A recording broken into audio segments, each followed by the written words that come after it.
Jason Gregor Show here on Sports 1440, as well as Oilers Nation's Facebook and YouTube. Connor Halley, Declan Kruger, Donovan Paulson with you here. Jason Gregor currently out at the Oilers Nation golf tournament. So we'll check in with him around 5:20 on the show today. But of course, as we just heard there, Declan with a nice little tribute to the late Johnny Gaudreau as he and his younger brother Matthew passing away last night. Johnny Gaudreau, 31 years old, Matthew just 29, after being struck by a drunk driver in Jersey. Absolutely just a tragedy for sure. They were out there for their younger sister's wedding and obviously went for a bike ride, and a drunk driver, as we've seen many times before, just an unthinkable act, unthinkable that it would happen, and a couple of young men gone far too soon. Johnny Gaudreau, like we said, 31 years old. He has a 7-month-old son and a daughter who would be 2 years old in October, a wife. Matthew Gaudreau, just 29. He has a wife of 3 years. And just a really tough day. I know it is Positive Friday here on the Jason Gregor Show, but we would be foolish not to talk about it just a little bit. And a good reminder for those of you out there. If you've got the friends, you got the group chat, let them know how you feel about them, everything like that. Also, if you're able, hey, you guys ever go out and get drunk? Text me. Let me know. If you can't get an Uber, you can't get a cab, always try to make yourself available to be that DD for your friend, because if a gentleman had done that last night, we'd have, not to go through this today, it's just an absolute tragedy for the Gaudreau family, their friends, their family, their organizations, the fans. Just want to pass along our condolences right now. It is the Jason Gregor Show, and we are going to talk about that just a little bit on the program today, because I think we have to. As awful as it is, we want to encourage you to send in your text, your words to 1-833-401-1440 to the EWEL inbox. We're going to do so on this show today. Obviously, it's going to be something that we talk about quite a bit today. Ryan Pike's going to join us of Flames Nation. Of course, he covered Johnny Gaudreau for a long time with the Calgary Flames. We'll also hear from Lori-Ann Muenzer, get the Olympic report as the Paralympics are going on right now in France. Cam Tate will join us for another edition of the 2-Minute Warning. Cameron Salerno going to be by. He covers the NFL with CBS Sports. College football. So we'll talk some college football. Last night we saw the Buffaloes squeak out a victory over the Bisons of North Dakota. We'll also hear from Adam Teicher. He covers the Kansas City Chiefs with ESPN. Low Tide will be by. Speck, and then Gregor will join us from the Oilers Nation golf tournaments, where they're out there raising money for Gregor's grads. The Jason Gregor Show is always brought to you by playalberta.ca. Of course, you got the Lotto Max tonight, and if you want to use the code word summer with a minimum deposit of $5, you can get $50 free play at the casino. It's playalberta.ca. Make sure you use your game sense. Dallas says, is Gregor ever going to be back behind the mic full time? See you guys all the time now. Dallas, I'm sorry. It will be Gregor back. Obviously, just a couple of golf tournaments he had to mix in today with the Oilers Nation one. We were hoping to be on location. Did not work out that way. So we are back here at the EWEL Studios in West Edmonton Mall. And, we'll get through it for one more day. Gregor's going to be back for sure. A farm team texted in, I am so sorry for the Gaudreau family. I feel really guilty all the time as I cheered against Johnny, thinking of their families today. Hey, it's rivalries in sports. No one would have ever foreseen this coming. It is an absolute tragedy, right? And it's something that is so avoidable in society. And a lot of people, will go out and do this. And I think a lot of people can admit that once in their life, they've probably had one or two too many and driven home and maybe got away with it. Unfortunately, this just wasn't the case this time. And in 2024, like with all the ride sharing services we have, it's just, there's no excuse for it. And I don't know how the judicial system's going to handle this down in New Jersey, but I'm hoping that the punishment is pretty severe for this one, because a lot of lives were ruined by one selfish act today. Declan, you guys talked about it quite a bit on the show. I mean, when you think back of, the career of Johnny Gaudreau, and obviously he was in Edmonton, any specific memories kind of pop out to you? Yeah, I mean, just it's not specific in terms of a play or a game, but just I think it needs to be said how impressive it was for him to succeed and put up the points he did in Calgary, given his stature, right? Like, it's so tough to play in the NHL as a smaller guy, and Johnny did it, and he excelled, and he was a pest for us as Oilers fans, and he was always just such a great player in Calgary, and a player you obviously really respected, but you hated to see across the ice because he was so skilled. And like I said, it's not necessarily one goal or one game that comes to mind, but just the fact he was able to do what he did, have the success he did at that stature, is beyond impressive. Yeah, won the Hobie Baker Award back in 2013, 2014, playing his collegiate hockey at Boston College. He had 80 points that year, 36 goals. Was a 4th-round pick of the Calgary Flames.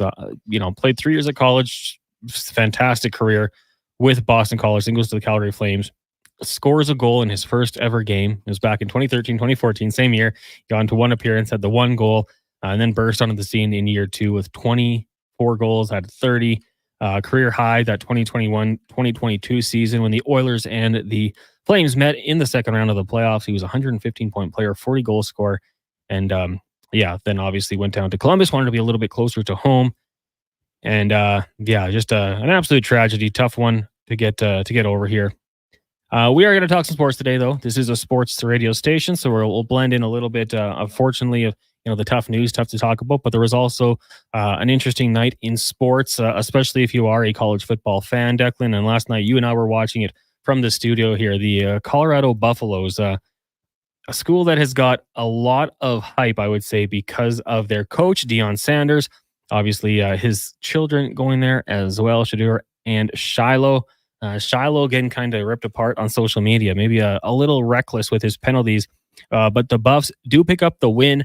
It was a little touch and go for them at the start of the game here. So down 2017 at halftime, but the defense stepped up in the second half. The Buffaloes, Declan, I mean, last year we saw them get really hyped. They climbed into the rankings. I don't know if we're going to get that far, but it was certainly, on the first week of college football, week 1, it was a fun game, an entertaining game to kind of get our feet wet, I guess. Oh, it was a great game. If pure entertainment value, I've said this before, Shedeur Sanders and Travis Hunter are must-see TV, appointment TV, and they're 2 of the best players in the country. Problem kind of becomes they're probably going to go, that team is going to go as far as those 2 take them, and you don't play 2-on-2, you play 11-on-11. Travis Hunter needs to work on his offensive PI. The refs need to work on calling the offensive PI, but I digress. He's a hell of a player. 3 touchdowns, 142 yards, I think it was. Great player, great cover corner, makes tackles as a DB. Shiloh Sanders likes to hit late. What are you going to do? You're not the favorite child. You got to impress dad. You got to impress Papa Prime somehow. He does have rankings, doesn't he? He does. He ranks his children, and Shiloh, I don't know if Shiloh cracked the top 3. I think Shedeur was, you know what I think? I actually think Travis Hunter, who is an honorary son, according to Coach Prime, was higher in the rankings than Shiloh was. But you look at this Colorado Buffs team, and I've talked about this. I talked about it with Carius. I talked about it a bit with Tide. I don't see this team finishing any better than 11th in the Big 12. And just for clarification, I want to also say that some people may think I'm picking them to finish 11 out of 12 teams. There are 16 teams in the Big 12, but ASU is going to be worse. Houston's going to be worse. I think Cincinnati, BYU are going to be worse. Baylor probably going to be worse. And you look at some of the games they have coming up, Nebraska next week is going to be a tough game. That's a rivalry game. I think Nebraska made a lot of improvements this offseason under Matt Rule. And then you just look down the schedule. Arizona is for real. Tatero McMillan, their wide receiver, is incredible. It's going to be a great matchup with Travis Hunter. But, roster favors Arizona. Kansas State, forget about it. Utah, forget about it. Kansas, forget about it. Oklahoma State, forget about it. What are we talking about here? So they're going to be fun. They're going to be must-watch TV for the most part. And those are 2 great players. I don't want to take anything away from Shiloh. I don't want to take anything away from Shedeur or Travis. We can definitely take stuff away from Shiloh. But, you're trailing to North Dakota State 2017 at halftime. You end up winning the game by 5 points. North Dakota State has a, quote-unquote chance to win the game at the end there. Not exactly where you want to be as a Power 5 team. Yeah, I mean, realistically, North Dakota State, if all thing works out and the ball is thrown 6 yards deeper, that's a touchdown. Obviously, that's not how it works out. Everyone here on YouTube, I just want to give a quick shout out to everyone. We got a lot of people teching in here. All Just Chips, Penner's Pancakes, Brian, Big Brain Jay, Scotty, Eric, Stu, Gabriella. Yeah, a lot of texts coming in here. A lot of condolences going to the Gaudreau family because, yeah, it's awful. It makes me mad to be honest with you. Like, just sitting here thinking that those two young men should be with their family today, going or getting ready for their sister's wedding.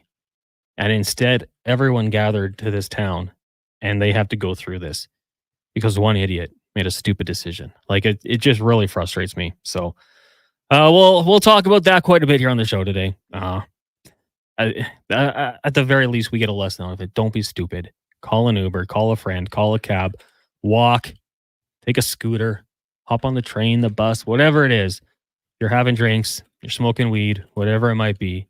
Put the keys away and just make sure you get home on a different way. Just find a way to get home and don't be responsible for an act like this. We're going to talk some Kansas City Chiefs today because obviously they are the defending Super Bowl champions. They went back to back.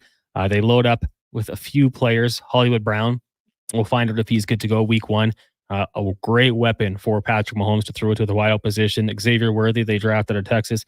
A guy who can absolutely fly. They still got Sky Moore. They drafted in the second round a couple of years ago. Rashee Rice. They bring back Juju Smith-Schuster's in the running game. You got Pacheco. You got Clyde Edwards-Helaire. We got to ask about Carson Steele, undrafted free agent. We're listed as third on the depth chart. That one comes in from our friend Brad Slater. He's like, you got to ask about this guy.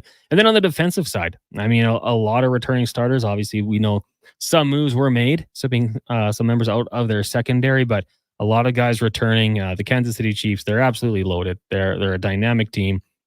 I don't know what would lead to their demise, to be totally honest with you. Like, they're just so well coached. They go out there and execute in games that they can hang around. Like, they can go into a fourth quarter down 14 points, and I don't think anybody blinks. I think they're just so ready to get going. Patrick Mahomes has that clutch gene where he's always within reach.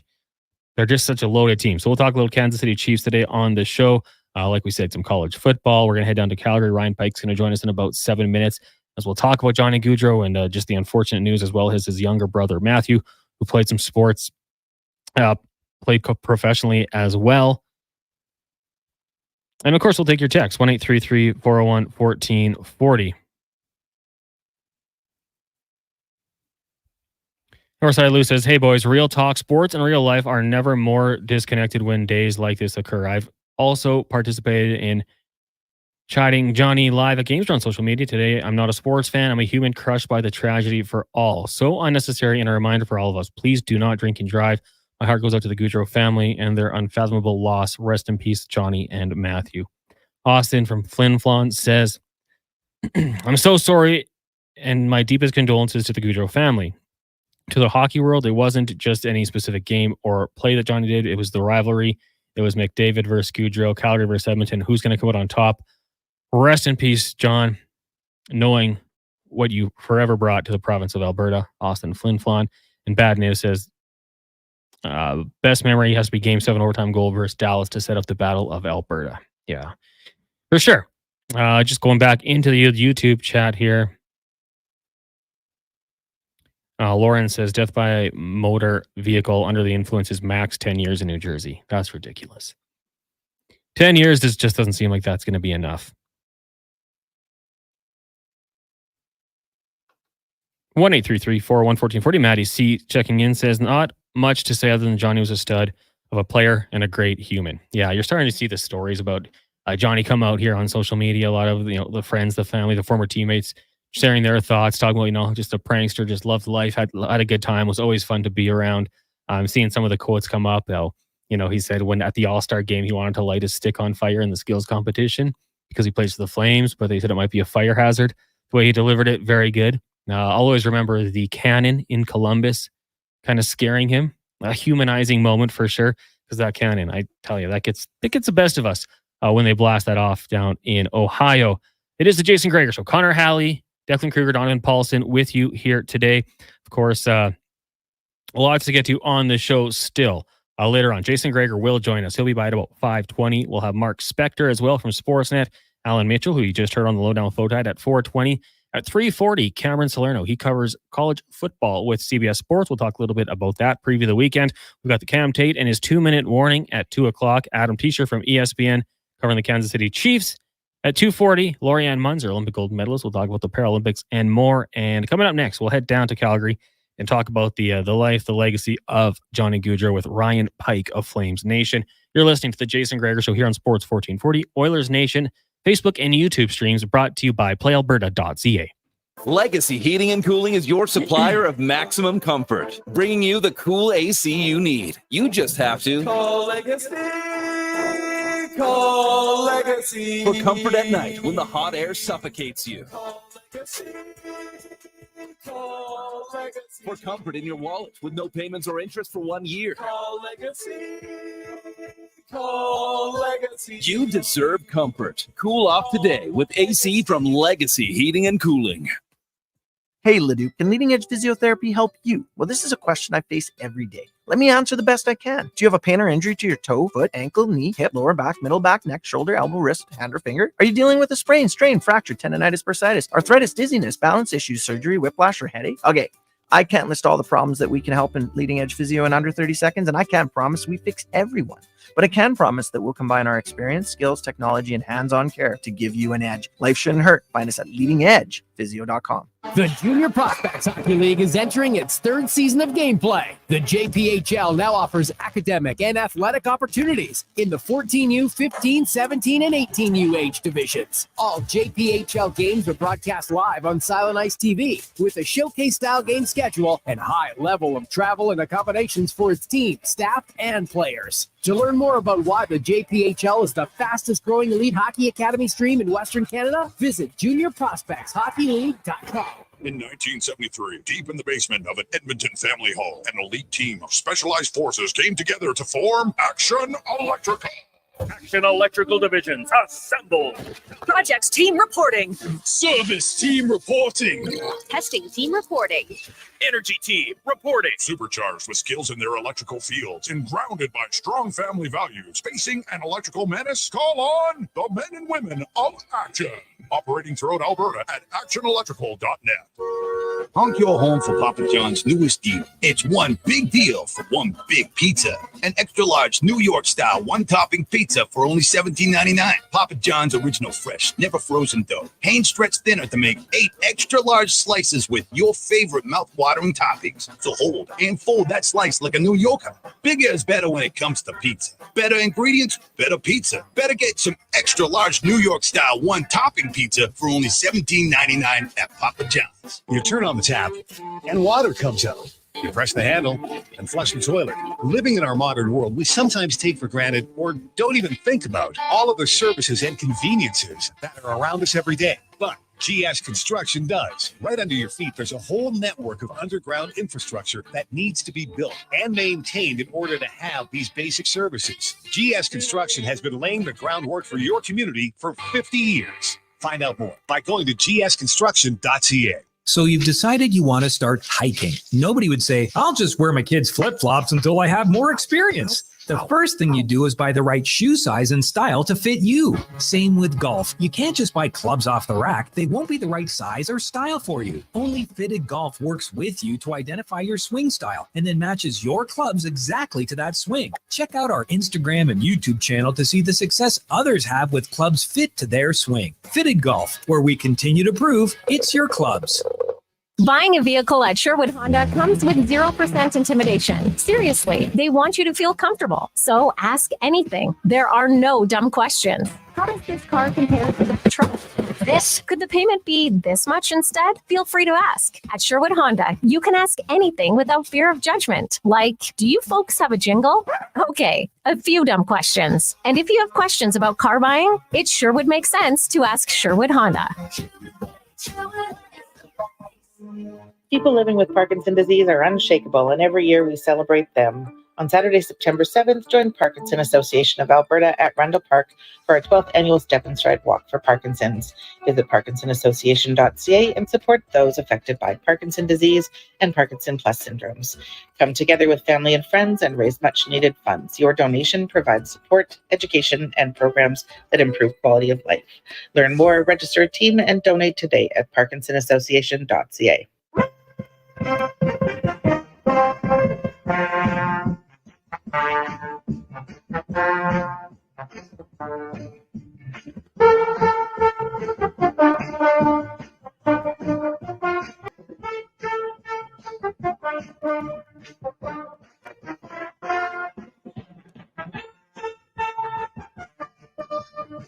From puck drop to kickoff, it's the Jason Gregor Show on Sports 1440. Presented by PlayAlberta.ca, Alberta's only regulated online gambling website.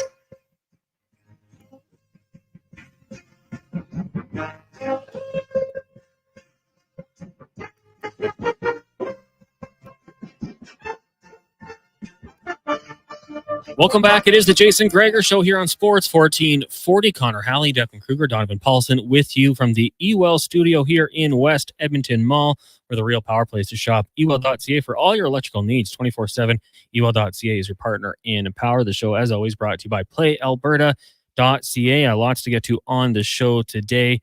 But the big story, and it's a story I wish we didn't have to touch on, but unfortunately we got the news officially this morning that Johnny Gaudreau and his younger brother Matthew passing away after they were hit while on a bike ride by a drunk driver. It's just another reminder, if you have any drink at all, just maybe call a friend, take a cab, whatever it is, Uber to your location, Uber home, because avoiding a tragedy like this would have just, I don't have to say it. It would have been a lot easier for now what everyone is going to have to go through, especially you think of Johnny Gaudreau's family, his wife and 2 young children, Matthew's young wife as well, their parents, their sibling. It's a tragedy, and it's tough to talk about, but we are going to talk about some of the memories of Johnny Gaudreau. And man, he lit it up in Calgary with the Flames for a few seasons, obviously at the 100-point season, 40-goal year in the year that they would go on to play the Oilers in the playoffs. We'll go around the NHL. The big arches here, our biggest burger. It includes 2 quarter-pound, 100% Canadian beef patties, 3 slices of white processed cheese, crispy onions, pickles, lettuce, and new tangy and delicious big arch sauce only at McDonald's. They brought some by the studio yesterday. They were terrific. But we do bring in Ryan Pike of Flames Nation. Ryan, great to have you on the show. The circumstances are tough, but we do appreciate you making some time for us. Thanks for having me. I wish it was under better circumstances, but it is what it is, I suppose. Yeah, it's tough. We go back, and I kind of touched on it there. Johnny Gaudreau. Let's go back to the very beginning. He was selected as a 4th-round pick, 104th overall back in 2011. Obviously, was still playing college hockey at the University of Boston, or Boston College, my apologies. His first game in the NHL, he scores a goal. Do you remember the moment? Yes, it was an ugly goal. Chris Breen, who only the most hardcore of hardcore Flames fans would remember, fired a point shot that got deflected twice, and the second deflection was by Johnny Gaudreau, and it was game number 1, goal number 1. He was wearing number 53 at the time. It was, I think, the only NHL game he wore 53 because he switched to his college number for the next season. But yeah, it was definitely an interesting circumstance because I remember, very vividly, when the Flames drafted Johnny Gaudreau, small kid from the USHL, back when the USHL wasn't really considered a big proving ground for NHL caliber talent. And so there was doubts that he could translate his USHL numbers to the NCAA. And then when he did that, there's huge doubts that he could translate his NCAA numbers to the NHL. But, he went from being probably the best player in college hockey during the 3 years he was wearing a BC Eagles jersey, to being at times one of the most dangerous offensive players in the National Hockey League. And for a guy who very generously, I think, was listed at 5'9" and 175 pounds, maybe with his skates and his gear on, maybe. But, he was never a big guy, but it didn't matter because he was just able to do things with the puck that few people were able to do at any size. I was going through some of my Twitter comments last night. Just wanted to see, the Gaudreau stuff. Well, what did I say in the past? And a lot of it was bad pass leads to goal by Gaudreau. Playing with the puck in your own end, Justin Schultz, Gaudreau makes you pay. Like the guy was a relentless player, even being undersized. Like, what was it like, I guess, leading up to when he was going to make that NHL debut? Because I remember Johnny Hockey Fever. It was madness. Yeah, and I think in Calgary, it went from being, in 2011, some skepticism about this. I think the year he was drafted, I think his official Central Scouting listing was, I think he was 5'6" and 135 pounds. He got weighed apparently early in the year, and then he ate some big meals and maybe got up to $140. But he was never big. But I remember, fans, there was the Gaudreau watch because people were not just excited that Gaudreau could be coming, but utterly terrified. This is back, this will trigger some people in your market, but this is back, in the Justin Schultz era where people were thinking, oh, every American player will not come to Canada because of the loophole for NCAA players. So, you got to sign him right away. You got to sign him right away. And then when he went back for his third year in college, coincidentally enough, he went back to a third year in college because his younger brother was a freshman in BC during his junior year, so they got to play a full season together. But that was the main reason he went back. He didn't really have anything left to accomplish in college. And so, but the third year, you're thinking, oh man, is he gonna to Schultz them? Is he gonna be just hanging out for one more year and then becoming a free agent and going wherever he wants? Oh no, they better sign him. And so after BC was eliminated from the NCAA national tournament, the Flames ownership sent Craig Conroy a big contract in a private plane to Philadelphia, where the Frozen Four was, to get Gaudreau to sign. And Gaudreau, famously, Gaudreau and his teammate / line mate Bill Arnold both signed their entry-level deals, and Bill Arnold went on to be charitable, a less noteworthy professional career than Johnny did. But they both came out of college, signed, flew to Vancouver, and played the very next night in their first NHL game. I don't think Bill Arnold got very much NHL time and after that, but for Johnny, he played well over 700 games in the NHL, better part of 9 seasons with the Calgary Flames, and he was every bit what fans thought he could be. You can make a case that he was probably even better than even the Flames fans' wildest dreams, because he was that good for that long. Ryan Pike of Flames Nation joining us here on the Jason Gregor Show. Connor Halley sitting in for Jason. He will be back on Monday. Now, 8 full seasons with the Flames.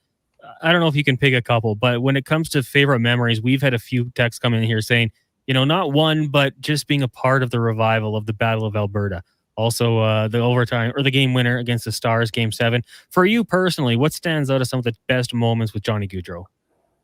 This will be an obscure one. So he initially made the Flames at a camp in 2014, and he wasn't great. He was fine, but he wasn't Johnny Gaudreau. He was an adequate player. And so I believe it was at the 6th game of the season, they healthy scratched him for a game in Columbus. He was just basically told, hey, you're not quite finding the space out there, so just sit up top and watch and pay attention to where the space is. And then he came in the next game and he scored, a multi-point game. I think the first of 190 multi-point games he had in his career, in the finale of a road trip in Winnipeg. And so right after that, they came home, and he ended up setting up this beautiful power play goal for Dennis Wideman in a home game against the Tampa Bay Lightning. And I'll always remember this because it was one of those plays where Gaudreau gets a head of steam going through the neutral zone, gets a zone entry, and just barrels through the zone, takes 4 defensemen with him, and just flings it to the far post for Dennis Wideman, who had no one around him. And it seemed like the only person in the entire building that knew that Dennis Wideman was anywhere close to the net was Johnny Gaudreau. And I asked him after practice, I'm like, how did you know he'd be there? And he was just like, well, I saw him moving towards, moving at the same speed I was, in the same direction I was at the blue line on the entry, and I just had a feeling he'd be there. So he's one of those guys that just feels the game and knows the game and was able to simply just do things on the ice that few people have the guts to try to do, because who tries to, especially at 170 pounds soaking wet, who tries to barrel into a penalty kill in the offensive zone, drag all the defenders with you one direction, and then fling it blindly the other way and hoping a guy's going to be there? But I think that really encapsulates a lot of what made Johnny Gaudreau a special player, just that kind of confidence, that kind of swagger, and that kind of execution, because there's been plenty of players who've tried fancy stuff in the offensive zone, and a lot of times it ends up going the other way. But with him, every time he tried something like that, it ended up in, more often than not, the back of the other team's net. And I think that goes to speak to, just how special he was. I mean, and on the ice, we're all going to remember a lot. You would have had more interaction with him off the ice. And I've seen some articles. I think he was big with Kids Sport and the Children's Hospital. But what can you say about him, the person, away from the game? I think he's one of those guys that always remember, everyone who spent time around hockey knows that, most hockey players just hate talking about themselves. He, was kind of shy. He sort of always maintained that sort of aw shucks attitude about how good he was, but he was probably one of the better players in the Flames organization to talk to about how other players were doing, especially he could find specific things about probably every one of his teammates that he admired, and he was not shy of bringing it up. And I think, he was a player that benefited from a good supporting cast, but I think as a result, he was very well aware of that and was more than willing to share the love in interviews. And he was also the kind of guy that, one of the things that's really struck me the last 36 hours or so has been, it seems like every fan I talked to in Calgary has a Johnny Gaudreau story about, I was delivering Uber Eats to his house, and he stopped and we talked for like half an hour and his food got cold, or he saw my Gaudreau jersey and pulled over or crossed the street to sign it and talk to me for 5 minutes, or things like that. It seems like there's so many little interactions that would have been sort of just a pit stop at his day, but seem to make a huge difference in the fans' lives. And especially, I know Edmonton's a small town in a lot of ways, so is Calgary. Reputation follows you around in Calgary, and it seems like he's built a really good reputation as just one of the good dudes who really, one of the things that he always spoke about when we saw him at development camp before he signed when he was in college was he was so grateful at the idea that the Calgary Flames took a chance on a 140-ish pound tiny kid from suburban Philadelphia and gave him a chance to play in the National Hockey League. And he really, spoke, at length about that throughout the years. And that's why he signed. That's why he stayed. And I think that's why he ended up making up such an impact in the community, because I think he maintained that sort of gratitude in a lot of the interactions he had throughout this community. Yeah, I mean, it was crazy last night, Ryan, just seeing it, the reports, and we're hoping it's not true. And then to wake up and see it being confirmed today, just it was a gut punch for sure. And we appreciate your time coming on here. From what you've seen of Flames Nation, I imagine the response has been as devastating as you'd think. Yeah, it's been a gut punch. I mean, unfortunately, the Flames lost Chris Snow last fall, and that was by no means fun for anyone involved. But it was also one of those things where, Chris had been really bravely fighting an illness for a long time, and I think everyone kind of saw it coming, even though everyone prayed and hoped that it wouldn't come. So when that kind of thing happens, you do have the ability, I guess, on a certain level, to sort of steel yourself for the gut punch, even if it's going to come. This one completely out of left field. I think it caught a lot of people off guard, and I think a lot of people have really, had the breath taken out of them today, because it's, someone who is so impactful in the community, such a great hockey player, such a great person, and, someone with 2 young kids and, a family, in that area that were just so tight-knit. Like, tight-knit might be underselling it, how close that family was.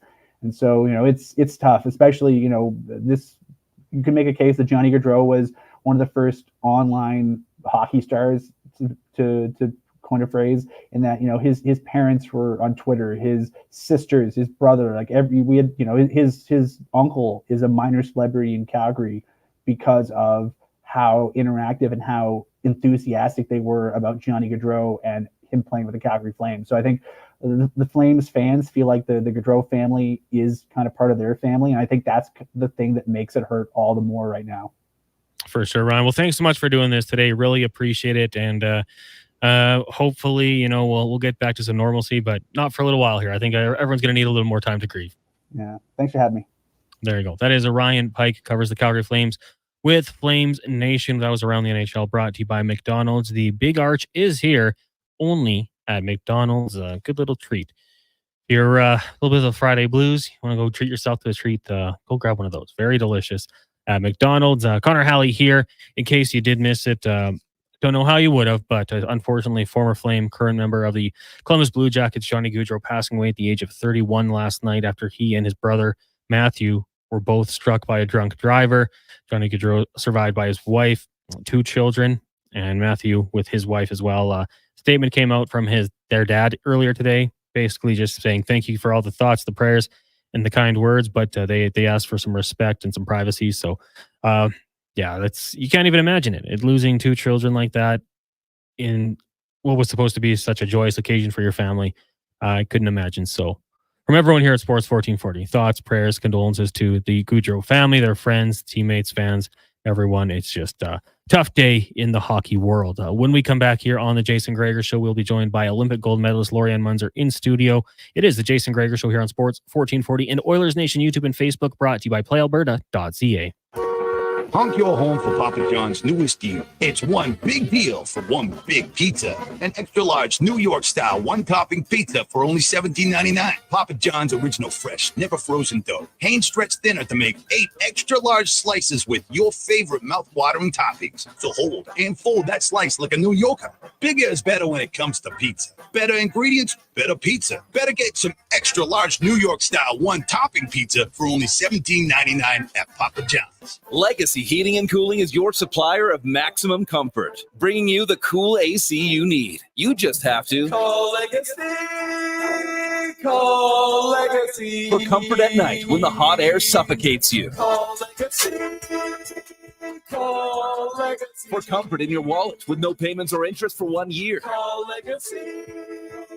Call Legacy. You deserve comfort. Cool off today with AC from Legacy Heating and Cooling.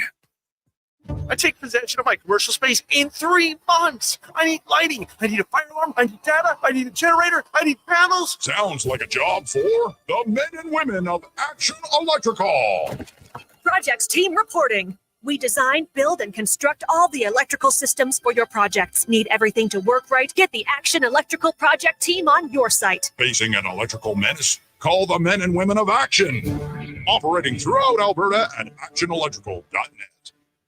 The road lays ahead. Your potential destinations are endless. Volvo Cars Edmonton gives you choice to match. Right now, lease a new 2024 Volvo XC90 from 0% for qualifying loyal customers, or save $7,500 on all new 2024 XC60 Recharge plug-in hybrid models. All demo vehicles come with a free 10-year, 1 million kilometer warranty. No matter what you decide how to move forward, your first choice is Volvo Cars Edmonton. VolvoCarsEdmonton.com, 1205 101 Street Southwest. The Toronto Blue Jays are on Sports 1440. Every weekend, catch all the action with play-by-play announcer Ben Schulman. The Blue Jays, this Saturday and Sunday on Sports 1440. Edmonton's home for all things sports. Rule number 62. Never miss a free pancake breakfast. It's unheard of and frankly a little upsetting. Summer in Alberta has its own set of rules. And if you're looking to add a little extra fun, Play Alberta has it all. Use promo code SUMMER to snag a $50 casino bonus for casino, instants, and live dealer with your next deposit. Get ready for promotions throughout the summer to help you make the most of those sunny Alberta days, because we all know they don't last long enough. Bonus terms and conditions apply. Bacon or sausage and egg McMuffin? It's a delicious dilemma. But what if you didn't have to choose? The Mighty McMuffin is back with bacon and sausage. Mighty McMuffin, mighty impressive. For a limited time at participating McDonald's in Canada.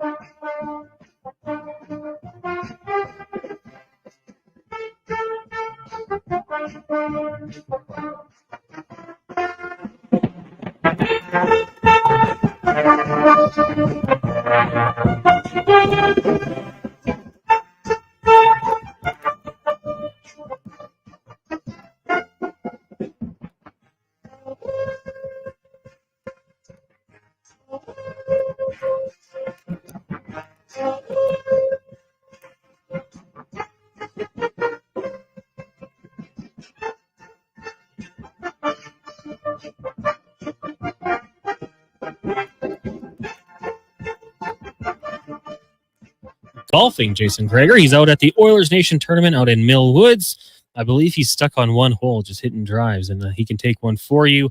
He's going to join us on the show at about 5:20, and then he's going to be back all the time. You're done with me. You get Jason back starting on a Monday, and we're going to be full swing. We've got the NFL season getting going. Next week at this time, we'll be one game in. We've got college football. Hockey training camps will get going before you know it. Basketball. Lots to get to. Major League Baseball playoffs, of course.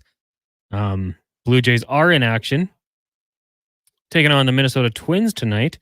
And then, of course, tomorrow at 5 o'clock and then Sunday at 12. You can hear both those games right here on Sports 1440. But right now, we will get to our big guest of the day.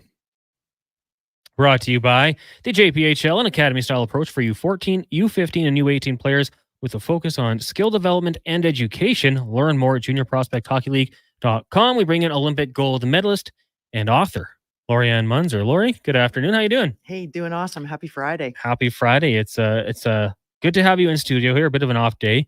I do want to touch on it because you were kind enough to bring in your book. So if you're watching on YouTube, I want to make sure I've shown it properly. Oh, there you go. One Gear, No Breaks, Lori-Ann's book, re-released. And, later on, I think we might give away a couple copies if that's okay with you. Autographed copies. Absolutely, for sure. We'll do that maybe towards the end of this segment here. But I guess it's a tough one. And especially with the news here with Johnny Gaudreau. A passing when it's a teammate has to be tough. I mean, friends and family, obviously, it's going to be just ridiculously tough to do anything for a long time, I think, just with how sudden this was. For the teammates in the Columbus Blue Jackets, it's going to be tough too. I mean, losing a teammate and then, being repeatedly in a situation where you would see him going into the rink every day, going to practice, team meals, things of that nature. It's going to be super tough for these teammates this upcoming season. It will be. And it's something that I don't think anybody could ever prepare for. It's totally unexpected. Not a great situation. It's an incredible reminder to seriously don't drink and drive, don't do weed and drive or whatever. Those things just don't mix. They never have. And it's something that, you're going to be walking in places where you both walked in together or you shared things, or there's going to be so many different memories. And I think one of the things that would be the most important is don't keep it inside. Share it, share those stories, because it's those moments. Like I was driving in and I heard it on the news, like I heard the bicycle and then hit, and it was like tears were just running down my face. And I don't know him, but I know about him a little bit. And it's just, you don't want to keep this stuff inside because it does really bad things. And sharing those stories, sharing those moments, those lessons learned, those pointers, and it's that will hopefully help bridge the healing heart part. And it's never going to be healed fully.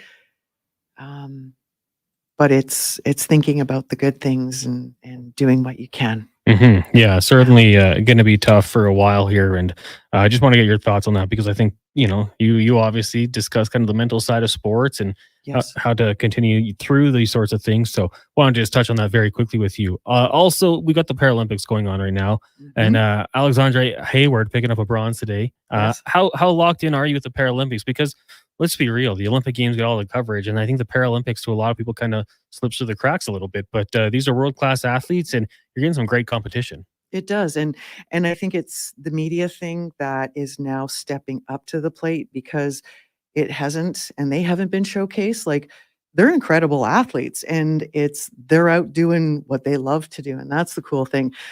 Kate O'Brien was our first Olympian here to win a medal. And guess what she does? She rides track. She did 500 meter, and that's what I used to do.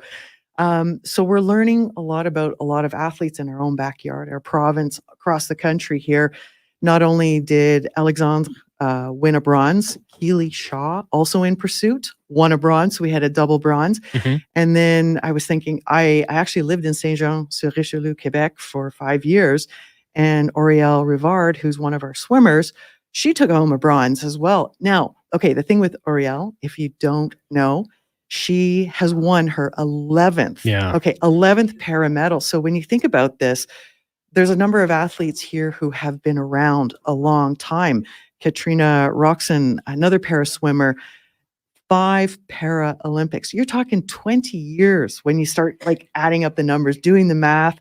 And these athletes are here. I don't know them all. And I'm guilty too, because the media doesn't cover it. But now they're starting to. And then they also have a new, I'm going to say, incredible supporter, because the para Olympians did not get the funding, bronze, silver, gold, 20,000, 15 or 10 for the monetary, win after you win a gold medal, a bronze or a silver. But now there's been a group that has stepped up to the plate to actually help fund them, because being an athlete, getting the funding and making the financial what is it? What do you call it? Most of us run at a deficit and you live in the poverty level. And just having that support is on top of the carding if you're a carded athlete as well. So knowing that is there also fuels the fire within a lot more too. When you were participating, and obviously, I mean, sponsors are so crucial, but you said that like some people here, you're doing it at a deficit. How do you continue to go on like that? I mean, you would think, and it's in, I think the sports that are popular mainstream, we're talking, you know, players getting $12-13 million a year in hockey for the elites of the elites, in basketball, baseball, it's ridiculous. But these athletes that are doing the sports that we see at the Olympics and have so much success, like as a young person, I would have thought, oh, they're probably thriving financially, but it's not the case for a lot of them. No, and that is the myth. I grew up with that myth as well. I thought, oh, you know, fame, fortune, and all kinds of adventures, right? You do get all kinds of adventure. Yes, you might be famous for 15 seconds, maybe 15 days, but the financial pot of gold at the end of the rainbow just isn't always there. I lived off of $16,000 gross a year for almost 20 years. And it's just something that you go in debt, Connor. Yeah. Like you just go in debt. You've got this vision, you're willing to put everything on the line, and you truly do put everything on the line. Sometimes you have to move in with friends. Sometimes you have to move back home with your folks. And sometimes you're almost going bankrupt, and then you get this flash, this connection of maybe a sponsor jumps in and can help you, you know, whether it's work or finance or equipment or all of the above. And that truly makes a difference. And I think a lot of times, I think we need to adopt some of the athletes that are in our city, that are in our province, and, you know, have this communication updates that are going, you know, once or twice a month, or maybe a phone call or a check-in. How are you doing? And just let people know, and also let the media know what they're doing, because we don't hear about them until the Paralympics or the Olympics come up. And there's so many athletes that are incredible athletes that have so much talent, and they literally give their heart and soul. Lori-Ann Muenzer joining us here on the Jason Gregor Show. Connor Halley sitting in. Lori-Ann, Olympic gold medalist, author, and more. So how much has that changed, do you think, in the last 25 years? Has the funding gotten better? Is the, you know, we always like to think, well, it has to be better than it used to be. Is that the case? Well, I was thinking that because 20 years ago when I was racing, I was receiving $1,500 every month tax-free as being a carded athlete. And I think it's top 16 in the world at the time was receiving that. So there was no incentive. When I started in 1998, I was a C card and I was getting $385 a month, like to live off of, to race on and train on. And then just this morning, I heard the Para-Olympians, I believe are same as the Olympians, is $1,570 a month. And most cities, big cities, you're looking at $2,000 for rent. It's like, no, it hasn't changed actually. And it's something that I think we need to open the eyes and ears on, and just go, hey, you know, if you truly do know somebody that is an up and coming athlete, or somebody who's been here for a number of years, talk to them, ask them what they need, and see how we can, you know, roster together and help them out so that they don't have to live paycheck to paycheck or month to month. So the games are going on right now in Paris, Canada right now, 4 bronze medals. So not too shabby. Do you have an event that you are most looking forward to watching? Well, I'm looking for the track cycling, the road racing, but also the sit volleyball because of my connection with Allison Lang. So 15 years ago, I was asked to do a dinner event, and it was this family, and it was the family of Allison Lang. And so, yeah, national team was in town. They were training, and went over, shared my stories, shared my secrets, my lessons learned. And then I was at the Riverhawks baseball game where they were celebrating the Olympians. And I saw these gals with the sit volleyball, you know, t-shirts on. And I thought, oh, I wonder where Allison is.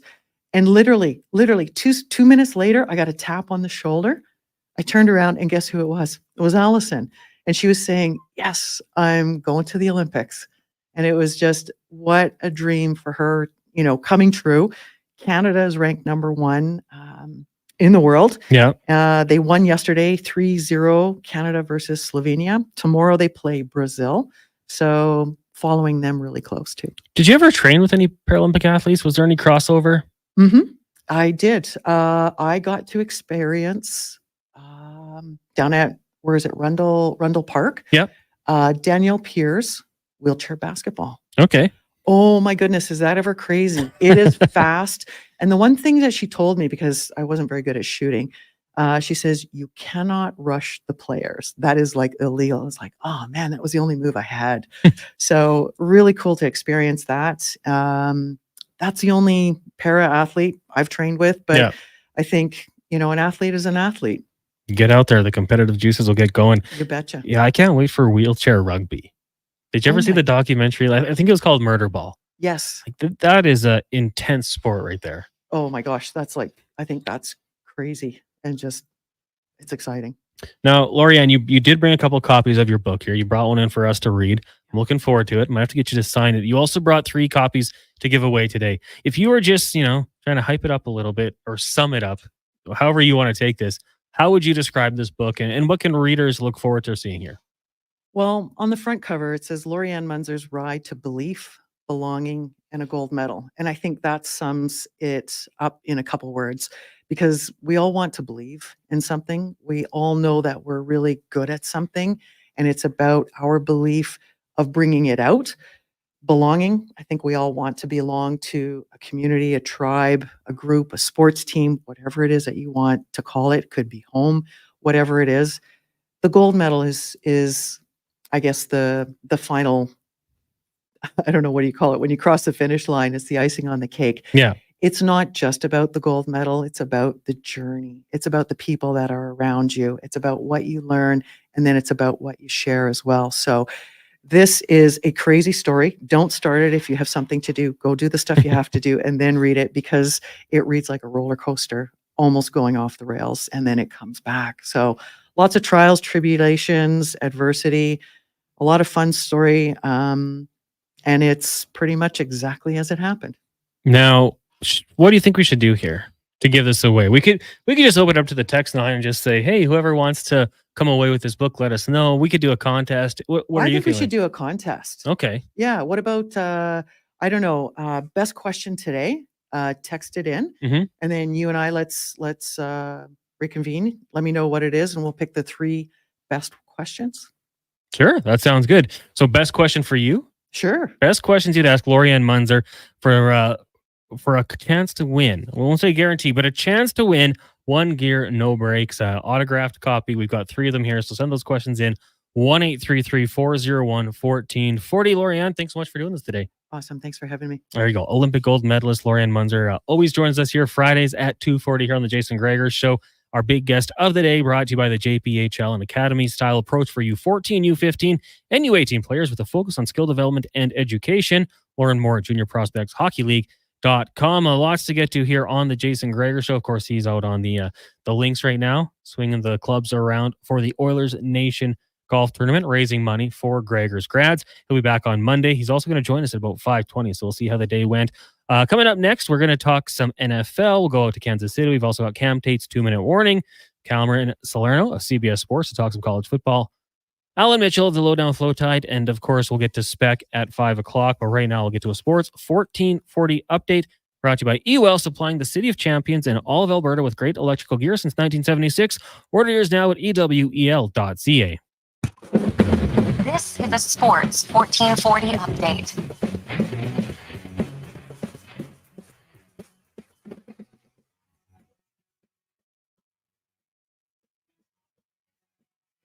Winger Johnny Gaudreau and his brother Matthew were killed late last night when they were struck by a vehicle while riding bicycles. Johnny Gaudreau was 31, Matthew was 29. Carolina Hurricanes forward Jesper Fast is expected to miss this season after a neck surgery earlier this month. And in the NBA world, Indiana Pacers guard TJ McConnell has agreed on a 4-year, $45 million contract extension that takes him through the 28-29 season. NFL news, the Miami Dolphins have agreed to a 3-year extension with head coach Mike McDaniel, sources told ESPN's Jeff Darlington, keeping their head coach in South Florida through the 28 season. Tour championship action out of the East Lake Golf Club in Atlanta. Scotty Scheffler, the leader, through 2 today. He sits at 19 under. Xander Schauffele, 15 under for second place. And Taylor Pendrith sits just outside of the top 10 at -7. Paralympic results. It was Keely Shaw in the women's 3,000 meter individual pursuit. Paracycling picking up the bronze. And Alexander Hayward, the men's 3,000 meter individual pursuit paracycling, picking up the bronze as well. One last piece of news in the MLB. There was one final from earlier today. It was the Brewers over the Reds 5-4 in 10 innings, and the Blue Jays will be in action at 6:10. Kevin Gossman on the mound as they take on the Twins. I'm Declan Kruger, and this has been a Sports 1440 update. Sports 1440, a Stingray radio station broadcasting on Treaty 6 territory. Download the free iHeartRadio app and listen to CKJR wherever you go. It seems the price of everything is redonkulous. So at Wolf GMC Buick, we're trying to make it easy on your wallet. We have a huge selection of GMCs with finance rates starting at 0%. Wait, did I just say 0%? I did. And why am I talking to myself? Oh boy. The prices are fantastic, selection top notch, and the vehicles, well, you already know that they're stellar. Get into Wolf GMC Buick now, just off the Anthony Henday. Wolf GMC Buick. We're making it easy. The locks are on a timer. They're going to get out. Sounds like a job for the men and women of Action Electrical. Service team reporting. With the remarkable reach of our bucket trucks and other equipment, we assess, service, and maintain your electrical lighting and automation systems. Facing an electrical menace? Call the men and women of Action. Operating throughout Alberta at actionelectrical.net. Why tee off at the Ranch Golf and Country Club? A fun, unique layout offering premier conditions. The Ranch has been ranked as one of the top public courses in Canada. Unmatched value. Score Golf Magazine rated the Ranch as the best value in Edmonton. The service, from tournaments to special events to the pro shop. Superior service that makes every visit exceptional. The Ranch Golf and Country Club, a laid-back environment where anyone can enjoy an amazing day on the fairways. For details, visit theranchgolf.com. Legacy Heating and Cooling is your supplier of maximum comfort, bringing you the cool AC you need. You just have to call Legacy. Call Legacy. For comfort at night when the hot air suffocates you. Call Legacy. Call Legacy. For comfort in your wallet with no payments or interest for 1 year. Call Legacy. Call Legacy. You deserve comfort. Cool off today with AC from Legacy Heating and Cooling. Jonathan and Murray are friends. Hey, buddy. Hey, buddy. Except when they talk about which stadium is more fun in the summer. Dude, Commonwealth has Elks Fan Park. Tailgating at its finest. But it can't compare to the old ballpark in the River Valley. Riverhawks games are electric. But ask them who makes the best beef jerky in Alberta, and they'll tell you. Wilhauk Beef Jerky. It's the only thing everyone can agree on. So pick some up for your summer pregame snack. Wilhauk beef jerky, because you don't win friends with salad. Hey, it's Brad McCory here from St. Albert Dodge. Our August month-end blowout is now on. So until Saturday, August 31st, we won't say no to any deal. And here's what we have to offer. 20% off new 2024 Ram 1500s, no payments for 90 days on selected vehicles, and how's this? A brand new Jeep Compass 4x4 for only $37,000. If you're looking for a new vehicle, don't buy until you talk to us. Head up the trail and see how easy it is to do business at St. Albert Dodge.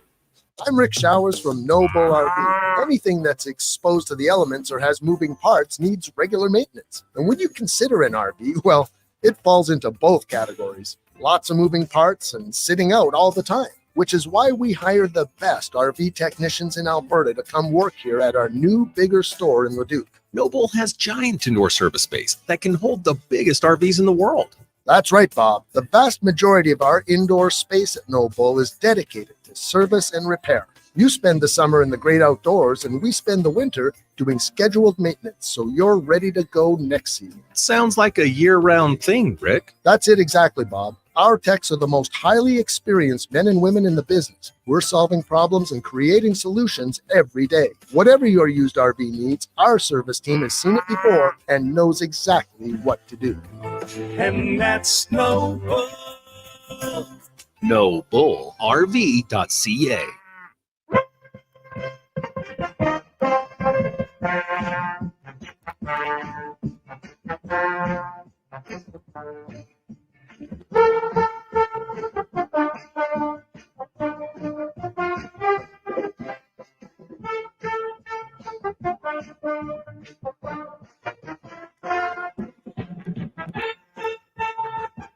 Look good, feel good, play good. It's the Jason Gregor Show. Thanks for listening to Sports 1440. Presented by PlayAlberta.ca, Alberta's only regulated online gambling website.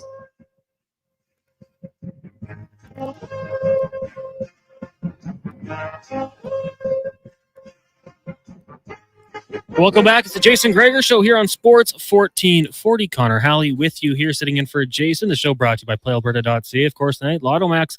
You can go get your ticket or head over to PlayAlberta.ca. We're coming to you live from the eWell Studios here in West Edmonton Mall. We want to get those texts coming in. A lot of great questions for Lori-Ann Muenzer, Olympic gold medalist. We've got copies of her book, One Gear, No Break. We'll be giving those away. So send in your question for her. We're going to pick 3 of them. I'm going to pass that question along to Lori-Ann. She's going to respond to you. And at the same time, we'll get your info, and you can come down to our studio here and pick up a book because it's awesome. And she actually autographed every copy there. So keep those questions coming in for Lori-Ann Muenzer, 1-833-401-1440 for a chance to win a free copy of her re-released book, One Gear, No Break. So right now, we are going to go in the room. Brought to you by Action Electrical. They're the most diversified electrical contractor in Alberta with 4 divisions in project, service, tag, and solar for commercial or residential. Contact them today at actionelectrical.net. We bring in ESPN Kansas City Chiefs reporter Adam Teicher. Adam, thanks so much for doing this today. How are you doing? Good. How are you guys doing today? Oh, we're doing good, thank you, and appreciate you coming on here. And I wonder, I don't know what the atmosphere has been like in years past at Chiefs camp. Obviously, always eyeing up that Super Bowl. Last year, they were, coming off 1 straight. This year, they're coming off 2 straight. What is the expectations for the Kansas City Chiefs heading into this season? Because I can't imagine they could be much higher. Yeah, they feel like they've got a legitimate shot at being the first team in the Super Bowl era to win 3 straight, and I think they do have a good shot. It doesn't mean they're automatic or anything like that, but they have a good shot, and it's remarkable. They have a strong roster, and it's remarkable to see how day by day during training camp how an Andy Reid team gets better, and defensively, there's some kind of parts that haven't quite fit together yet. So I don't know where they are defensively, but I think offensively they're ready to go. So we'll see about that on Thursday night for sure. It was funny last year with people talking about how the Chiefs receiving core, something's not quite right. They're not getting the job done. Obviously, Travis Kelce is still the elite tight end in the NFL, but you draft Xavier Worthy, you bring in Hollywood Brown from Arizona. I know there's some injury questions there. Rashee Rice for another year. And then Juju Smith-Schuster comes back. I think Justin Watson was good, as was Sky Moore in their opportunities. What do you make of the receiving options for Patrick Mahomes this season? Yeah, the big difference is they really went for speed. They felt like they didn't have that quality the way they needed it last year, and it showed. They just couldn't get any big plays. So, Xavier Worthy ran the fastest 40 time in combine history in the spring or in February, and Hollywood Brown's a fast guy. They brought back McCole Hardman. He's a fast guy. So they've got some guys who can move, and it's going to be interesting to see how that impacts the defensive coverage and what the tactics are by opponents. And so it's going to be interesting to see how this goes when the season starts. But, the early returns are pretty good, but it is still early. And we'll see, particularly since Hollywood Brown now isn't going to play against Baltimore. He's got a dislocated shoulder from the preseason. I had to ask you about Carson Steele. That one came from our producer, Brad, actually. He says, what's he look like at camp? We know he made the roster, and he's very popular amongst the fans. What do you think of his play? Yeah, he's done a nice job. He's, a big guy who's kind of in that fullback mode. He's 230 pounds, but he showed that he was a difficult guy to tackle. He broke several tackles in the preseason, and but he's more than just a big guy. I mean, he's got a little wiggle to him as well. So he's an interesting guy. I don't know how much he's going to play because the Chiefs have Isaiah Pacheco and they added Samaje Perine this week, and the Chiefs really like him a lot. But Carson Steele's an interesting guy, and I think he's earned some playing time. Going to be interesting to see how much, though. Adam Teicher of ESPN joining us here on the Jason Gregor Show. We're talking Kansas City Chiefs as they look to run it back for the third straight year. On the defensive side of the football, we know that there was a trade this offseason. L'Jarius Sneed goes to Tennessee. What do you make of the Chiefs secondary, and how big of a hole is Sneed for this group? Yeah, it's a big hole. They've had trouble replacing him during the preseason. You know, they're in training camp. One of their logical candidates to do that, Jalen Watson's been having. He came off shoulder surgery, so he got back late to camp, and it hasn't yet really rounded into that form the Chiefs would like to see. They've got Josh Williams, another guy who's played for him some the last couple of years. He's now got a hamstring. I think he'll be okay and be able to play against Baltimore, but that's a thing that's limited him. And so they've had trouble finding guys that they were comfortable with back there. They claimed a guy off waivers from the Cowboys the other day, and they've sorted through a number of guys. So that's one of the reasons I'm not sure things are quite settled the way they want on defense. I think they're still searching a little bit, and I'm interested to see what they put together because of that against the Ravens next Thursday and how effective they are. Yeah, that's going to be a fun one to kick off the NFL season. So I don't know how much competition they'll get from within their division, but when you look at some of the other teams in the AFC, the Ravens, of course, come to mind. Maybe the Bengals, the Browns, if they can get some consistent, healthy quarterback play. Who do you think present the biggest challenges in the conference?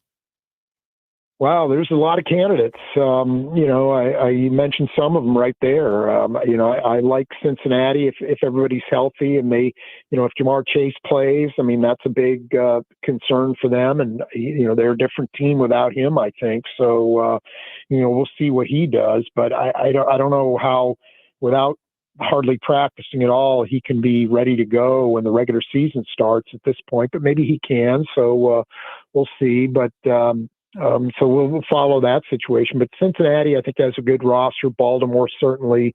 Houston's a team to watch. I kind of like Indianapolis. I don't know if they're going to be a real challenger for the AFC Championship, but I certainly think that's a team to keep an eye on. And so, those are obviously the teams, the Dolphins, if they can put some things together defensively and be more consistent than they were on offense last year, I think that's another team. So we'll see, but there's a number of teams coming after them, no doubt.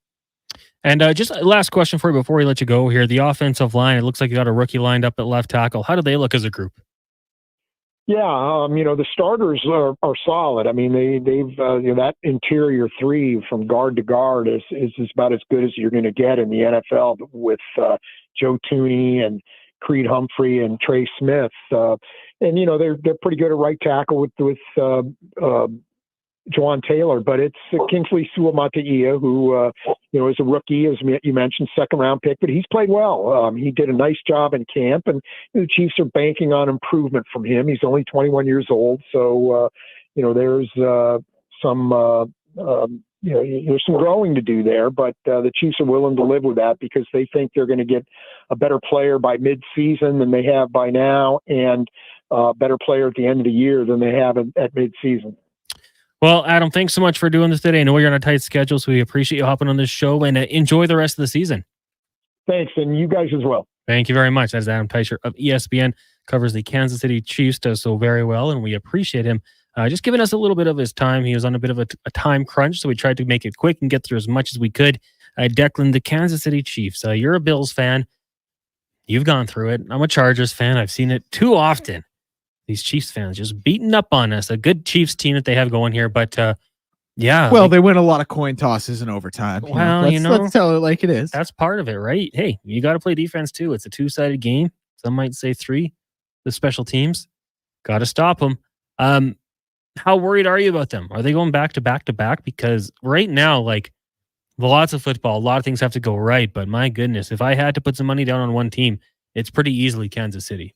Yeah, it really is developing into Tom Brady 2.0 with Patrick Mahomes. Now, I'm not saying Patrick Mahomes is Tom Brady. I'm not saying they have the same style of play, but it just kind of is that thing where year in, year out, you have to bet on them. You have to think, oh, if it's Patrick Mahomes, like he's probably going to do it again. Like, oh yeah, it's Patrick Mahomes. They're going to be up there. They're going to be in that conversation. They're going to be competitive. And I just think like, it's so crazy, man. Like we obviously, you know, I've talked about this, like JP Lossman and Tyrod Taylor and Ryan Fitzpatrick and Nathan Peterman for 2 games. Never forget, quarterback of the Buffalo Bills going up against Tom Brady in those AFC East battles, and just every year knowing it was a foregone conclusion. And then the bad man leaves. The bad man goes to Tampa. He's out of the division. Josh Allen is next up. And now we've run into another kryptonite in the form of Patrick Mahomes. And you know, you kind of like, it sucks, but you have to kind of just throw your head back and laugh and say, this is what greatness is. So yeah, listen, as long as he's there, and Andy Reid as well, because Andy Reid and Andy Reid's system deserve a lot of credit, but as long as they're there, they're going to be in the conversation, and it's hard not to imagine them to be the betting favorites more often than not. Yeah, I mean, there's going to be some really tough tasks. The AFC is going to be fun. Like the West, I'm sorry, Kansas City's going to run away with it. South, I think that might be, you know, competitive, maybe not elite competitive like the East and the North, because when you got the Ravens, the Bengals, the Browns, who knows with the Steelers? Like, what if Russell Wilson finds it? Like all of a sudden the Steelers could compete. Then out East, sorry, Patriots fans, you're going to have to sit this one out, but you got the Bills, the Dolphins, and the Jets. Like the AFC is going to be absolutely a murderer's row. Like when you go through it all and you get to the Super Bowl, you're going to be worn out. And NFC, yeah, because every team in the NFC is going to be tough as well when they get to those like final 4 teams, whether it is the Niners, the Eagles, hey, maybe it's the Cowboys. NFC South, I don't know how sold I am. NFC West, yeah, that's the Niners. It's going to be tough. The Rams, Seahawks could be good. Cards are going to be better. Like, it's going to be a really competitive season in the NFL, and I certainly cannot wait. Triple C in a truck. I know you're an Eagles fan. Don't laugh at the Cowboys. They had a good regular season last year. Shouldn't usually be an easy out, but I get the laughing emoji you text in here. Until it comes playoff time, then they're always an easy out. Yeah, I know. But I don't know. I have a soft spot for the Cowboys. Really? Hey? Yeah. Interesting. Why is that? Well, I don't know. I know a couple Cowboys fans, and they're not delusional. Like, they're not the ones that tell me, this is the year where, like, you can't stop us. We got Dak, blah, blah, blah. Like, it's more of, let's wait and see what happens. So, like, I don't know. Some fan bases over time have bugged me. New England, Kansas City. Just the ones that, like, go on really good runs, and they get a little cocky. Those ones bug me. I can't fault the Cowboys fans for believing in their team. Yes, we do laugh at them, but I don't hate the fan base. It's not like it's the Maple Leafs for me personally. Maybe if I lived in the States, it might be that way, Declan. But I don't know. Cowboys fans and me, like, we've been cool. You know, Connor, I'll give it to you. I'll give this to you. Like, there is something weirdly nostalgic about the Cowboys for me. And I'm obviously like relatively young. I'm in my mid-20s. I never saw them win their Super Bowls in the late 90s. And it's just like, there's still something about them that every time you watch them, they do just feel like a really like old-timey history-filled club, which they are, but it's weird that I would think of them that way because like I've never seen them really be good. Tony Romo and Jason Gregor were going, I think they went 8-8 for 153 years straight. Like that's what it felt like, right? So it's weird to think of them in those terms, but to your credit, you do sometimes. Yeah, I don't know, man. I like their uniforms too. Like I don't mind sitting down on Thanksgiving and watching the Dallas Cowboys play a little football. It's just not one of those teams I despise because I'm a biased Chargers fan. There's teams I dislike like crazy. But one of the Patriots, yeah, that's one of them. The Cowboys, not so much. Connor was cool, but with that Cowboy take, he dropped 2 points. Every Cowboy fan I know says this is their year. I don't know if it's just the best trolls or delusional. Fat Efron. Fat Efron, just a quick question here. You said Connor dropped 2 points. I would like to know, out of everyone at 1440, what the points system looks like. I want to know how many points I have. Just out of point of curiosity. Well, Fat Efron, what if I were to say Fanta Pineapple is the worst? Because I know that was the take you had earlier today, and I'm going to agree with you on that one, simply because I want to regain those 2 cool points. Montana Duray says, Cowboys make me sick. Eagles I hate. Chiefs I hate. Rams I hate. Seahawks I hate. Niners fan. Yeah, see, as a Niners fan, I would get it. The Niners and Cowboys rivalry. Eagles, there's been some beef there. And then the Chiefs just keep on winning. They beat the Niners twice, and you got to hate your division rivals. Now, Montana Rice did leave out the Cardinals because maybe they are kind of the lovable loser of the group and you don't hate them. But the rest makes sense to me. As a Chargers fan, what have the Cowboys ever done to me? Well, they beat us the last couple of years in heartbreaking fashion. We beat them on Thanksgiving like 8 years ago. That's all I really got. When they bust out that navy blue Declan or jersey Declan, I love it. Now, do you have a lovable loser you root for as a Chargers fan? The Chargers. What are you talking about? They are the lovable loser I cheer for. Okay. Yeah, no, for a long time, Declan, funny that we didn't have the name left there, but Montana Rice brought up like leaving out the Arizona Cardinals. That was my backup team. I know like Gazola's a Cowboy or a Cardinals fan. I just loved Larry Fitzgerald, so I have his jersey. Yeah, it's one of the few non-Chargers jerseys I do own. But yeah, the Cards for me, like they had one good run with Warner. And other than that, it's been kind of tough. Do you have a lovable loser team? Yeah, Detroit Lions. Oh, they're back though. They are back. I know, but listen, if it's not the Bills, I want to see the Lions win. I don't care that much. I'm obviously not invested the same way I am with the Bills, but like if they're, in the playoffs and they're competing, I'll be rooting for them because the Lions were they were the epitome of garbage across the 4 major sports when I was a kid. Yeah. Like they were it was I'm struggling for words here, as you can tell. They were just a garbage franchise, horribly run, horrible coaching, everything. And so to see them do well, it does warm my heart a little bit. Yeah, that is one for me. Boys, I can't stand the Cowboys. All they did was win when I was young, and everyone got on the bandwagon. Plus, they were always on TV from Husks. See, that I can get. That's why for me, the Seahawks, I still don't really like them because growing up, all I had to watch was the Seattle Seahawks from their Coeur d'Alene feed that came up to Edmonton. So for that reason, still, I don't like the Seahawks. I guess maybe it depends when you're born. I'm taking some heat here. I'm also getting it from Rowdy. Connor, not a chance for the Cowboys. As a diehard Niners fan, that's like me saying I don't mind the Flames. Hey, what I believe does not matter to what you guys believe. We're all looking at this from different perspectives. You guys probably don't hate the Raiders the way I do. Maybe you do. They got a pretty sometimes obnoxious fan base. Montana Rice says, if I had to see another team win a title and be okay with it, it would be the Dolphins. So a Niners fan is okay with the Dolphins and says he also always liked the Patriots. How can you like the Patriots? Yeah, what? They're the worst. I love to see this. Lance says, I say every year, Steelers year. Who am I trying to judge? You know what, Lance? You're right. But it's not as obnoxious. Well, you know what? Hey, we just talked about perspective. Maybe to some fan bases, Oilers fan bases are the worst. It's so obnoxious. They think they're going to win every year. That's what it's all about. Mark the Keeper says, Cons, that's so weird with the Seahawks. That's exactly how I fell in love with the Seahawks because that's the only team I got to watch back in the day. Mark the Keeper. And I get that. But I was a Chargers fan. So I did not want to watch the Seahawks. The amount of times I had to watch Matt Hasselbeck and Jake Plummer. I don't know, maybe who I'm just throwing out a quarterback that might have been with the Cardinals back in the day.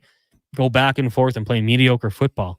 It just wasn't great. It bored me. And I was like a teenager. I wanted to watch the Chargers for once in my life, and I never got a chance to watch them. So perspective again. If you were not having a fan or a team and you wanted to become one, the Seahawks might have been perfect for you. I was going the opposite way. Norm in a combine. Looks like he's out combining. Says, Texans, boys. Norm, that looks very cool. Keep up the good work. Husk says, definitely will always cheer for the Lions. Felt bad for them. Plus, Barry Sanders was unbelievable to watch. The Patriots are the worst team for sure. Jeremy from Art of Cake. Sorry, guys. Pats all the way.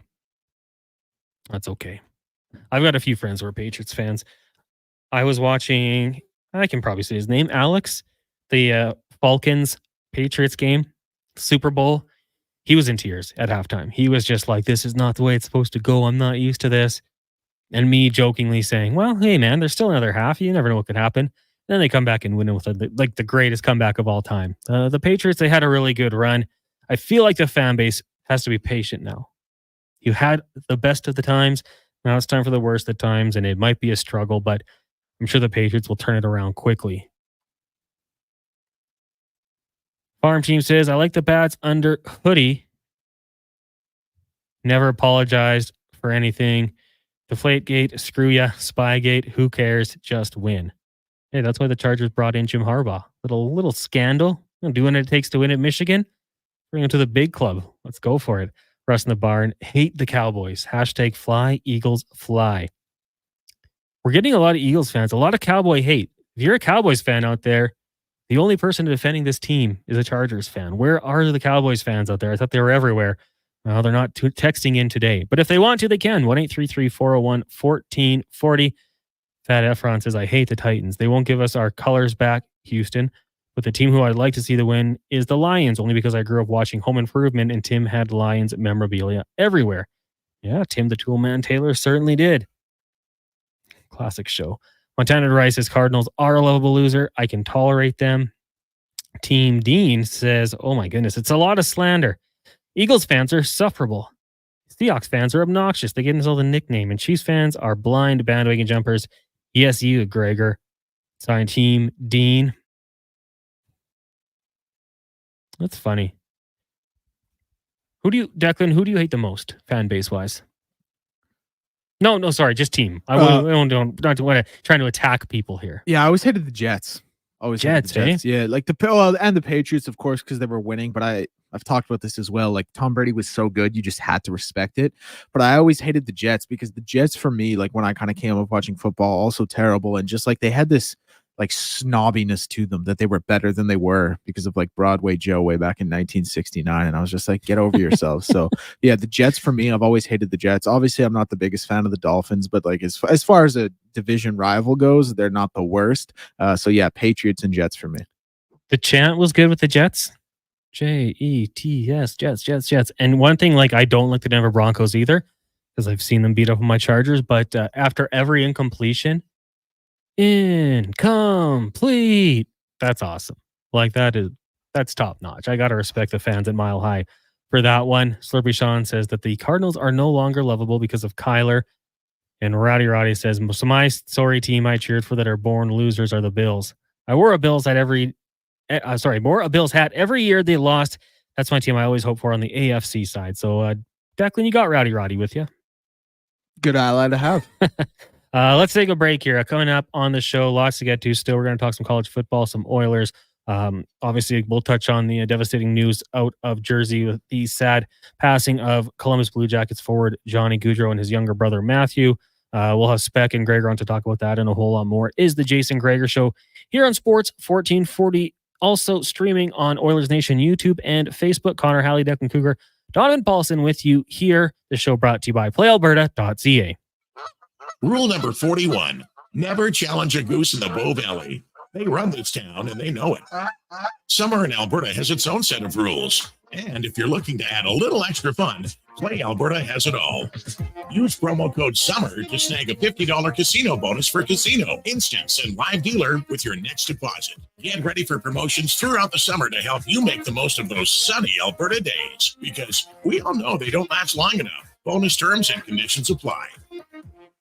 Well, get ready for a silly hockey fans. Your partner in power just skated onto the ice. EWEL.ca, the new e-commerce website for electrical wholesalers Edmonton, is ready for the power play 24/7, 365. UL skates to where the puck will be in 5 years. Now that's forward thinking. Killer selection, slamming products from the best brands, and legendary service. Don't sit on the bench. Get your account today at EWEL.ca and win that project. Plug into your partner in power. Get an EWEL.ca account today. Honk your home for Papa John's newest deal. It's one big deal for one big pizza.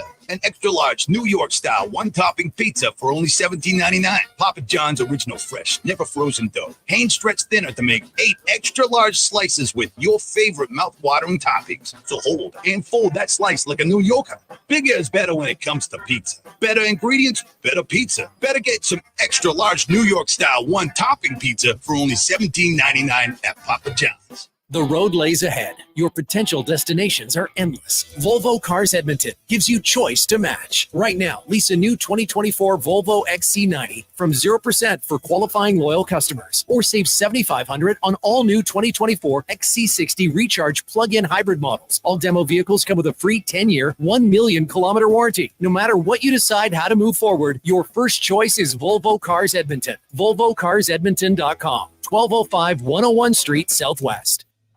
Silent Ice Sports and Entertainment is an innovative market leader across Western Canada. With sports and entertainment properties including the Spruce Grove Saints, the Junior Prospects Hockey League, Silent Rides Charter Company, the Hockey Super League, and the newly launched Female Super League. Silent Ice also owns the Western Hockey League Seattle Thunderbirds and operates the Mournville AAA Arena. The Silent Ice Center, a new state-of-the-art entertainment facility, is open in Nisku, which features 2 sheets of ice, including a 1,600-seat arena and a restaurant with a viewing area.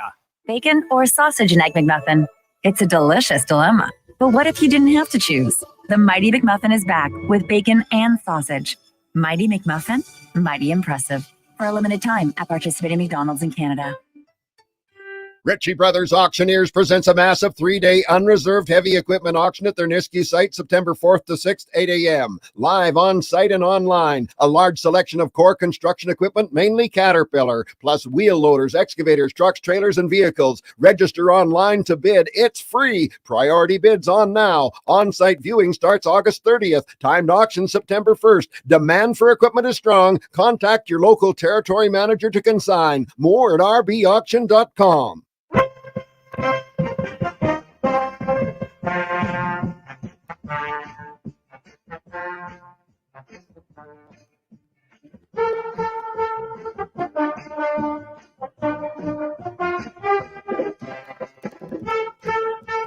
From puck drop to kickoff, it's the Jason Gregor Show on Sports 1440. Presented by PlayAlberta.ca, Alberta's only regulated online gambling website.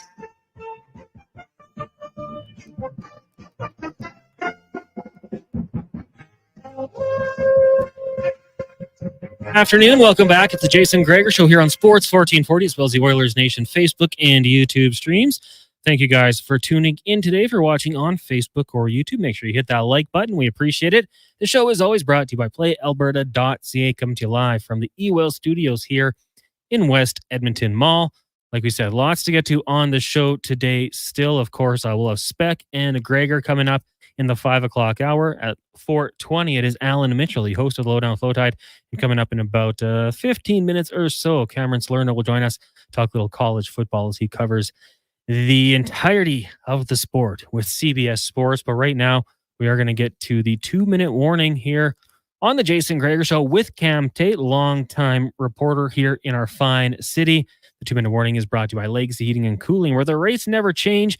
Need service late at night or on the weekends. You don't need overtime charges. That's how you build a legacy at legacyheating.ca. And for course, for those who don't know, maybe tuning in for the first time, Cam Tate does. Good afternoon. Cerebral palsy, and that was the voice you're going to hear in a second. I was always wanting to do radio, but makes it a little bit tough with the powers of technology, though, as you just heard. It can do text to voice quite easily. So without further ado, let's hear it. Good afternoon, Gregor. And on a positive Friday, when we honestly try to write something good, something fun, something positive, today we are shocked, even gutted. Here we are on the doorstep of September, right before our wool sweaters, a time of much promise, so much potential. A time when hockey and baseball and football and basketball create a perfect storm, when sports fans wring their hands with glee, giving their television remote controls their yearly frantic fall workout to keep on top of so many things. The easy thing today in this allotted airtime, not talk about Johnny and Matthew Gaudreau, but that would be disrespectful. ITIS painful, processing ITIS beyond comprehension. And to bury our hands in our faces is tempting. As it is, we need to discuss what happened Thursday night in New Jersey when 2 brothers went for a harmless bike ride the night before the wedding of their sister and were struck by a vehicle and killed Johnny, 31, a member of the Columbus Blue Jackets, and WH also played for the Calgary Flames. Matthew was 29. Tragic on all fronts, perhaps felt most by the families of both men, and how important both brothers felt about families. And while we need to feel, to embrace, to personally experience this unimaginable event, there is unfortunately another painful and very hard subject we need to take a serious look at: impaired driving. Sources close to the crash said the driver of the vehicle which ran into the 2 brothers was under the influence of alcohol. I need to be clear here. I am not in any way even attempting to wave my self-righteous right index figure and launch into a stern lecture on the dangers, and they are dangers, of drinking and driving. This is not the time nor the place. IT is, though, beyond sad. It takes such a tragic event, claiming the life of a sports hero, to be reminded of drinking and driving. A cost far too high. Johnny and Matthew, may you rest in peace. The 2-minute warning with Cam Tate, Monday, Friday, Gregor Show, Sports 1440. Minute warning every Monday and Friday here on the Jason Gregor Show, brought to you by Legacy Heating and Cooling, legacyheating.ca. And you know what? You're right. Like, you can say to a certain extent, this isn't the time or place, but we got to be better. Like, society, like there's a lot of things that happen that can be out of our control, but everyone's got the ability to just put down the keys. You're going for drinks, leave the car key at home. Get a ride there. I promise you're not inconveniencing your friends if you ask for a ride home or a ride to the establishment. Pay up the extra $20, whatever it might be, to take an Uber. Take the bus if you have to. Whatever you have to do to not go behind the wheel while intoxicated or high, do it. And this is a painful reminder of that, because on what should have been one of the best days of the Gaudreau's family life, it is without a doubt the worst. They lost 2 sons. They're supposed to have a wedding, and 2 young children under the age of 2 will not know their father beyond that. It's awful. 2 women lose their husbands. Like, just couldn't imagine it. It's awful. So sorry to get be on the high horse, but let's not drink and drive. Let's figure it out beforehand. It's something that is very easily controllable. And then we wouldn't have had to do it this today. And we all got to watch Johnny Hockey play some fantastic hockey for a long time. It is the Jason Gregor Show, 1-833-401-1440. That is the text line. We did talk a little bit about some of these things that we dislike when it comes to sports fans. I know it's Positive Friday here on this show, but Jeff says, as a Packers fan, I hate the Niners. They always knock us out of the playoffs. If it's talking lovable losers, how can you hate the Bengals? Jeff. Yeah, the Bengals, I mean, hey, they did go to a Super Bowl in Burrow's, first full season as a starter after coming back from injury, but for the most part, long time of struggling. Lance says, in all caps, Raiders Nation. Hot Salsa just says, Skull. Oh, no. Hot Salsa. Did you used to be something else? Changing the name? I like it. You rebranded yourself. Rob says, I was a Cowboys fan for 50 years, but turned in my keys this year due to the ongoing incompetence of the Jones Tools. Bye-bye, Star. On to the Niners. Rob the ref. From the Cowboys to the Niners? Can you do that? Montana to Rice, do you accept this? 50 years? You had some good times. Super Bowls. If I'm a Chargers fan and they don't win a Super Bowl in 50 years, I will not hop off the bandwagon. I will regret my choices in life, but I will ride it out, I think. I got the Spanos family leading the way. Come on, Rob. I think you got to go back to the bandwagon with the Cowboys. I would maybe ask Rob too, why the Niners? Like, I would think if you're a Cowboys fan, outside of obviously anyone, in the NFC East, all the battles you would have had with the Niners in the 90s, like, wouldn't that be the last team you would switch to the bandwagon for? I mean, so I got to know why. We've had Niners fans openly say they hate the Cowboys for that reason. Which makes a lot of sense to me, and which I would imagine, yeah. Clear it up for us, Rob. Let us know. AK says, all the Patriots hate hurts my one feeling. In Drake, may I trust. But here's the thing, AK. We wouldn't hate them unless we were jealous. That's where it begins. We're envious of you. I want that feeling. You know what? I want the feeling of the Ravens. No, they've won 2 Super Bowls. Who's won 1? The Indianapolis Colts. I would take that feeling. Just winning once. That's all I want. You had it 6 times, man. Or girl. Very envious of you. Norm says, 100% no need to drink and drive. Ontario Moms. There are people who pick you up for free to stop drinking and driving, and there are people who will drive your car for free. There are so many options. You do not need to be doing this. I'm with you. Totally with you. In 2024, there's just so many alternatives. And, leave your car. People can give you a ride. There's so many ways to do it. And you know what? If you've had a history of doing that, when you go out, when your, brain is not messed up by the drinks, the bevies, and the whatever else it might be, just don't even bring your car with you. Eliminate the problem, eliminate the source, and you'll be just fine. Why not the Texans and stay in Texas? Triple C in a truck says. Montana to Rice says, we do not want you, Rob. Kick rocks, buddy. And Jeremy Art of Cake, who is a Patriots fan, but does not necessarily like the Boston sports teams, says he also has a soft spot for the Bucks because he was a fan of theirs as a kid. Became a Patriots fan after Brady's first.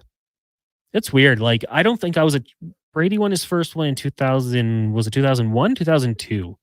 Beating the Rams, the greatest show on turf. I think a lot of people at that point were on the Patriots. I just didn't see it. I think I might have been rooting for the Rams.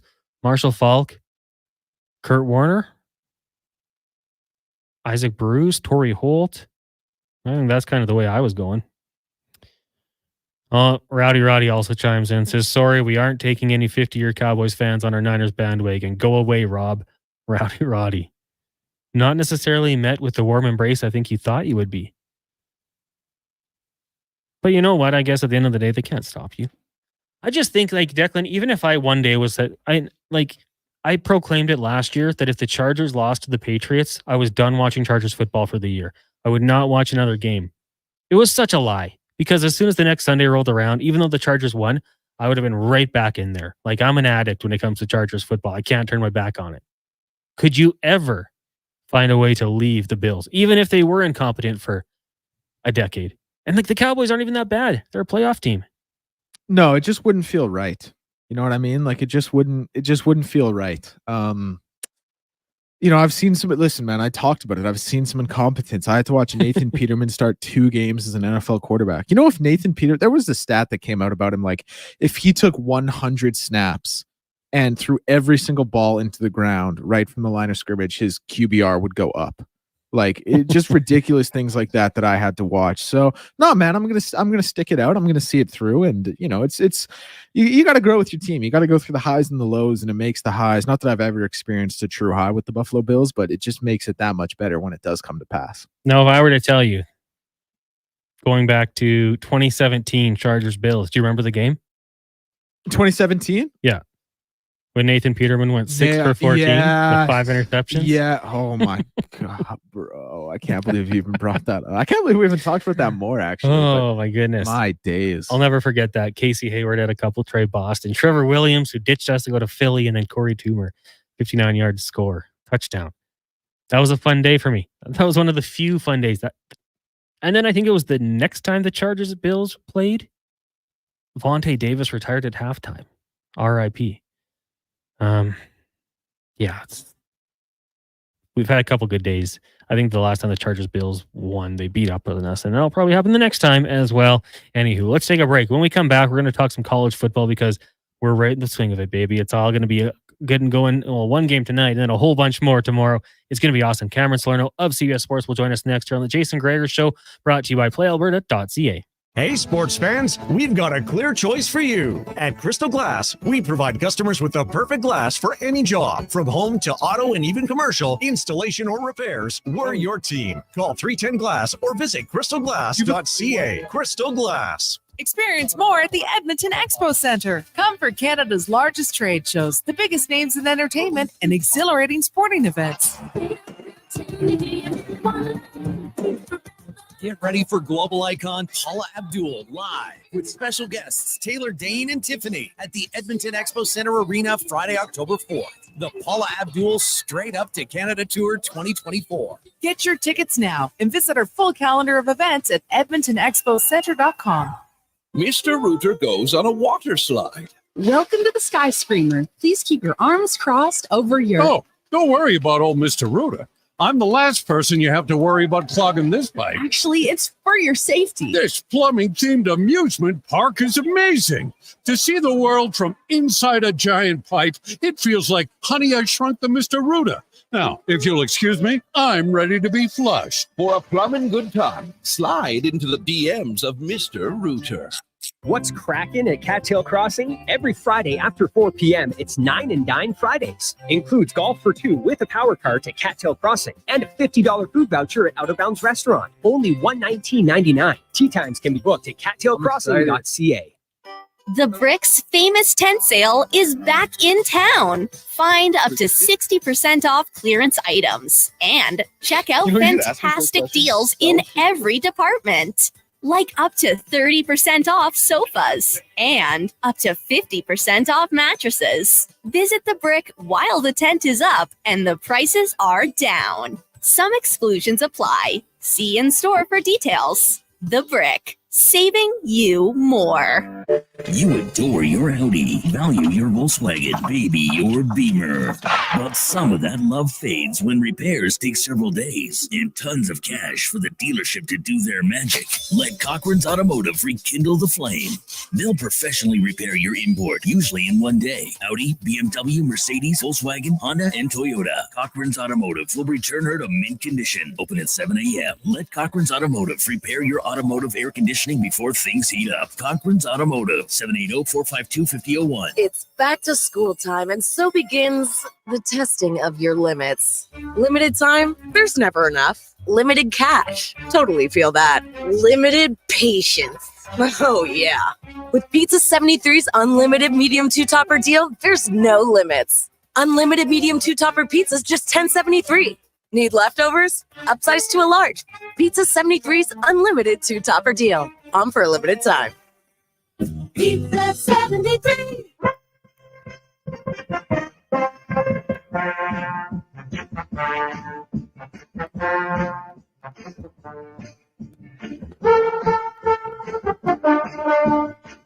Portions of this hour brought to you by the 7th Annual Oilers Nation Golf Tournament. It is today, and it is in support of the Gregor Foundation. You can still donate at nationgear.ca. From puck drop to kick off, it's the Jason Gregor Show on Sports 1440. Presented by PlayAlberta.ca, Alberta's only regulated online gambling website.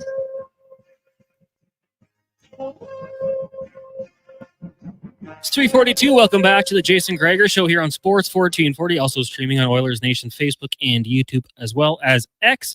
If you want to watch on Instagram, head over to Sports 1440. You can check us out there. Connor Halley, Declan Kruger with you here, coming to you live from the eWell studios here in West Edmonton Mall, where the real power place is shop ewell.ca for all your electrical needs. Online 24/7. ewell.ca is your partner in power, and it is here. We're in full swing right now. College football season is back, and we're going to talk about that right now with Cameron Salerno of CBS Sports, covers the NCAA and football. And Cameron, first things first, thanks for doing this today. How are you doing?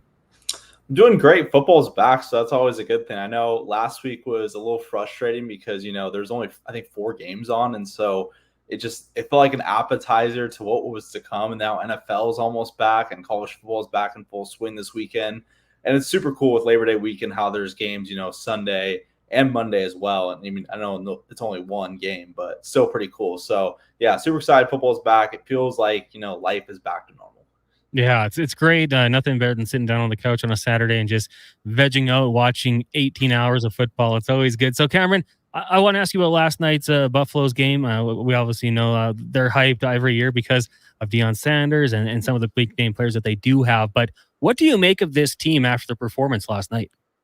I thought they looked a lot better. I know Shedeur looked much improved from last season. I know Colorado's biggest weakness was the offensive line that allowed the most sacks of any team in the FBS. So I thought Shedeur's processing was really good last night. I know that's one of his best strengths. And, like I said, Colorado is only going to go as far as Travis Hunter and Shedeur Sanders takes them. There's so much turnover with this Colorado roster for the second consecutive year.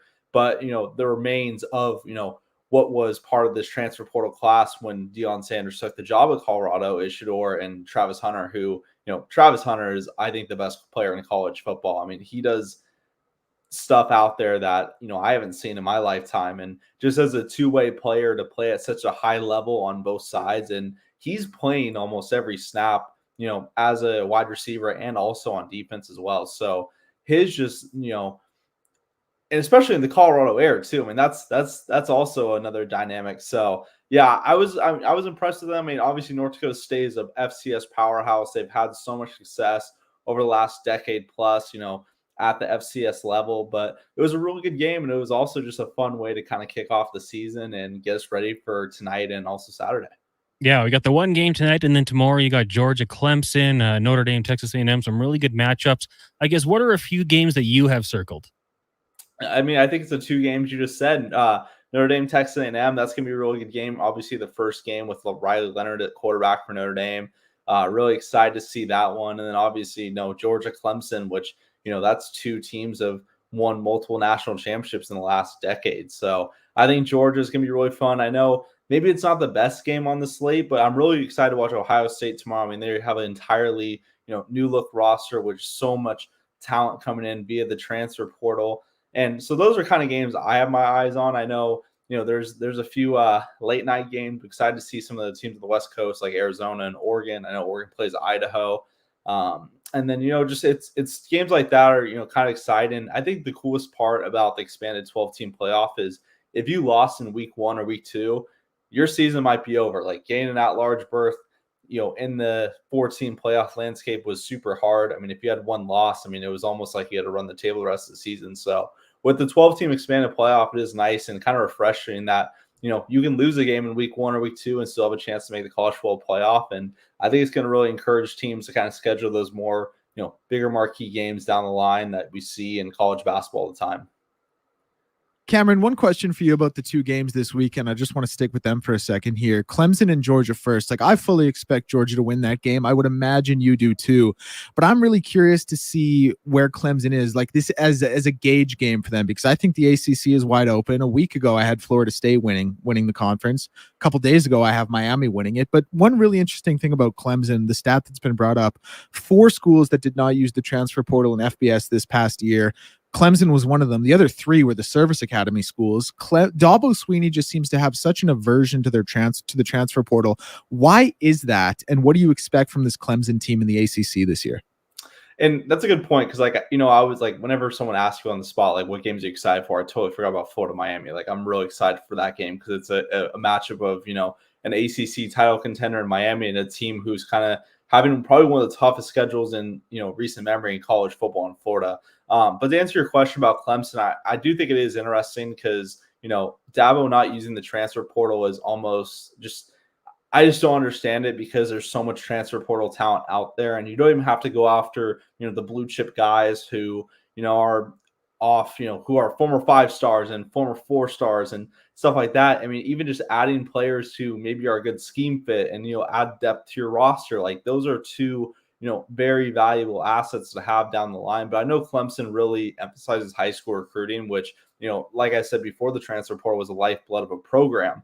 And so for Clemson to kind of say, hey, we're not going to use the transfer portal at all is a really bold move because I think everyone is kind of shifting, to the new era of college football where it's the transfer portal. I mean, like the transfer portal is so valuable because you can go grab a guy who's had multiple years of experience at a certain school, or maybe it's someone who was a former highly touted recruit who had to sit behind other people at their former school and they get a fresh start at a new school. So I think Clemson's strategy is super bold. I mean, it's obviously, I think it's going to determine how far they go based off the play of Cade Klubnik. I mean, he is obviously another guy who is a formerly highly touted recruit, kind of struggled last year. So I think, Clemson is going to go as far as Cade Klubnik takes them. But, the ACC, my preseason pick was Miami just because I think they have a loaded roster. I love Cameron Ward. I think he's a great player.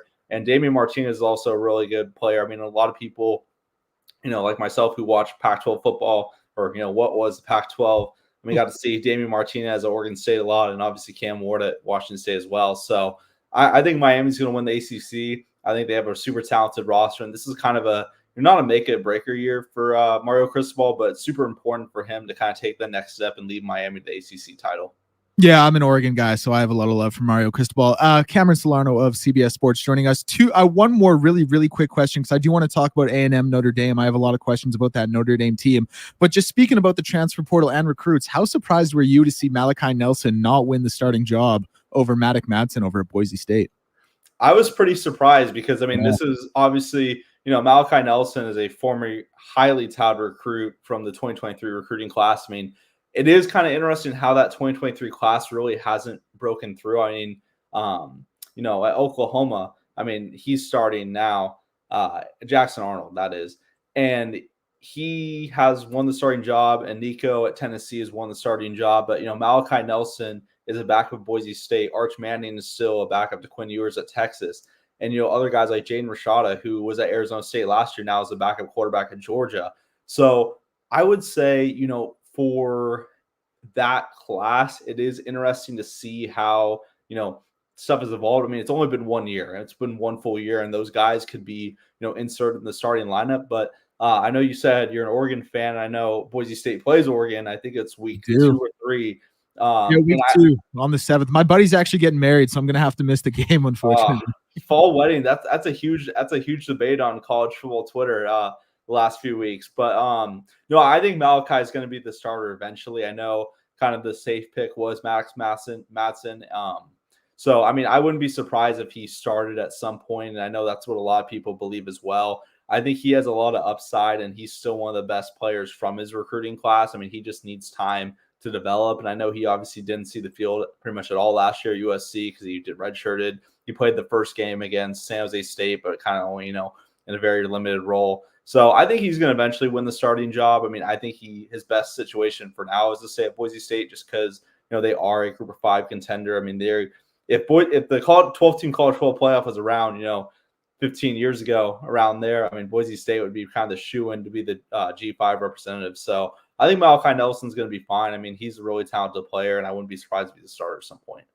Jumping back to this week now, Notre Dame, obviously they only have the really 3 tough games on their schedule, or 3 presumed tough games. They have to play FSU at home, then on the road against A&M at College Station, and on the road against USC. I'm not sure what USC is going to be.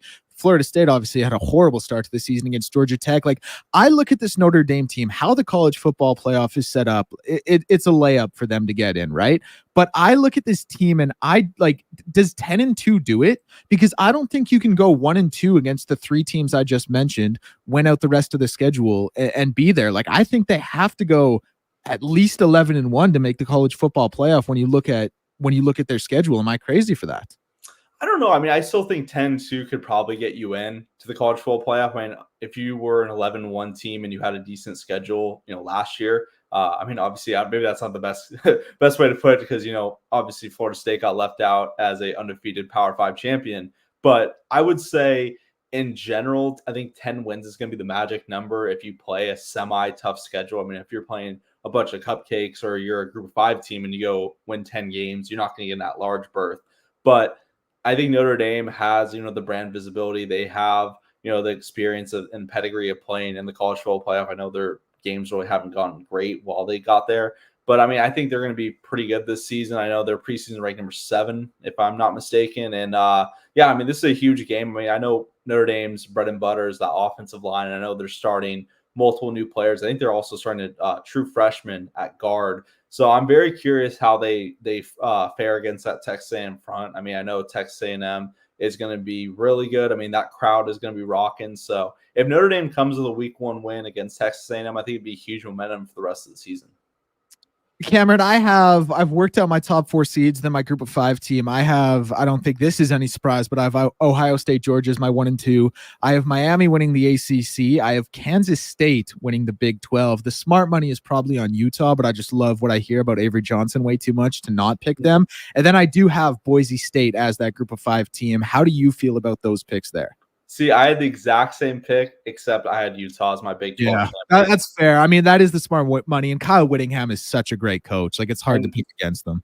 And Cam Rising, I mean, he's really good. He's also experienced. And, like, you just have seen college football. I mean, I think college football a while ago, like, if you had a veteran starting quarterback, like, you're going to be very well off. And Cam Rising is the same age as me. So that really tells you, 1, how young I am, and 2, how old he is playing college football still. So I love Utah's team. I mean, they are just, like I said, Kyle Whittingham is an amazing coach. And I think they are going to have success in the Big 12. I know the last year, the Big 12 newcomers, Cincinnati, BYU, UCF, they had in Houston, they have their struggles in the Big 12 in their first year. But I don't think this group of, teams are going to struggle as much. I know Arizona State might go through some bumps and bruises during their first year as a Big 12 team just because they're in the middle of rebuilding. Colorado's schedule is super tough. They don't really have the luxury of avoiding, the Big 12 contenders. Then obviously Arizona, I think, is a sleeper team too. I mean, they're coming off a 10-win season. I know they lost their head coach Jed Fish to Washington,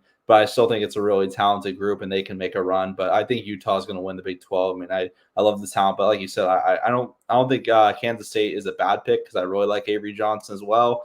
But, you never know. I mean, the Big 12, I think, is wide open. But I will say I feel pretty strongly about Miami winning the ACC. I don't think Florida State is as good as they were last year, obviously, and I think Clemson still is kind of iffy. And then outside that, like I really think Miami's the best team of the bunch. So as long as they don't pull a Georgia Tech from last year and run the ball when they could clearly kneel out the game and win the game, I mean, I think they'll be fine. But I will say one more thing too about that. Like, I don't know if you guys watched the game last night when North Dakota State played Colorado, but on that first down when they threw the ball, when they could have ran out the clock, and I think the time worked out where if they would have like kneeled all 4 plays, like they could have ran out the clock entirely. So for them to throw on first down, and if they would have lost that game, that would have been I think it would have been worse than what Mario Cristobal did last year. So, but anyway, that's kind of my thoughts on those picks. But I think they're solid. I don't think you can argue against really Kansas State being a Big 12 champ. Yeah, I was scratching my head when they threw it the first down, and like just kind of seemed a little bit weird. I know X was a little upset with that too, but hey, they found a way to successfully pick up the win, so they got the job done. Final question for you, Cameron. Really appreciate you coming on here talking some college football with us. When you look at the Heisman odds, I think Dylan Gabriel getting a lot of love, as is Carson Beck, Quinn Ewers, Jalen Milroe. Who are some guys that you think might be getting slept on when it comes to the Heisman conversation? I love Travis Hunter. I think he's a really good guy who can potentially emerge as far as a Heisman candidate, just because he's playing both ways. You don't really see that in college football. Like if a wide receiver or a DB is going to win the reward, he's going to have to either be returning kicks or playing both ways. And I think that's the pathway for Travis, to do that. I'd really like Jackson Arnold's a kind of a sleeper. I know he's another member that, star-studded 2023 recruiting class who kind of could emerge. I do like Dylan Gabriel as well. Like I think he is going to have a huge year at Oregon. I think I really like the weapons surrounding him. I would say like my sleeper pick, I don't think he's going to get the production just because it's going to be a 2-headed backfield. But Quinshon Judkins from Ohio State, I don't know how much, his final stats may not reflect it, but I think he's going to have a huge year. I mean, him and Travion Henderson is probably the best 1-2 punch in college football. So those are kind of my guys. And then Nico at Tennessee, I think he could have a huge year as well. So when you talk about sleepers, those are probably the guys that come to mind. Cameron, thanks so much for doing this today. Really appreciate you coming on and talking some ball. Yeah, appreciate you guys. Thank you so much for having me. There you go. That is Cameron Salerno of CBS Sports talking NCAA football. Tonight we do have one game on the schedule. The Oklahoma Sooners hosting Temple. That'll get going in just over an hour, actually, down in Norman. Oklahoma, 42-point favorites. That spread scares me, Declan. 42 points? Likely number for them to be favored by. Yeah, 42 is low. Well, we saw Hawaii as 40-point favorites, and old Delaware State covered. And we talked about it, close game at halftime. So you know what? Gamble a little. Put your faith in Temple, man. Like they're playing too. They're playing college ball. They want to win. Throw a little money on the Temple spread. There was a stretch there, and I'm sure you remember it. It was only 2-3 years ago, but Alabama, it didn't matter who they were playing. You always took them to cover the spread or took the over. Like there was games like the over-under was set at like 88 points. Take it, because it would be like 42-20 at halftime. It was just good times in college football for those who like the offense. And it's going to be a whole lot of fun tomorrow. It all kicks off 10 a.m. We'll have the Saturday sports set up here on Sports 1440 from 9 to 10. Get you ready for that and a whole lot more. 9 a.m. here on Sports 1440. Right now it is the Jason Gregor Show. We're going to take a break. When we come back, we'll get into the inbox a little bit more. Teams you love to hate. You can let us know. 1-833-401-1440. But first, a Sports 1440 update brought to you by Legacy Heating and Cooling. Home of no payments, no interest for 1 year on your AC unit. Stay cool all summer at legacyheating.ca. Here is Declan Kruger. This is the Sports 1440 update. And for your Sports 1440 update, we start with tragic news from the hockey world as Columbus Blue Jackets winger Johnny Gaudreau and his brother Matthew were killed late last night when they were struck by a vehicle while riding bicycles in their home state of New Jersey. Johnny Gaudreau was 31, Matthew was 29. Carolina Hurricanes forward Jesper Fast is expected to miss the season after a neck surgery this month, and the Dolphins have agreed to a 3-year extension with head coach Mike McDaniel. Paralympic results for the Canadians. It was Keely Shaw in the paracycling women's 3,000 meter individual pursuit picking up the bronze. Alex Hayward in the paracycling men's 3,000 meter individual pursuit picking up the bronze as well. And one MLB final from earlier was the Brewers over the Reds, 5-4 in extras. Blue Jays going to be in action at 6:10. Kevin Gausman on the mound for that one. Tour Championship out of the East Lake Golf Club in Atlanta, Georgia sees Scotty Scheffler leading the way. He's 19 under. 3 under on the day through 15. Xander Schauffele and Colin Morikawa tied for second at 1,500. And Taylor Pendrith, the Canadian, sitting inside the top 10, tied for 9 at 8 under par. I'm Declan Kruger, and this has been a Sports 1440 update. 1440, Stingray radio station. CKJR broadcasts from West Edmonton Mall and Wetaskiwin. Download the free Stingray music app and listen wherever you go. Rule number 12, not spending the afternoon tubing on the Pembina. Next, you're going to tell us you don't wear flannel. Summer in Alberta has its own set of rules. And if you're looking to add a little extra fun, Play Alberta has it all. Use promo code SUMMER to snag a $50 casino bonus for casino, instance, and live dealer with your next deposit. Get ready for promotions throughout the summer to help you make the most of those sunny Alberta days, because we all know they won't last long enough. Bonus terms and conditions apply. I'm Colin Livingston, president of Cantork. Since 2016, we've been at the forefront of hydraulic torque wrenches in Canada. I'm delighted to share our latest venture, in-house production for quicker turnaround, superior quality, and heightened versatility. Experience excellence at cantork.com.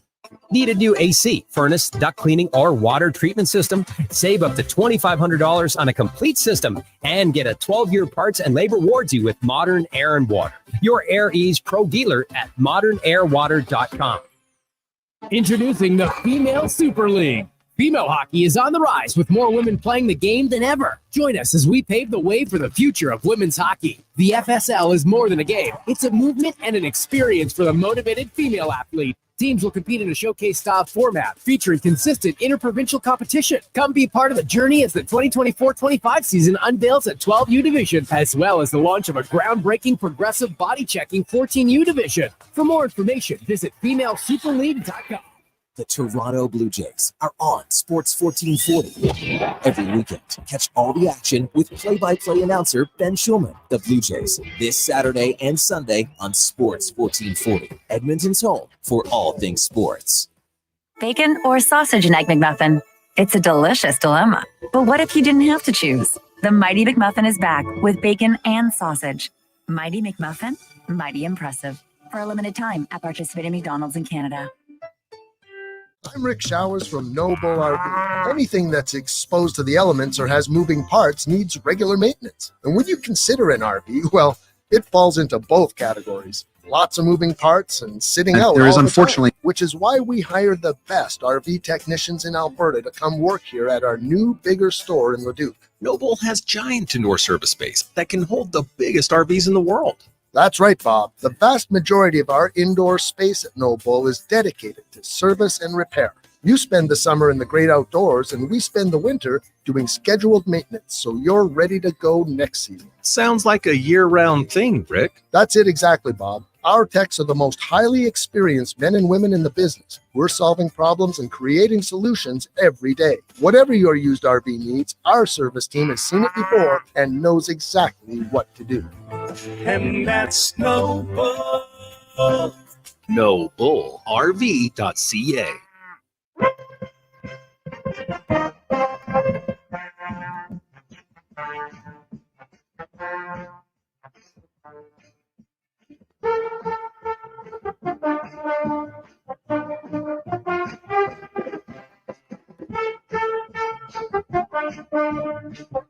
From puck drop to kickoff, it's the Jason Gregor Show on Sports 1440. Presented by PlayAlberta.ca, Alberta's only regulated online gambling website.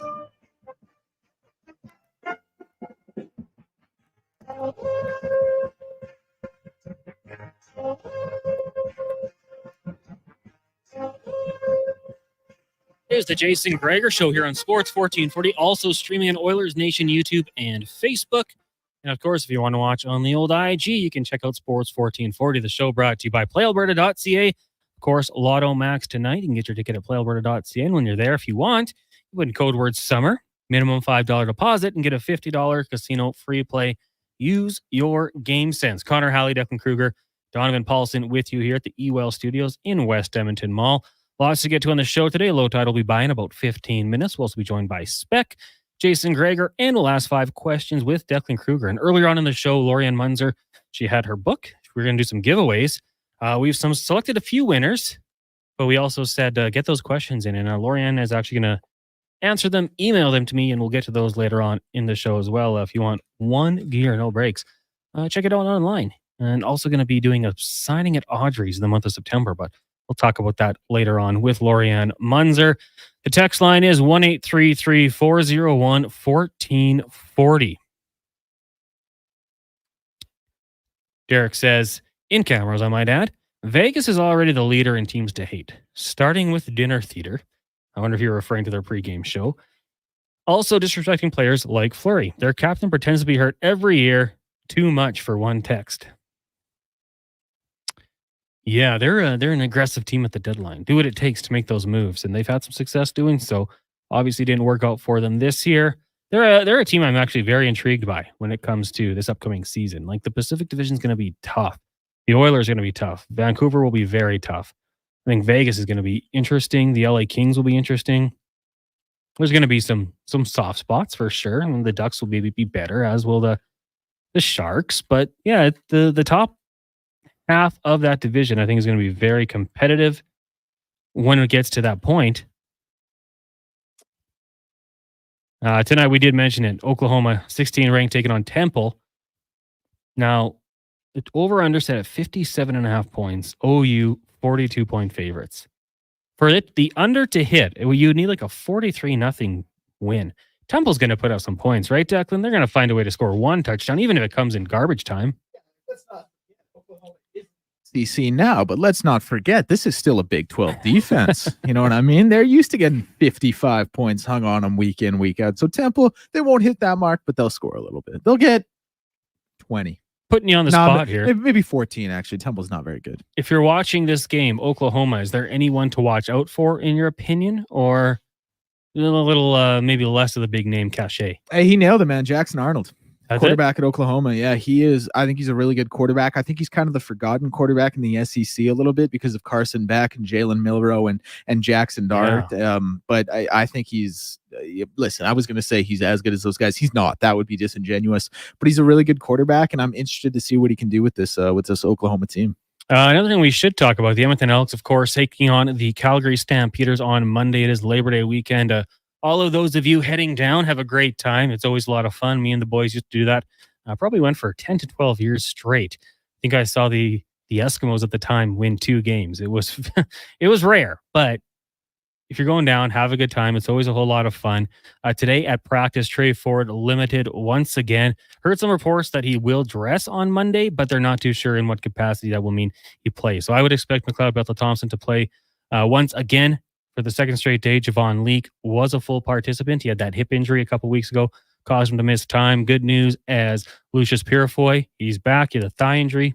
And Jake Taylor had what they're calling a head injury. He was limited Thursday, but full today. So it does look like the Elks getting a little bit closer. Niles Morgan had the ankle injury. He didn't play or practice on Thursday, but he was limited today. So slowly working his way back up. In this case, the extended time off certainly will help the Green and Gold as they're set to take on the Calgary Stampeders this weekend. And it should be a lot of fun. Labor Day in the CFL is always a good time. We get to that point where you start to see some of those NFL free agents trickle into the league. Teams can make a few more moves. The Stampeders 4-6 and the Elks 3-8 on this season. So if the Elks can somehow pull off the sweep, they'll just leapfrog right over them in the standings. A win, in this game would put them both at 4 wins. Of course, the Stamps have had a bye week and one less game played. You also got Hamilton and Toronto. On paper, probably won't be the best of games. 2-9 Hamilton trying to get it done on Monday. On Sunday, it is the Banjo Bowl. 5-1 Riders hosting the 5-6 Winnipeg Blue Bombers. And then, of course, on Saturday, the epic rivalry of the BC Lions taking on the Ottawa Red Blacks. Declan, I know you're a lifelong Riders fan. 5-1. Are you okay with us calling it the Banjo Bowl? I think some people don't like it, but it's... Well, the Banjo Bowl is the rematch. Oh, okay, that's the rematch. Banjo Bowl is the rematch. So, yeah. In Winnipeg? in Winnipeg. Yeah, that's the one with the nice little banjo on Why the line. can't I call this the Banjo Bowl? Because the Banjo Bowl is the rematch. I thought every time they played it was the Banjo Bowl. No. The Banjo Bowl is the Labor Day rematch. Listen, as far as this game goes, I am just hoping.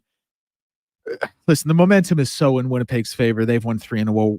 We're winless in 5. I just hope, like I talked about it with Tide. Zach Collaros has 6 touchdowns, 12 interceptions on this season. Saskatchewan's defense has been known to jump balls, so I hope we can get like at least 4 picks, take 2 back to the house, and really not have to worry about Trevor Harris, the old man at quarterback, running the show. Although I do like Trevor Harris, I'm not being hard on him, but just nothing's going right for Saskatchewan. Everything's going wrong, and Winnipeg is finally turning a corner. Like I said, they've won 3 in a row, so obviously natural nerves and. Going to be watching for sure. Going to be very excited, but I'm not. Listen, I've gone into a lot of Labor Day games feeling very confident with my Saskatchewan Roughriders. I've gone into games not feeling very confident. We've won like last year when Winnipeg was 9-2 and we won 32-30 in overtime. This year is probably somewhere in the middle. I mean, the smart money would suggest Winnipeg should be the favorite, but I'll never get off the thing. Every single Labor Day, every single Banjo Bowl, I will always pick the Roughriders to win. You got it. That's what being a true fan is all about. I mean, going into those games in Calgary, every single time I felt confident. We find a way to walk away with the points. We're going to be talking trash on the bridge crossing just by McMahon Stadium. Didn't happen too often. I've told this story before. Once we were down there, it was the summer where Ryan Smith returned to the Oilers. Eskimos beat the Stampeders. Everyone funneled down to the little exit where the players ran off the field, and they were chanting, "Let's go Smitty." Like it was, they were already turning the attention to the Oilers even after a green and gold victory. But Labor Day, I absolutely love it. It's always a good time heading down there. And from what I've learned, hosting these watch parties, the cheer team's going down again. They haven't been down there like since before COVID. So they're going to go back down there, maybe motivate the fans just a little bit more. If you want to come out and watch the game somewhere, you're not able to get out down to Calgary, you can come down to On the Rocks on a Monday. I'll be hosting 4 o'clock kickoff. Great specials on beer, $2 hot dogs. $2 hot dogs. Let that sink in for just a minute. For $10, you could eat 5 hot dogs. That might be my plan. A little ketchup, maybe a couple onions on there. It'll be a good time. Lots of prizes to be given away. I think we might have some tickets as well for the Labor Day rematch. So On the Rocks, Jasper Ave, 118th. I might have to talk to Dr. Wang, see if he'll be in attendance. Maybe he can mix up some drinks for some people. And it will be a very good time. Declan, how many hot dogs are you putting down at $2 a pop? 17. $34. That's it. Oh, that's $34? Yeah. How much is $8? 4 hot dogs. Oh, okay, 4. 4 hot dogs, yeah. You buy 4, I'll buy 1. And wait, so you buy the 5th one for me? Yes. Oh, yeah, then 5. Then 5. That's the Connor Halley guarantee. You buy 4, I buy 1 for a toonie. We got Lance texting in here. His Super Bowl bets. Miller Moss, Heisman Trophy winner. Nice little payday. Miller Moss. Declan, what do we know about Miller Moss? Miller Moss going to be the starting quarterback at USC. Obviously had to sit behind Caleb Williams and Malachi Nelson. Malachi Nelson transferred to Boise State like we talked about. I like Miller Moss, man. He came in, he played a game last year. I think it might have been their bowl game. Played very well. I think he Sorry, I thought Donovan was yelling me some inside info there. But no, I like Miller. I like Miller Moss. He's a good quarterback. He's not going to be Caleb Williams, but I do think Lincoln Riley is as good of a coach he is. I think what he does his best work in is being a quarterback whisperer. Miller Moss already has the talent, and what I heard from Joel Klatt, a guy I really respect when it comes to college football, is that he's going to play within the system better. Like Caleb, who was obviously the better quarterback, he had kind of a tendency to improvise and do his own because he was just that good and he could make it work. But sometimes when his teammates weren't necessarily adaptable to that, they would kind of falter. Miller Moss is likely going to play within the system. I don't see him winning the Heisman, but I think he's a fine little player. And listen, if the money's there, place the bet. Shooters shoot. That's what Lance is. He's also got the Raiders to win the Super Bowl straight. It'd be a nice little payday. And he's the Oilers to win the Stanley Cup. I got to give Lance all the credit in the world, man. He rides with his guys. Like he's putting down some terrible bets. And he is riding with his guys, and I respect the hell out of it. And for his sake, man, Lance, nicest guy in the world. I hope they cash. Those futures, man. Last year when I was in Vegas, we're at the Bellagio. I'm like, I got to go do it. $10 on Chargers Super Bowl, $10 on Herbert MVP, $10 on the Oilers to win the Stanley Cup. The Oilers came close. We were very close on that one. It would have warranted a trip back to cash that out, but didn't quite get it. It's always fun to throw those features down just in case. What if it happens?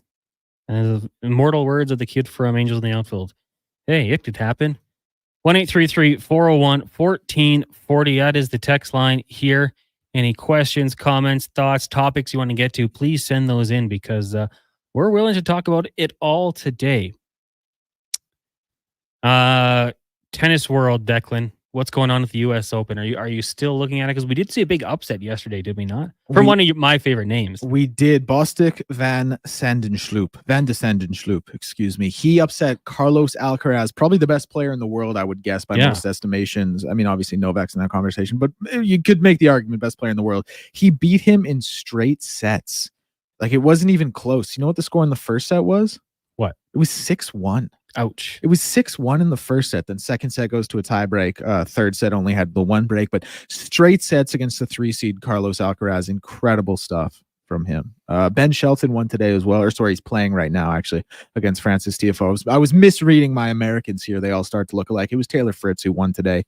Gabe Diallo, he's into the third round. So yeah, a lot of good tennis action and hell of a tournament. I love my Grand Slam tennis. Always a good time. Golf going on right now. We got the Paralympics. We had a couple medals today for Canada, 2 bronze. Not too shabby. Alexandre Hayward doing so in the men's pursuit cycling, and also in the women's pursuit, another bronze. Keely Shaw. So congratulations to those. Always proud of the people that taking part, representing our country. Now in the Paralympics, we got 4 bronze medals. China leading the way. China's having a great start. Cannot knock it. 12 golds, 9 silvers, 4 bronze. Great Britain, which is just confusing to me. England, but some of the other countries can become Great Britain.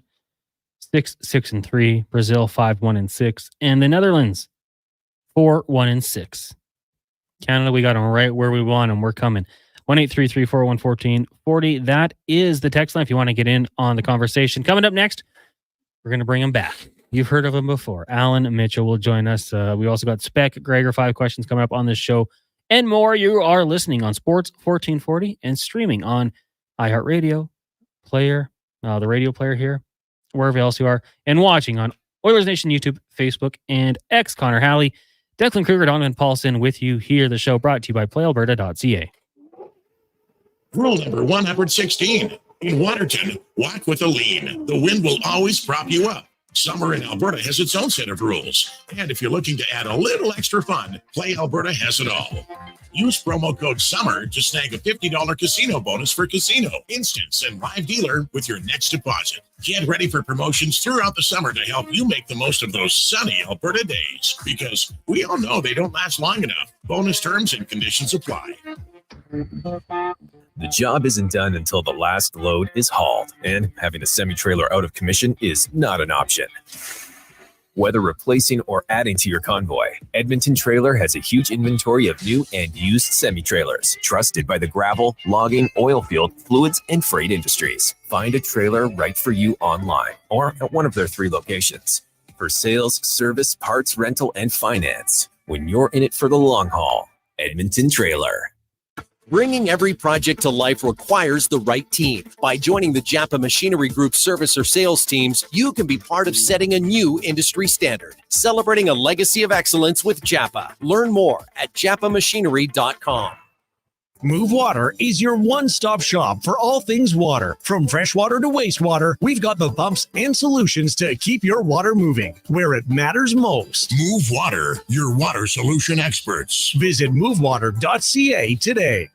The Bricks famous tent sale is back in town. Find up to 60% off clearance items and check out fantastic deals in every department. Like up to 30% off sofas and up to 50% off mattresses. Visit the Brick while the tent is up and the prices are down. Some exclusions apply. See in store for details. The Brick, saving you more. Buying a vehicle at Sherwood Honda comes with 0% intimidation. Seriously, they want you to feel comfortable. So ask anything. There are no dumb questions. How does this car compare to that truck? Ask it. Could the payment be this much instead? Feel free to ask. At Sherwood Honda, you can ask anything without fear of judgment. Like, do you folks have a jingle? Okay, a few dumb questions. And if you have questions about car buying, it sure would make sense to ask Sherwood Honda. Legacy Heating and Cooling is your supplier of maximum comfort, bringing you the cool AC you need. You just have to Call Legacy. Call Legacy. for comfort at night when the hot air suffocates you. Call Legacy. Call Legacy. For comfort in your wallet with no payments or interest for 1 year. Call Legacy. Call Legacy. You deserve comfort. Cool off today with AC from Legacy Heating and Cooling.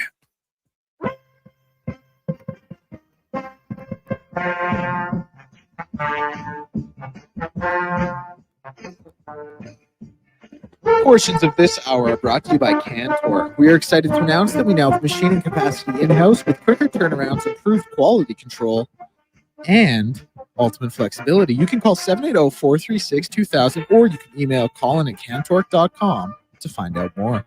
From puck drop to kickoff, it's the Jason Gregor Show on Sports 1440. Presented by PlayAlberta.ca, Alberta's only regulated online gambling website.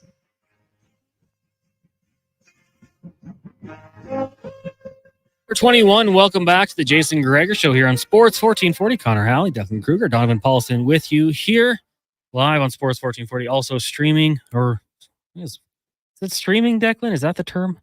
Broadcasting live on YouTube, Facebook, X, IG. Hanging out live on YouTube. We're chilling. Yeah. We're having a good Chilling like the afternoon. villains. Positive Friday, making the best of this day, which, realistically has been kind of crappy. It's not a great day. The sad news today, Johnny Gaudreau, forward for the Columbus Blue Jackets, and his younger brother last night out for a bike ride, and they were hit by a drunk driver, unfortunately passing away. It's still hard to really comprehend. Like, it doesn't feel real. Kind of got to be like, yeah, this actually happened. Johnny Gaudreau, a wife, 2 children under the age of 2. Matthew Gaudreau, just 29 years old, had a wife. It's a real tragedy, and it's just we're trying to get through it. Again, all our condolences going out to their families, their friends, the fans, everyone in the organizations, teammates. It's just a tough day in the hockey world.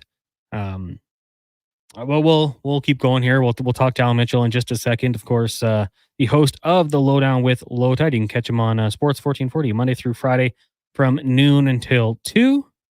And this will be the Oil Report, brought to you by Volvo Cars Edmonton. The Midsummer event is on now. Lease a Volvo 2024 XC90 for 0% at Canada's #1 Volvo dealership, VolvoCarsEdmonton.com. LT, good afternoon. How are you doing? Oh, good. I wasn't ready. I was in the Canadian Tire parking lot when you called for the 420 segment at 420. I'm just never prepared for it to be like at 420. Well, I know you're usually busy at this time, but we wanted to just change things up and reach out, see if you'd be available. What are you buying at Canadian Tire, if you don't mind me asking? Well, I made it sound cooler. I was actually at McDonald's to get a coffee, but I drove through the Canadian Tire parking lot. So, I love Can Tire.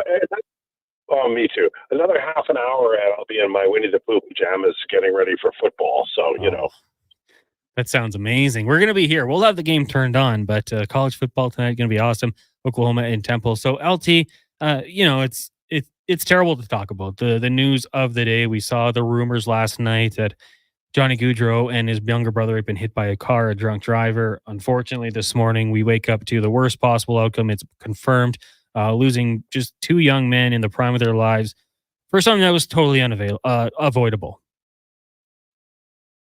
Yeah, it's so senseless and it's so enraging, and there's a tendency to want to lash out, and I totally get that. I understand it, and or somehow stop it. But I had Steve Lansky on today, and he said, people make bad decisions, and this is always going to be a part of life. It's so unfortunate, and every time I found out more about this story today, it became even more heartbreaking. They were getting ready for their sister's wedding this weekend. A family absolutely ruined, just torn apart by what was an unnecessary and senseless thing. It really is heartbreaking, and I think it sends people all of us, whoever, and I never met Johnny Gaudreau, but I appreciated watching him play hockey. Obviously, good person based on all reports, well loved in the community. A real loss, and not even the personal side. I just think of his wife and his kids. This is a tough one. There's no, and I'd like to say it'll never happen again, but it will, and that's just the way it is. Yeah, I mean, it would be amazing if the world could just unify. Hey, we're drinking or doing drugs. Maybe we just don't drive. But unfortunately, that seems to be just at this point something that can happen, and it's scary and it's awful. And again, just condolences to the family, the friends, the fans of Johnny and Matthew Gaudreau. Because a tough day in sports. Let's turn our attention this weekend. You got the Green and Gold heading down to Calgary to take on the Stampeders. Labor Day rematch, one of the best times of the CFL season.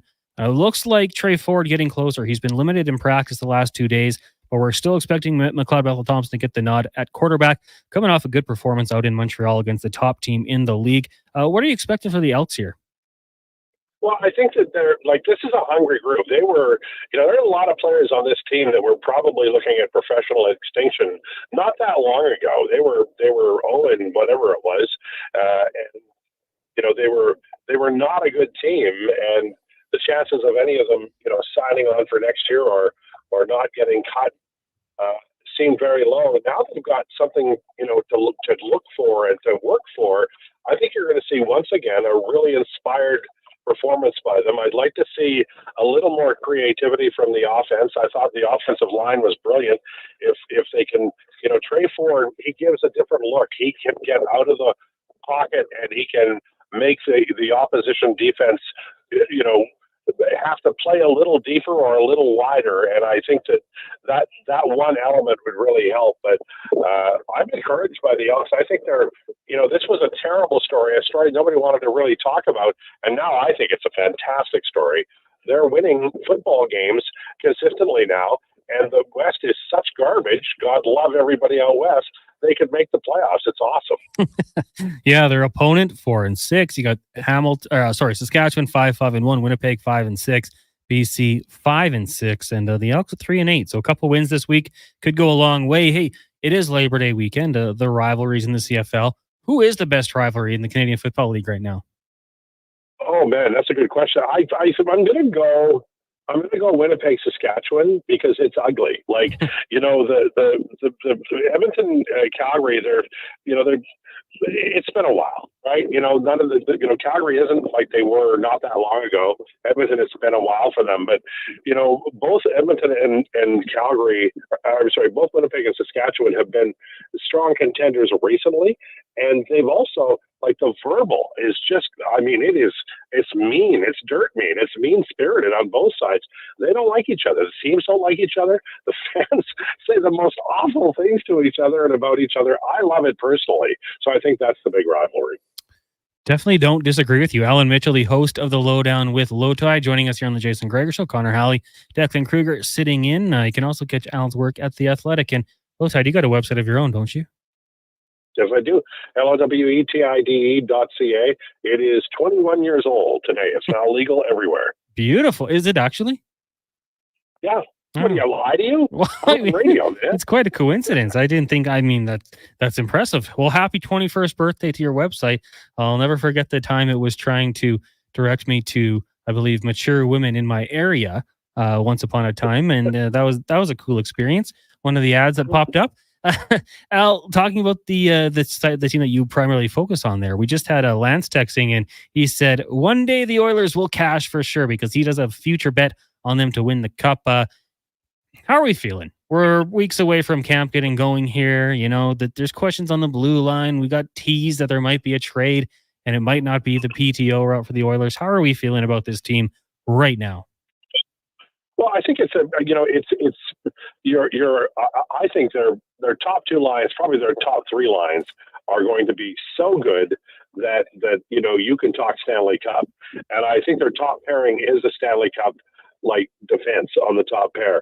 What they do on the second pairing, and I like Emerson, so I think the third pairing is fine. That second pair right defense is going to be absolutely vital.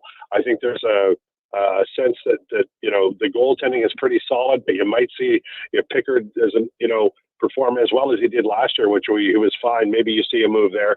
I think this should be a summer where they're just a tweak away from winning the Stanley Cup. Because of the offer sheet, I think they're farther away.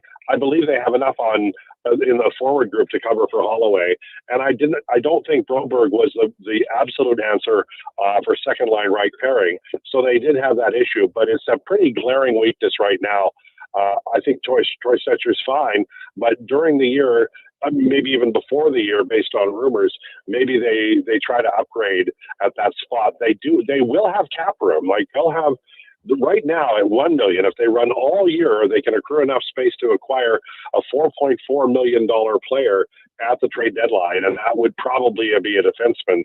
So that's a pretty substantial player. Al, let's talk some football. You mentioned you're going to race home so you can watch college football tonight. Is there a program you follow a little closer than the others? Well, I've been Notre Dame since, I don't know, Notre Dame for sure, for decades. And I like Oregon. I've always liked any team in the Pacific Northwest. Washington, when Warren Moon was there, the Cougars I've cheered for as well. Some of the Boise State and those teams, but I feel like Oregon, that they're a really fun team to watch. Declan can tell you how good they are. I'm not as up on that kind of thing as he is, but I just like watching them. I think they're fun and they're very athletic, and I think they're a team I watch pretty closely. Good pick. Being a Notre Dame fan, you would probably agree with me that Chargers first round pick Joe Walt, likely a 15-time Pro Bowler and Hall of Famer. I'm surprised he hasn't been named yet. Me too. They should break protocol and just get it over with. I want to ask you, because I know you're Philadelphia Eagles. They're going to head down to Brazil, taking on Green Bay.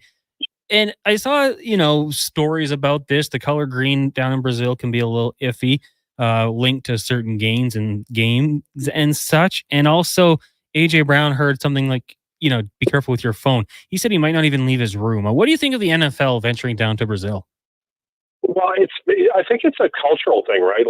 It sounds really, unusual to us, but obviously it's a thing. I think it'll be fine. They're trying to grow the game. There's always going to be some nuance that they didn't, figure out. And, somehow the NFL will turn it into a positive. I'm sure everybody will be green by the time the game is over. But it's kind of a unusual in that, I think if they'd known this before, they probably would have sent a non-green team down. Yeah, it would have made sense. Where would you say the NFL should play a game next? Because we've seen Germany, we've seen England, obviously Canada for a little bit with the Bills. Now they're down in Brazil. Where would you recommend the NFL ventures to? Well, I think Vancouver would be nice. It's a beautiful city, and I think people would attend. Obviously, they'd have to do some major changes to the field, but I think Vancouver would be really nice. I've been to Cancun. I'd love to watch a game there in Cancun, and I've been to St. Bart's, and Jamaica would be great. If they went to Jamaica, it would be awesome. I know you're a big fan of Coeur d'Alene. How about a game there? It would be awesome. And Coeur d'Alene is like a little sleepy resort town. It would grow like 200-fold in a day if the NFL was coming there. That'd be I awesome. couldn't find a beer anywhere, Connor. I couldn't be there. Well, Al, thanks for doing this today. Appreciate you pulling into the Can Tire parking lot on your way from McDonald's, getting a coffee. Have you tried the Big Arch yet? No, I haven't. Have you? Oh, yeah. We had some in studio yesterday. Oh, thanks for sharing, buddy. You got to hang. You're out too quick. You got to stick around till like 2:03. Then you might get one. Oh man, that's another 10 minutes. I don't know, man. Al, have a great long weekend. We'll talk to you on Tuesday. And take care. Enjoy all the sports. It's going to be great. I will. You too, man. Have a good one. There you go. Alan Mitchell, host of the Lowdown with Lowtide. You can catch him on The Athletic and his website. 21 years old. Legal everywhere now. He actually, I was at work at the old building, and one of the advertisements that popped up was like, meet local mature women in your neighborhood. And I guess that would have been the cookies that was on the computer at the time that would have led us down that. But I think his wife got mad at him at the time. So take that off your website. LT does great work. He's the best. And happy to have him join us here on the Jason Gregor Show every Friday.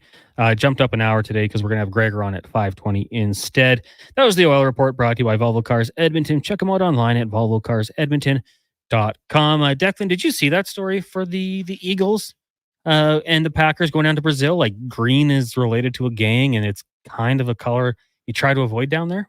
So I had seen AJ Brown saying, like, hearing, don't bring your phone out, and him saying, I don't think I'm going to stay, or saying, I think I'm only going to stay in my room. I didn't know that was the reason, although it's not, I guess it wouldn't be the hardest thing to predict down there.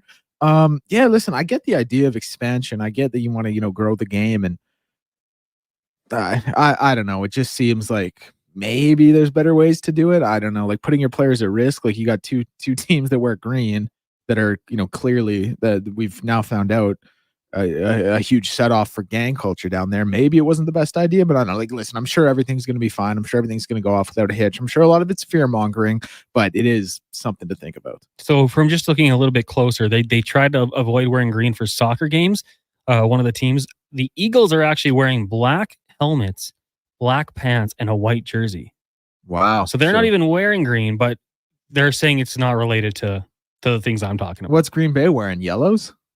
It'd be funny if they just wore all whites. No, that wouldn't work. Yeah, you're right. I don't know. Maybe they have to wear green.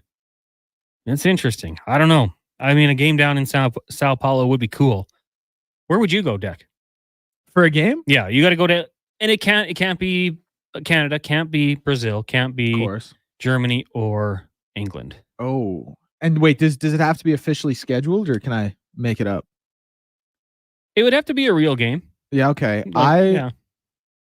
I would like to. I could see the NFL. I don't have the schedule in front of me, and I'm sure this isn't on there, but I could see the NFL, just with how popular the NBA is there, and with how big the population in that nation is, going to China at some point.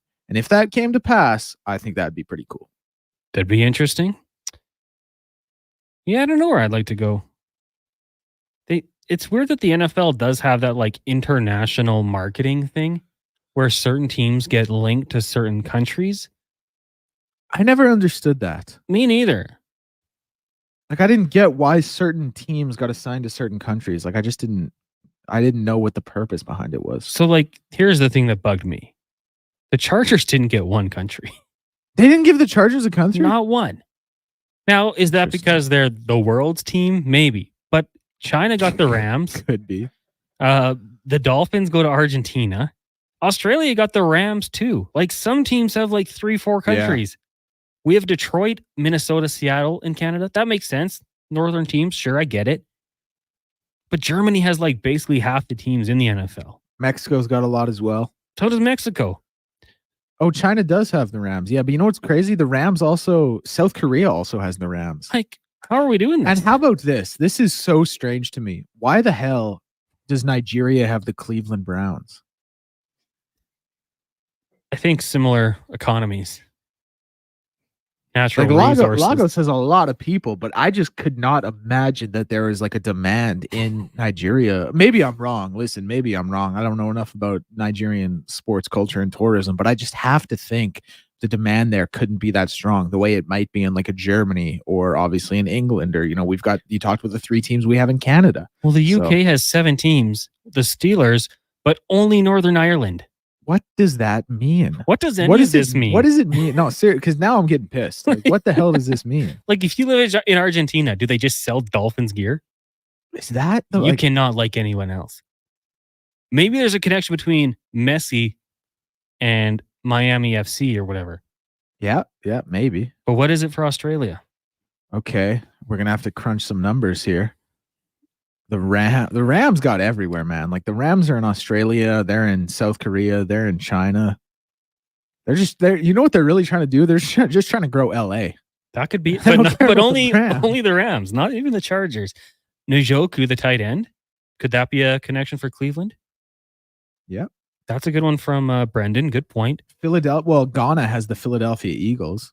So there would have to be, I mean, maybe there is some connection that I don't know about, but you bring up such a good point. Like the Steelers having Northern Ireland only is so strange.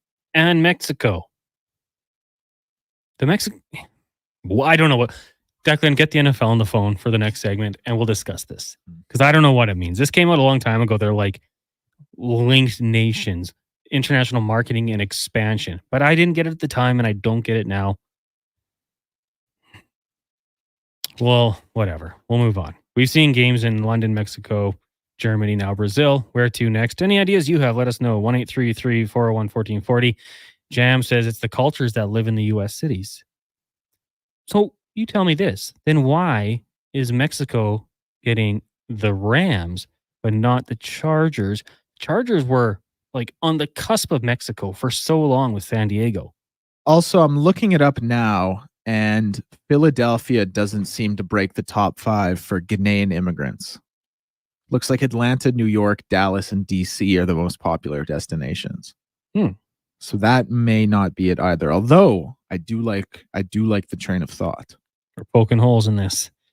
Let's take a break. When we come back, 5 questions. Still to come on the show, we will be joined by Mark Spector of Rogers Sportsnet and Jason Gregor, the host of the show. He's out at the Oilers Nation Golf Tournament. Of course, today they're raising money for Gregor's grad, so we'll talk to Gregor about, we'll talk some CFL, some Oilers. Of course, the sad news today as well. All that and more. It is the Jason Gregor Show here on Sports 1440. Also, Oilers Nation, Facebook, and YouTube streams. We're on X as well, and IG if you want to search up Sports 1440. The show, as always, brought to you by PlayAlberta.ca.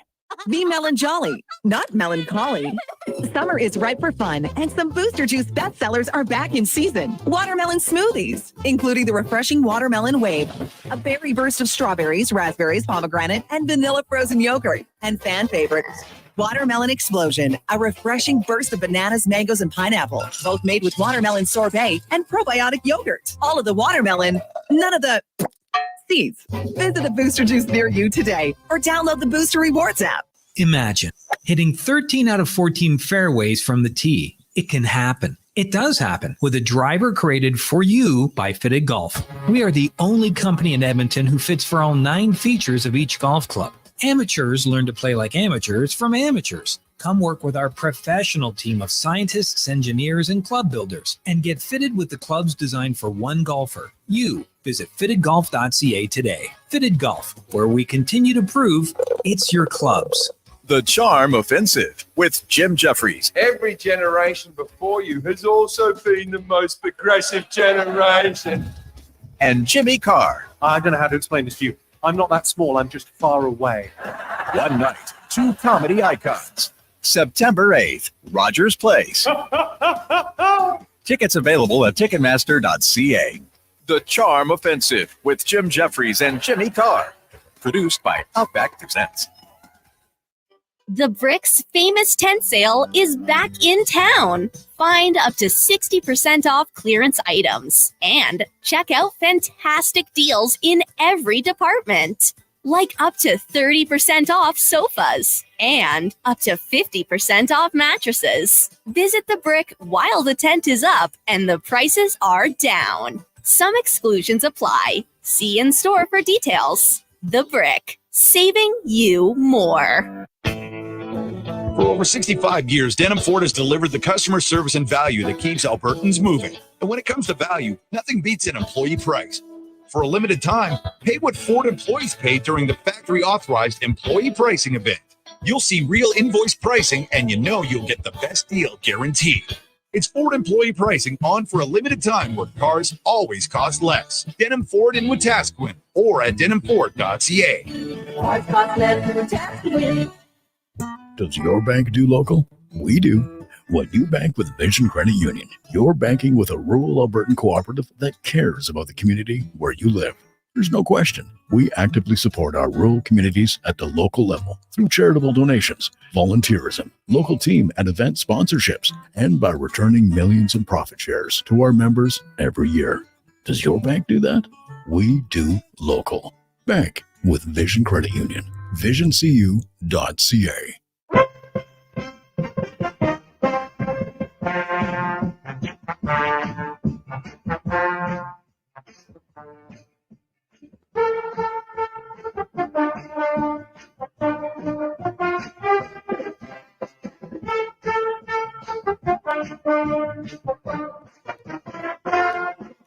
Look good, feel good, play good. It's the Jason Gregor Show. Thanks for listening to Sports 1440. Presented by PlayAlberta.ca, Alberta's only regulated online gambling website.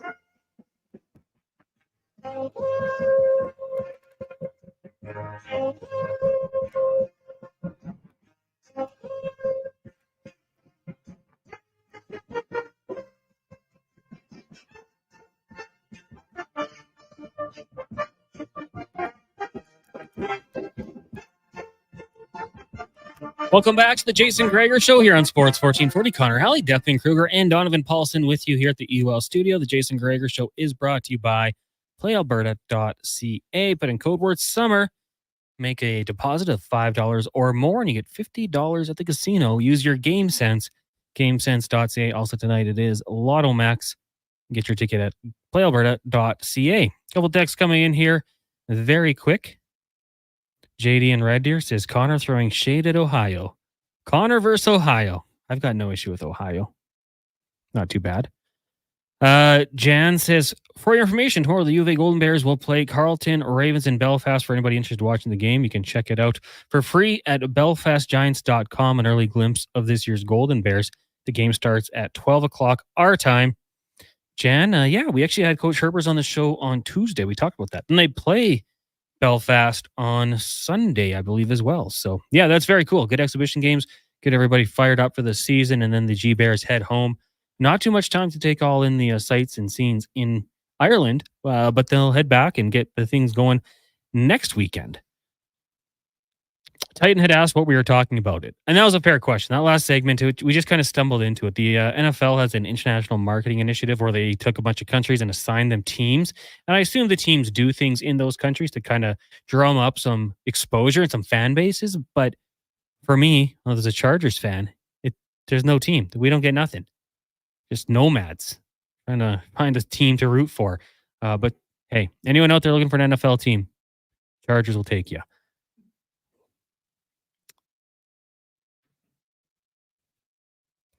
Norm just says, oh, baby, and then sends in a picture of himself having eaten a burger. Out working. That is a thick beef patty with a little, that looks good. I would trade that in for the big arch, though, Norm. Head out to McDonald's and grab one. Right now, why don't we get to 5 questions? Declan, brought to you by The Brick. You can check out The Brick's fabulous tent sale for all of your home outfitting needs. From mattresses, bedroom decor, and sofas to appliances, electronics, and dining furniture at The Brick and thebrick.com. It's time for 5 questions on the Jason Gregor Show. Okay, Mr. Connor Halley, question number 1. We obviously had some tragic news coming down earlier this morning involving Johnny and Matthew Gaudreau. When it comes to those two, and maybe for our purposes, more specifically Johnny, what do you immediately think of and remember in regard to him as a player and as a person? Oh, as a player, I mean, I just kind of think of him relentless on the forecheck, like being obviously undersized. You have to do other things to really stand out. And he had the offensive ability. I actually saw a video posted today on social media of him playing at the Brick tournament. He made it look easy. He was just whipping around out there as a kid. But yeah, being undersized, it's tough to make it in the NHL. It's a big man's game, and there's certain things you're just not going to be thriving in, and you got to find other ways to make your presence known. And Johnny Gaudreau certainly found a way to do so. I think winning the Hobey Baker is the best collegiate player. Very cool. And you know what? I just recently, things I didn't know much about him off the ice, hearing the charitable aspects that he's been involved with, and just, seeing the picture of him with his wife and his 2 kids, the newborn in full uniform on the ice, like a family skate. It's heartbreaking. So yeah, it sucks. It's a tough day, but the just a relentless attacking, type of, player he was, especially on the forecheck. As I told Ryan Pike, I went on my phone and I just said at Connor Halley at Gaudreau, and I was like, oh, Chase Schultz coughs it up, Gaudreau makes him pay. Nurse, Gaudreau makes him pay. It was just those types of plays. So that would be it for me. Question number 2. No, you got to give me an answer too, Declan. Come on. Okay. No, I would just say, yeah, like I talked about it a little off the top, like a guy who was so skilled and so undersized and just became the face of a franchise and was kind of poised to be the face of another franchise. I think that's what I'll remember about him most. I mean, obviously we hear some of the stories now coming out from former teammates and guys, like just a real class act. incredible character to him. Held his head the right way. Held his chin high in a lot of different scenarios and different situations. But just as a guy who was undersized but was so skilled that he made up for it and really made a hell of an NHL career for someone his size normally wouldn't. And just for those wondering, there are a little bit of a tribute going on down at Saddle Dome. So if you are in Calgary and you want to take some flowers, a card, a jersey, whatever it might be, there is a bit of a tribute growing there in this at the Saddle Dome. Question number 2. Where does Taylor Pendrith finish in this year's Tour Championship? It's a good question. It's kind of a unique setup, isn't it? Like we talked about it yesterday with Bob Weeks, and if you finish higher in the standings, you get a bit of an advantage. Right now, he's tied for 9th, right? 8 under par? Tied for 9th right now, yep. You know what? Yesterday, I said 5th. I'm going to stand by it. I think he can go on a bit of a run here. It'll be tough because these golfers are all so good, but I'm going to say 5th. What do you think? I am going to say, I'm just looking at some of these guys like Scotty 19 under, Xander 19 under, 15 under, sorry. Colin 15 under, then you got 3 guys at 12 under, so I will say he finishes 7th. I like it. Question number 3. The Dolphins have extended Mike McDaniel through 2028. From now until then, what is the best finish they will have in a single season? I can tell Donovan is kind of listening to this one, being a Dolphins fan. Well, they got to finish first in the AFC. If you have to go through Buffalo, New York, Baltimore, Cleveland, Cincinnati, it's just too cold. Kansas City, yeah. Like I honestly think that the cold weather becomes a factor with Tua Tagovailoa. Being able to throw the ball in those conditions is tough, and he's extremely accurate. But I've got some questions there about being shut down in those situations. So I will say, so tough to say, but they're good. I'll say they get to a AFC Championship game. Connor, that was my exact answer. Exactly. I think they have one AFC Championship game loss. To who? The Chargers. We're all thinking it. Probably the Bills. Probably the Bills. Could be the Chargers. Cold weather, that's for sure. That's going to be a factor. One of those two, probably.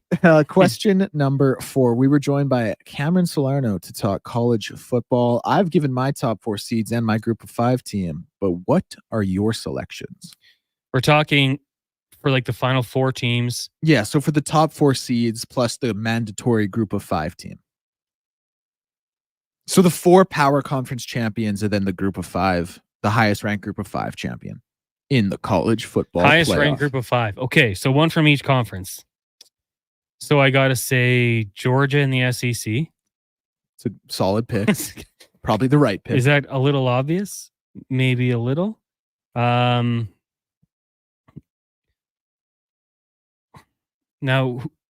if I go Ohio, we're still Big Ten there? Oh, yeah. They haven't moved yet? No, they're still there, baby. They're going to run it too, I believe. Okay. Is it Oregon? Where did they move Big to? Big Ten. So I can't even take Oregon. No, can't take Oregon. Didn't Texas move too? Texas is in the SEC, yeah. Oh my goodness. No Big 12, I know. So how about Notre Dame? Independent, but I do have them in the playoff as the 5th Can I have seed. them as one? No. Or you have them as the 5th seed? Yeah, because they can't, because the top 4 seeds are all going to be power conference champions. Man, who do I even have to go to? Who have I missed? Well, ACC? ACC and Big 12 are the last 2, and they're obviously the most contentious.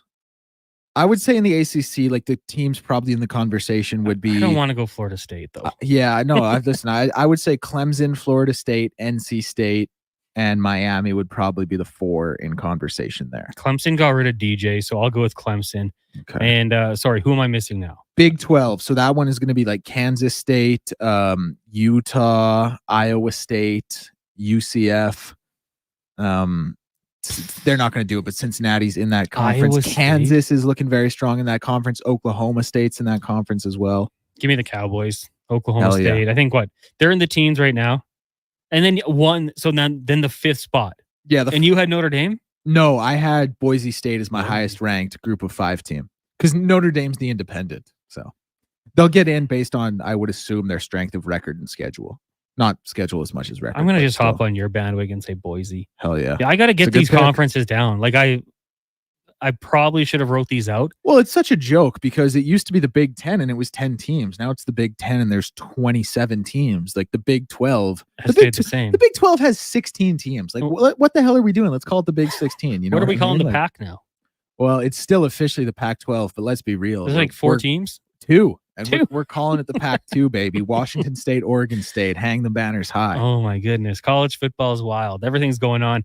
I don't know. I just know I'm going to enjoy it. That's all I really know at the end of the day. Yes.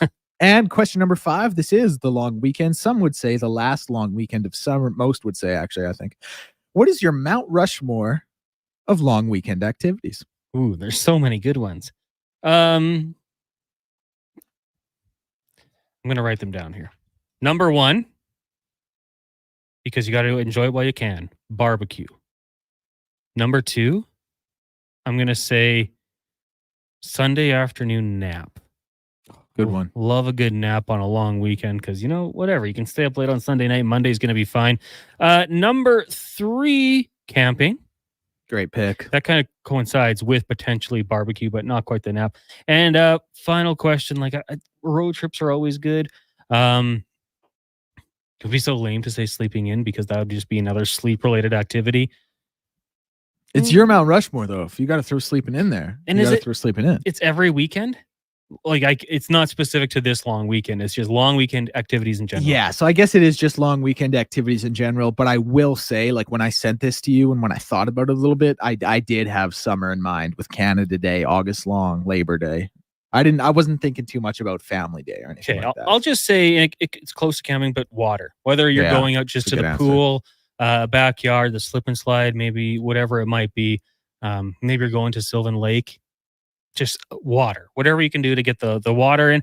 Most of my things kind of coincide with the weather, except for the naps. But yeah, those would be, I guess, my top 4 activities when it comes to the long weekend.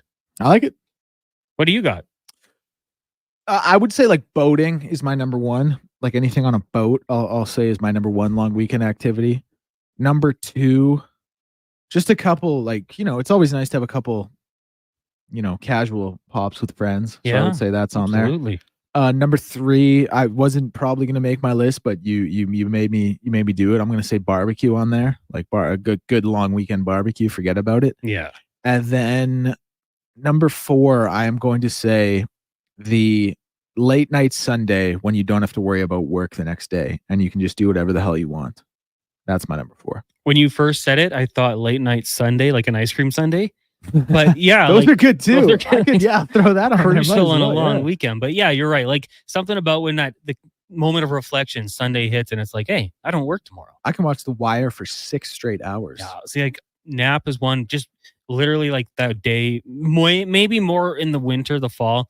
Just not getting dressed. You just continue whatever you wake up in. You're I don't need to get ready. I'm staying inside all day. Family Day long weekend. Oh, forget. You're in sweats and pajamas. Forget it. But now I'm excited for Family Day. Movies. I'm so pumped up. I know we love the summer and it doesn't last long enough. But I'm a fall guy. I cannot wait for me too. Halloween and Thanksgiving and all that. Oh my goodness, you're making me giddy here. I couldn't agree more. I'm gonna get a pumpkin spice latte every day. I've never had one. Well, they're not that good, and they're really sugary, but they're kind of fun to have every once in a while. I'm not opposed to it. I'll give it a go. Jeff P says Sunday Fun Day, boys. Oh, heck yes, Jeff. When I was younger, I will say Sunday Fun Day. Local establishments around town doing the cheaper drinks on the Sunday night was always a good time. For sure, that's a good one. T-Bag says, remember the Nomads were the toughest crew in the HA. Maybe it will rub off on the Chargers. I can hope so. They got to toughen up. Playing too soft of football. Brett from Stony. What do you say about my Finns boys? Just about to get to the mall for dinner. We do not make a scene. Or watch what you... There we go, the autocorrect. Watch what you say about my Finns boys. Just about to get to the mall for dinner. We don't need to make a scene. Hey, we're not starting nothing. But you got a Bills fan and a Chargers fan that dreamed that their team could win a Super Bowl. So, well, I got to see it. I got to see the Dolphins win first in the AFC. If they can lock that down, I would not write them off to go to a Super Bowl at all. Do the Raiders get a team? Or is it just a poll of the majority that the country likes? I don't know if you have that article up still. I do. They got Mexico. Just Mexico. Mexico, yeah. Raiders are super popular worldwide. They really are, The man. aura around the Raiders, the logo's cool. Yep. That Autumn Wind song is cool. Al Davis was cool. They won. Madden. Pretty sure Ice Cube wore it during the heyday of NWA. That didn't hurt. Yeah, I think they all did. And like with wear the black and silver for the Kings when they made the switch. Yeah, I mean, the Raiders got a cool vibe going. I just can't like them, unfortunately. And final one here before we get to break. They're going to finish first in the AFC East this year. That comes from Morgan regarding the Dolphins. So there you go. Brett from Stony. Morgan's on your side. Declan and I, who cares? Donovan's got your back. That's what really matters. That was 5 questions brought to you by The Brick. We'll take a break. When we come back, we will be joined by Mark Spector of Rogers Sportsnet. We'll also be joined by Jason Gregor live from the Oilers Nation Golf Tournament. It is the Jason Gregor Show. Before we get to break, we'll have a Sports 1440 update brought to you by Booster Juice. You can go try the Cookies and Cream Booster Ball, the yummy little bundle of almond butter, maple syrup, coconut, and gluten-free cookies. Download the Booster Rewards app and order one today only at Booster Juice. Here is Declan Kruger. This is a Sports 1440 update. And for your Sports 1440 update, sad news from the hockey world. Columbus Blue Jackets forward Johnny Gaudreau and his brother Matthew have both been killed late last night after being struck by a vehicle while riding bicycles in their home state of New Jersey the day before their sister's wedding. Indiana Pacers guard TJ McConnell has agreed on a 4-year, $45 million contract extension that will keep him with the Pacers through the 28-29 season. And for Team Canada in the Paralympics, it was Keely Shaw in the paracycling women's 3,000 meter individual pursuit picking up the bronze medal. Alex Hayward in the same event on the men's side with the bronze medal as well. MLB scores right now. 3 games locked at 0-0. Braves and Phillies, Brewers and Reds, and Cubs and Nats. 2 games at 1-0. Padres up over the Rays 1-0 in the top of the first. Red Sox leading the Tigers in the bottom of the second. Toronto Blue Jays will be in action at 6:10. Kevin Gossman on the mound as they're out in Minnesota to take on the Twins. And in the Tour Championship, Taylor Pendrith now sitting at tied for 10th at 8 under par. Scotty Scheffler leading the way at -20. I'm Declan Kruger, and this has been a Sports 1440 update.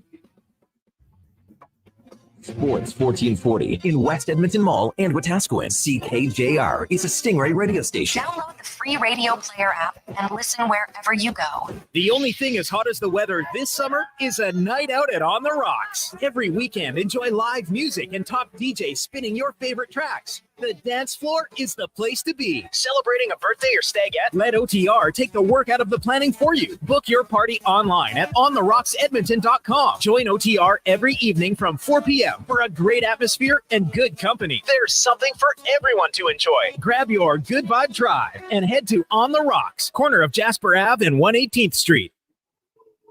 Rule number 116. In Waterton, walk with a lean. The wind will always prop you up. Summer in Alberta has its own set of rules. And if you're looking to add a little extra fun, Play Alberta has it all.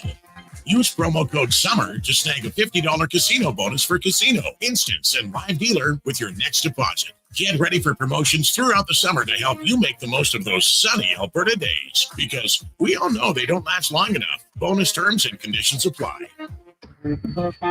The job isn't done until the last load is hauled, and having a semi-trailer out of commission is not an option. Whether replacing or adding to your convoy, Edmonton Trailer has a huge inventory of new and used semi-trailers, trusted by the gravel, logging, oil field, fluids, and freight industries. Find a trailer right for you online or at one of their 3 locations. For sales, service, parts, rental, and finance, when you're in it for the long haul, Edmonton Trailer. Bringing every project to life requires the right team. By joining the Japa Machinery Group service or sales teams, you can be part of setting a new industry standard. Celebrating a legacy of excellence with Japa. Learn more at japamachinery.com.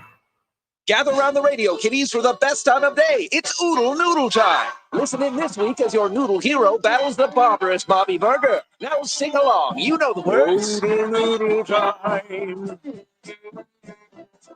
Oodle Noodle time. You know what time it is now. Get up and give me your best Oodle Noodle dance. Your best time of day is Oodle Noodle time. Have you lost control of your debt following unexpected car troubles, home repairs, an illness, or a divorce? You're not alone. Life happens. My name is Parveen Middleton, a licensed insolvency trustee at BDO here in Edmonton, and I'm here to listen to your story. Every day, I craft personalized debt relief solutions to help people like you regain control. Take the first step now. Call 1-833-BDO-TALK or visit bdodebt.ca to book your free consultation.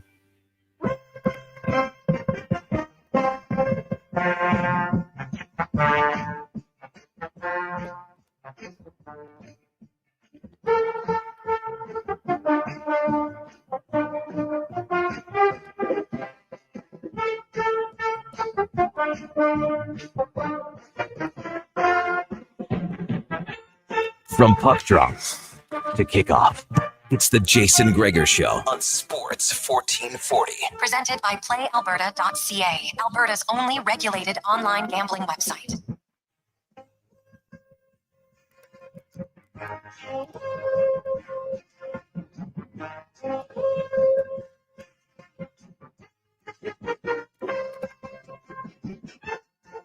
Welcome back to the Jason Gregor Show here on Sports 1440. Connor Halley with you. Gregor will be back on Monday. Declan Kruger, Donovan Paulson here as well. You're also watching on Oilers Nation YouTube as well as the Facebook stream. You can also watch on Instagram on Sports 1440 or X. Appreciate you tuning in. The text line 1-833-401-1440. If you have anything you want to get in on the show today, it is the Jason Gregor Show brought to you by PlayAlberta.ca. And now we're going to get to the spec report brought to you by GS Construction. They're still hiring, looking for laborers, pipe layers, pipe layer helpers, top men and women, lead hands, and water and sewer foremen. Go to Indeed.com and look up GS Construction. We bring in Mark Spector of Rogers Sportsnet. Spec, certainly a tough day today, especially in the hockey world. How are things going for you so far? Yeah, not a very difficult day. I can't add to all I've been listening to the station. There's been a lot of very eloquent speakers on here. I really don't know what more can be said. Just an awful, sad day and a reminder to everybody. Drive carefully and don't drive drunk. Yeah, totally. Don't drive drunk. Don't drive high. Put the phones down. Don't be distracted out there because one little incident can cause so much harm. And I mean, I'm sure everyone knows, but Johnny Gaudreau and his younger brother Matthew hit last night by a drunk driver. They both passed away. Johnny Gaudreau, just 31 years old. He's a wife, 2 children. Matthew Gaudreau, the younger brother, a wife, and it's just awful. It's tough to see. You're seeing parents lose their children. Sister loses her 2 brothers, Spec, and it's awful. I mean, I don't know really where to go from this because it is just so sad. But when you think of Johnny Gaudreau on and off the ice, I'm sure you had a few interactions with him from his time in Calgary. What will you remember about Johnny Gaudreau and the person he was? Well, as a person, he was like so many hockey players, just a really nice guy. You know, he's just a guy that liked to have a laugh and a guy that loved being in the dressing room and came to the rink with a smile on his face. That's why everyone talks about him as a great teammate, because he was. And that he doesn't really stand alone. There's a lot of those guys. That's why a hockey dressing room's one of the best professional dressing rooms in sports.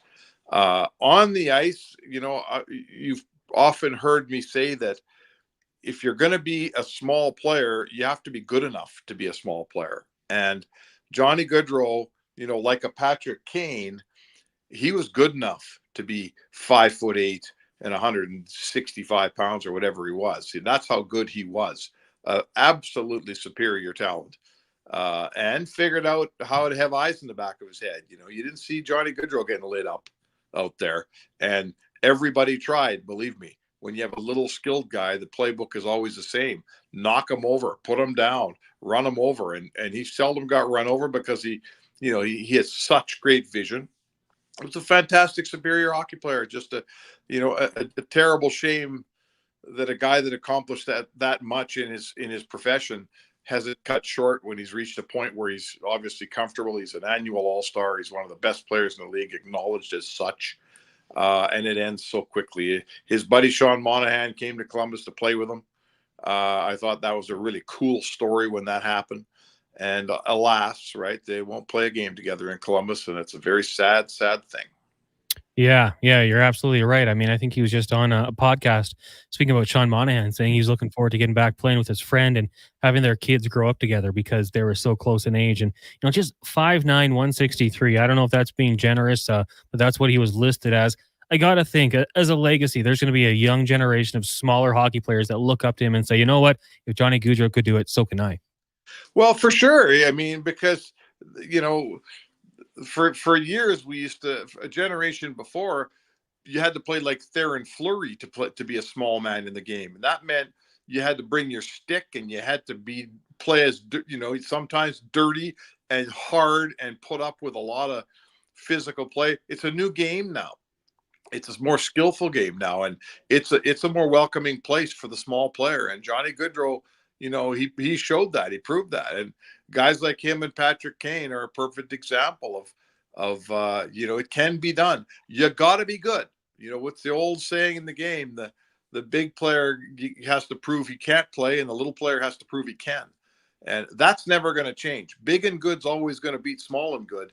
But when you're a small player, you're right, man. You can look at Johnny Gaudreau and say, if I have skills like that, there is a place for me in the game, even if I'm, that size. And the Oilers have a guy in Matt Savoy who's awfully small.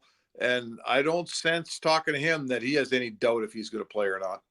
Absolutely. Mark Spector joining us here on the Jason Gregor Show. Connor Halley sitting in, turning our direction to the Battle of Alberta on the football field this weekend. Trey Ford, again, limited in practice, so we're kind of thinking that McLeod Bethel-Thompson gets the start for the Elks, and they head down to Calgary to take on the Stampeders. I would expect they're going to see a pregame tribute there to Johnny Gaudreau. But when you look at that game without McLeod, or with McLeod Bethel-Thompson under center once again, no reason to believe that the Edmonton Elks can't go out there and get the win, especially the way they did perform against a very good Montreal Alouettes team last week. No, it's taken Bethel-Thompson a while to figure out how to get this offense into the end zone, but he has figured it out. He has figured it out. And frankly, having Trey Ford on the bench, and if he's healthy, I mean, if they're activating him and putting him on the game day roster, then I'm going to assume he's available to play.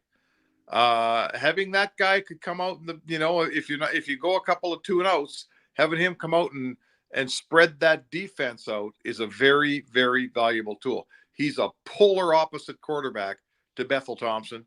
He does it a completely different way, and you have to defend him a completely different way. So his presence alone helps the offense. I like an Elks team that's getting back. I like Leak and Brown in the same backfield. Is as good a backfield as this team's had. It sounds like Leak is ready to play this week. Is as good a backfield as this team's had in forever.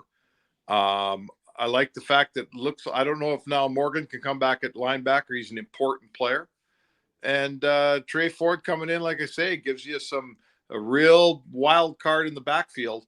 If he can take some snaps in the second half, if it's not going Bethel-Thompson's way. So, you know what? They got a good team. They got a much better team than they've had. And frankly, I think they've been playing better than Calgary's been playing. So why not go into Calgary and win a football game?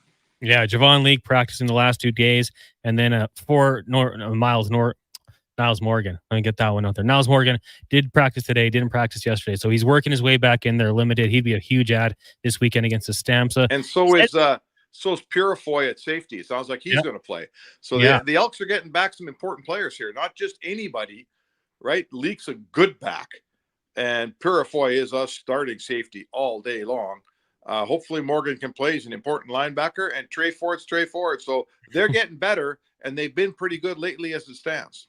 Yeah, you think about Kevin Brown, even Justin Rankin wearing down defenses with Javon Leake's breakaway speed. It could be a very good combo if Trey Ford's out there too.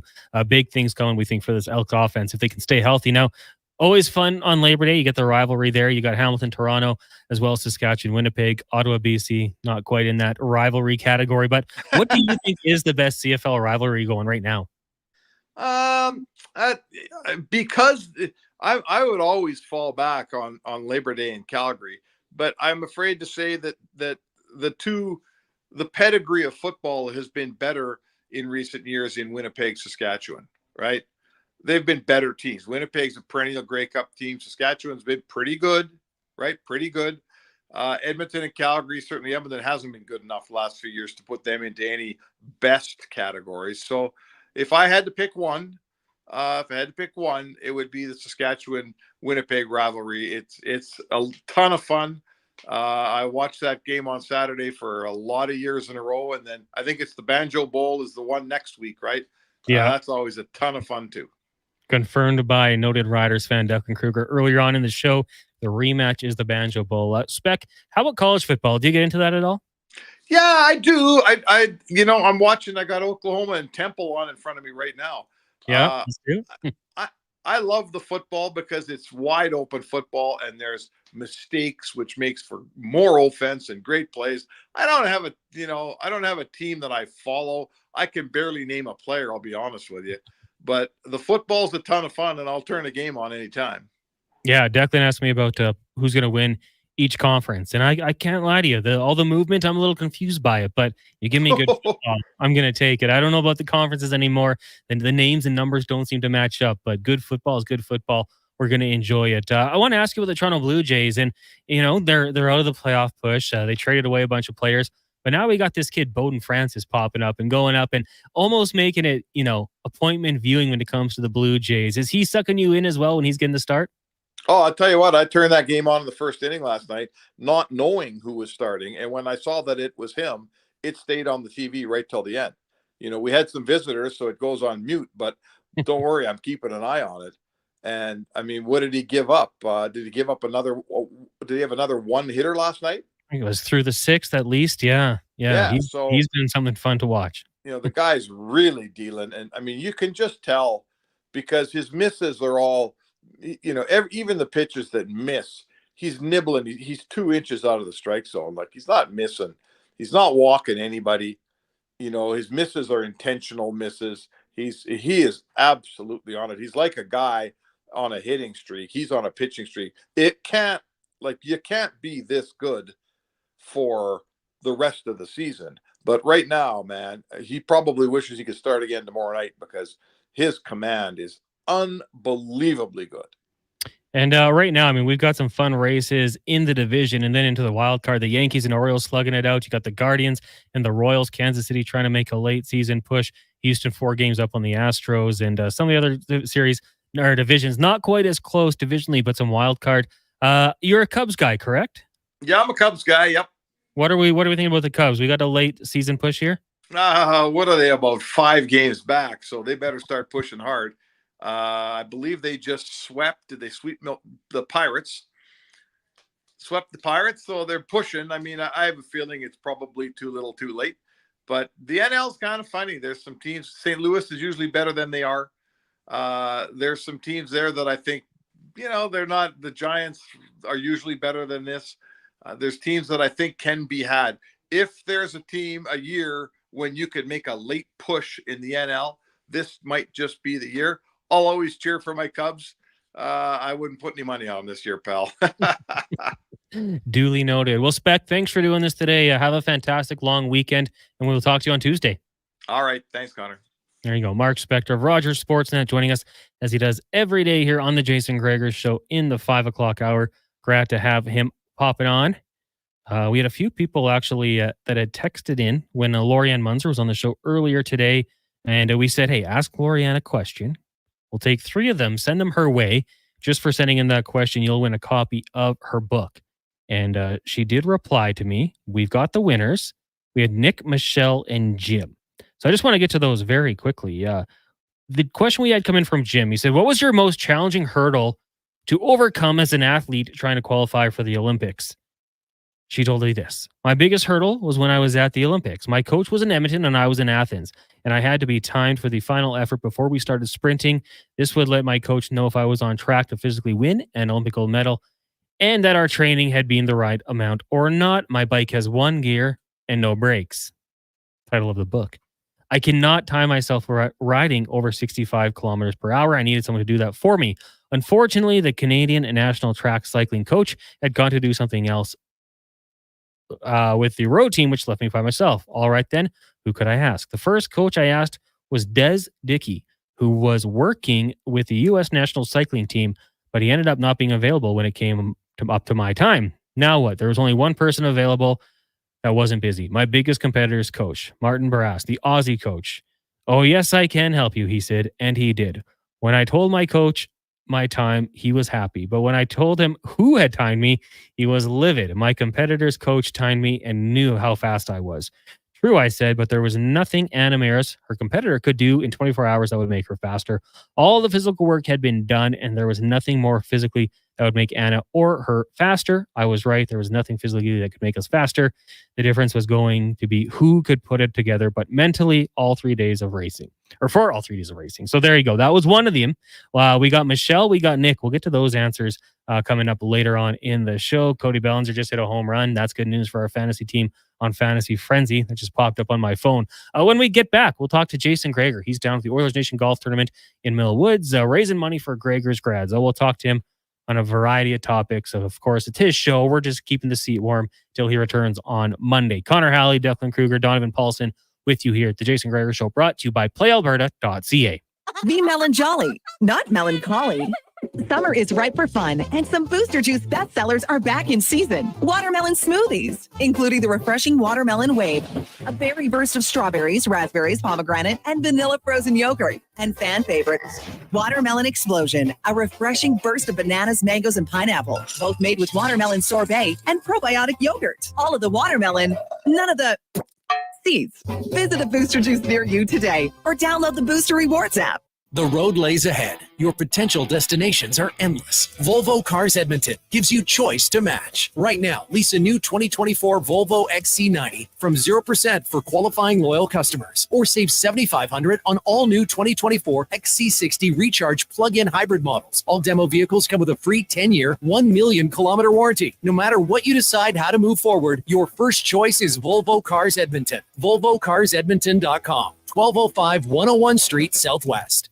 The Charm Offensive with Jim Jeffries. Every generation before you has also been the most progressive generation. And Jimmy Carr. I don't know how to explain this to you. I'm not that small. I'm just far away. One night, two comedy icons. September 8th, Rogers Place. Tickets available at Ticketmaster.ca. The Charm Offensive with Jim Jeffries and Jimmy Carr. Produced by Outback Presents.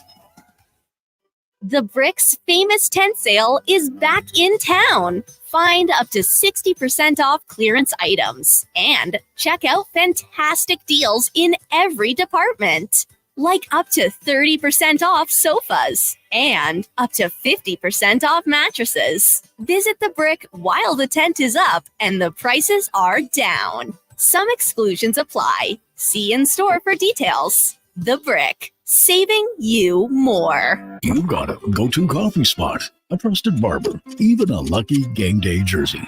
But when it's about looking your absolute best, there's only one name you need, Mr. Dirk. Family run since 1939, we're experts in crafting impeccable tailor-made suits and offering a wide variety of everyday styles. Pair that with personalized one-on-one fittings and the convenience of on-site tailoring. Mr. Dirk elevates your style game. Visit our Edmonton store or explore MrDirk.com. Score big on style with Mr. Dirk.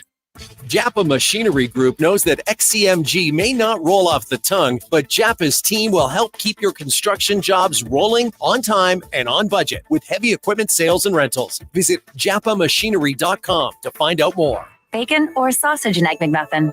It's a delicious dilemma. But what if you didn't have to choose? The Mighty McMuffin is back with bacon and sausage. Mighty McMuffin, mighty impressive. For a limited time at participating McDonald's in Canada. We're down to our final courses of the season with Fairways to Heaven. Next, Whitetail Crossing Golf Club. Located in Mundare and highly regarded as a must-play in central Alberta, Whitetail Crossing is truly unique, using existing ridges, wetlands, and natural features. Join us on Monday, September 9th, and you and a friend can play for only $90 with Power Cart. Can't beat that. A twosome with cart, just $90. Plus, everyone is still welcome to enter this season's grand prize draw for a $1,500 prepaid visa from the Golf Cart people. For details and to reserve your tee time at Whitetail Crossing, don't wait. Go to K97fairways.ca. Fairways to Heaven.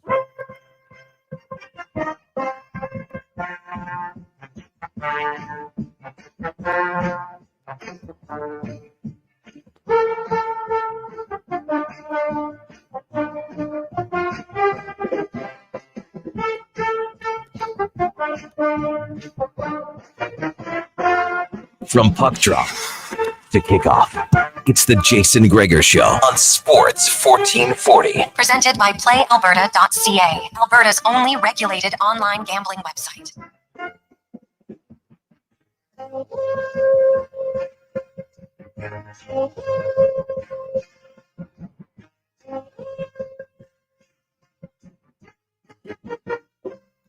Welcome back. It's the Jason Gregor Show here on Sports 1440, the Oilers Nation Facebook, YouTube, and X Stream. Also on Instagram on Sports 1440, brought to you by PlayAlberta.ca. You can put in code word SUMMER. You deposit $5 or more, you get a $50 free play at the casino. Also, Lotto Max tonight, PlayAlberta.ca. Make sure to use your game sense.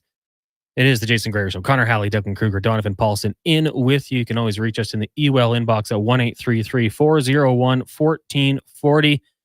This weekend, lots to get to. We got the Edmonton Elks taking on the Calgary Stampeders on a Monday. Of course, college ball. We're a week away from the NFL. And before we know it, college or the players will be rolling in for their NHL training camps right now. We bring in the host of the Jason Gregor Show, I believe live from the Oilers Nation golf tournament. Jason Gregor joins us. Jason, how are you doing today? Cons, I'm pretty good. The tournament's over. I just left a while back, but it was a fantastic day. We raised the most money we've ever raised for the Gregor Foundation. So a big thank you to all the sponsors and to all the players who, lots of them who've played the game. And but we did on my hole today, and cost me a lot of money, but it was definitely worth it. So it was loads of fun. Great to hear. Now, anyone stand out to you in terms of people we might know from the Nation Network? Well, you know what? A few of them weren't golfing. Yaremchuk and Downton's team had like a head-to-head game that required them to go to like 3 extra holes. And the losing team now has to go to Calgary when the Oilers play in Calgary, and they have to wear Flames jerseys. So I don't think Yaremchuk's going to be pretty happy about that. So it's pretty funny. That is tough. I guess, that's a lead into something we don't want to talk about. It's unfortunate that we have to. And just a real tragedy in the hockey world, as it was announced this morning officially that Johnny Gaudreau, age 31, and his younger brother, Matthew Gaudreau, passing away after being hit by a drunk driver on a bike ride in their home state of New Jersey there for their sister's wedding. Gregor, just a real terrible story. And, it's kind of not a great question, but just your thoughts on that whole situation. Well, it shows you how fragile life is and how quickly it can turn. You imagine anybody out there, your younger sister's getting married, everybody comes home, the family's together, and I'm sure Johnny and his brother probably don't get to hang out as much as they would like. So, they're going for a bike ride on the eve, they're biking back, or where, I don't know where they were going, to be honest. But, when you hear the details of the story, how they're biking in the right spots, and you have a driver who's driving behind them and does the courtesy thing and moves a little bit over to the left as they're passing just to not give him space. And the person behind him thinks they're trying to block him, so he's going to gun it on the right side, which is like the passenger side, and runs right into them. So he's speeding up. Like, just think about how hard you have to hit 2 people on a bike to take their life. Like, it's awful. And you know what? Like, you just think of so many lives that have now been drastically changed forever. Johnny's parents lose both of their sons at the same moment. They're both married. Johnny has 2 kids, 2 and under. Matthew's wife is 4 months from giving birth to their first child. So, that baby will never meet his or her dad. And, Johnny's kids are not probably going to remember their dad very much. They're only 2. And, the sister is going to get married today. And, I'm assuming that was postponed because of it. Like, it's awful. And, it's a reminder all the time. I know we talk about it on our show all the time, Cons, like, don't be inebriated, please don't drink and drive. Like, there's so many options now. And this is just a reminder of why not to do it. And, it's, part of road rage. I don't know if there's inebriation and rage at the same time. We're thinking like passing on the wrong side. Like, it's very tragic, especially because that's an avoidable situation, right? Like, it's avoidable. There's, you shouldn't be driving because they're inebriated. And then everybody knows, never in their right mind do you pass on that side. Like, it's so bad, and it's impacted so many lives. And I heard you and Spec talking about like Sean Monahan. You got your buddies, you have lots of friends, and they're gone. And you know what? To me, it doesn't. I don't care about Johnny Gaudreau, the hockey player. I care about Johnny Gaudreau, the father, the son, the husband, the brother, and now that's gone. And that's brutal for the Gaudreau family and all of their in-laws. I can't imagine the heartache and the pain that they're going through right now. Yeah, it's very well said, because it's just such an avoidable situation, such a tragedy for all those involved. And Sending our condolences to the family, the fans, the friends, everyone that knew the Gaudreaus and rooted them on a tough situation for the hockey community. Jason, if we take our conversation in a different direction, we'll go back to sports here. And this weekend, we've got the Elks and the Calgary Stampeders meeting down in Calgary. Labor Day Classic should be a great game. Trey Ford, I think you reported likely to dress. We're not sure if he'll be going, but he was limited at practice today. Lucius Purifoy got back into the action, as did running back Javon Leake. We see Niles Morgan inching closer and closer. He was limited at practice today. It's shaping up to be a great game on Monday. Yeah, Ford's going to dress. Will he play? That remains to be seen. I'm going to think probably not, but I guess, if you're dressed, then you're close enough to playing, right? But, you can dress. It means, hey, we got to play maybe a few snaps here or there. So it's a good thing to have in your back pocket. I think the way the Elks have played, I still believe Trey Ford gives them the best chance to win at the quarterback position, but, Bethel Thompson's not a slouch. You know what? They went toe-to-toe against the best team in the league, and if their kicker makes a field goal, maybe they win that game because they don't have to gamble twice on third down late in the game, going for a touchdown. Now, Calgary has been a little bit hit and miss, as have the Elks. It's kind of crazy. Winnipeg started terrible, now they're going. Edmonton started terrible, now they're going. BC and Saskatchewan started great, now they're terrible. It's been a unique season, and for the longest time, it's like, hey, the season begins, when Labor Day comes, because it used to be that the first Labor Day game was game 9 of the season. It's a little bit different now because they start earlier, so it's game 11. But still, like the Elks, if they truly believe they can make the playoffs, which I'm sure they should, right? If you look at it, they're only 2 wins behind first place. But a split, I don't think is good enough. The problem is it's really hard to sweep Labor Day. You play the same team twice. And, I heard Eddie Steele when I was driving the golf tournament describing just, the winning team and the losing team and the mentality in that rematch. So, obviously the Elks would love to win in Calgary. They haven't had a lot of success. What are they, 3-13 their last 16 trips there on Labor Day? It's hard, right? Like, even if you're good, it's hard to win there. So I look forward to it. I love the Labor Day weekend. Starts with Saskatchewan and Winnipeg on Sunday afternoon. And I'll be very much looking forward to Monday's game. Now, you're also going to have the U.S. Open. We've got the Tour Championship, college football, CFL, power rankings. What are maybe the top 2 things you're looking forward to tuning into this weekend? With some good baseball playoff races going on as well. Yeah, it's a long weekend for me, man. It would definitely be CFL at the top just because of the timing of the games and everything like that. The other stuff, I don't know. It's last long weekend of the year. There's a lot of outdoors for this cat. So we got a big hike plan and stuff. So I won't catch a ton. To be honest, I'll watch the highlights, of course. The golf, unless Scotty Scheffler really soils the sheets here, I think we know who's winning that. The F1 race is intriguing. College ball, I don't have a team in college ball, so I kind of watch players more or certain teams that I do. So it's not the same for me, right? I probably should get a team and just say, okay, I'm going to pick this team and cheer for them. I can tell it's not going to be any of the big 4 or 5 that are always winning. That would be pointless to me. So, you kind of feel like you're just jumping on, hey, cheer for Alabama. Ooh, shocking. They're pretty good. So no thanks. So we'll see. Crimson, Georgia, they're out, but maybe I'll get a college football team. It's hard to watch every sport. Like, I love September because there's so much, and October, but it's like, man, it's hard to watch all of it. But I will say this. There will be destination tuning. It won't be on this weekend because he just pitched last night. But the young Blue Jays pitcher right now, who is France is unreal, right? Like, you look at what he's done in his 3 starts, like, you're talking amongst the best in the history of Major League Baseball to do what he did. And, some of the best ever, like better than Roger Clemens, and how few hits he's given up in his last 3 starts. Like, this guy is absolutely shredding it. Like, I was watching him and you're just like, oh, pinpoint control. Like, he looks like a 8-9 year veteran on the mound who just has pinpoint control. It's crazy. Just like, kind of came out of nowhere. Fun to watch. Yeah, Speck and I were saying, Bowden Francis right now must watch television when you get the opportunity because he looks great. I'm hearing him being talked about on Fox Sports here on Sports 1440 when I drive home. Always good to see. And yeah, I mean, he's something to watch. 28 years old. Hopefully that can carry over next season. Now, my question for you, Gregor, before we let you go here, if you could have one of these 2 players, but only on the offensive side of the ball, Aaron Judge or Shohei Ohtani, who are you taking? Well, that's a really good question. Well, the one thing that Shohei has that Judge doesn't is speed on the base path. Mm-hmm. So they both have power. They both can hit for average. Judge maybe a little bit more. I think I'm probably going to go with Shohei because you know what? We're not back to where we were in the 80s and 90s where there's stolen bases all over the place, but stolen bases are up significantly now. And it's rare to see a power hitter steal this many bases.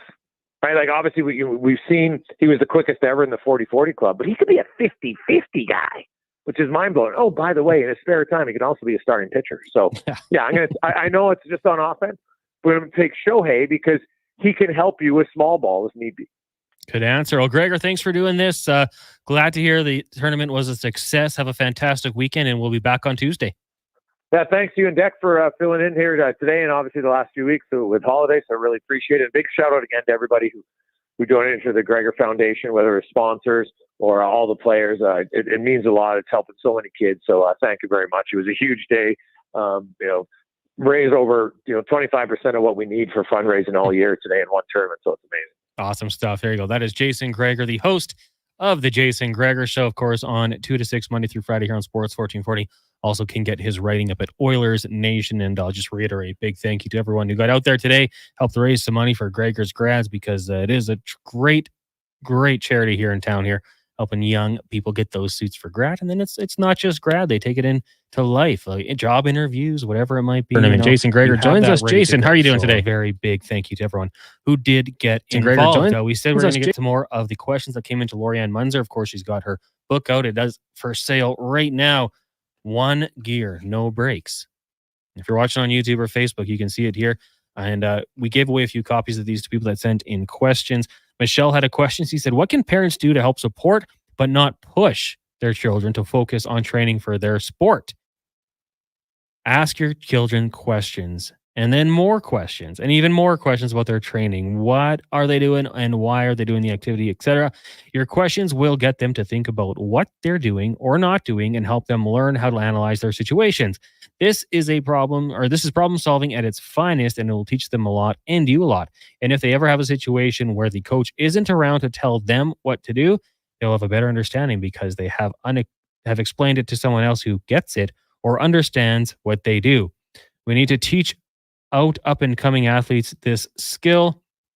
They might be frustrated with your questions, but if you can get them to think in pictures and images, they'll understand quicker and connect with what they're doing or not doing and what they can do to improve. Questions could be, if you were to coach me and I've never done this sport before, what would you get me to do for my warm-up? Why do you think your coach has you do this for warm-up? What are 2 favorite drills activities to do? What are these and why are these your favorite? And what are your 2 least favorite drills to do? And why are these your least favorite? If you try this, let me know. So there you go. That's another question. When we come back, we'll hear Nick's question. He also got a copy of Lori-Ann's book, One Gear, No Breaks, signed as well. Declan, Donovan, and I also got our copy of the book signed. So no big deal. Declan, you were quite eager to get it signed. You were as we went to an update, you just slid in. Lori-Ann, can you sign this? Yeah, that's exactly it. I was going to an update, right? So I was going to have a pretty small window. For anyone who doesn't know, Lori-Ann usually gets out of here relatively quickly when she's done her segments. So I had to sneak it in before she got off. And I will say, when I win my gold medal and there are 2 gold medal signatures on that book, I'm going to donate all the money to the Donovan Paulson Monster Energy Fund. Nice. Yeah. Yeah. They're not cheap, I can tell you. I grabbed a Red Bull today because we were at the dollar store and it was right by the till.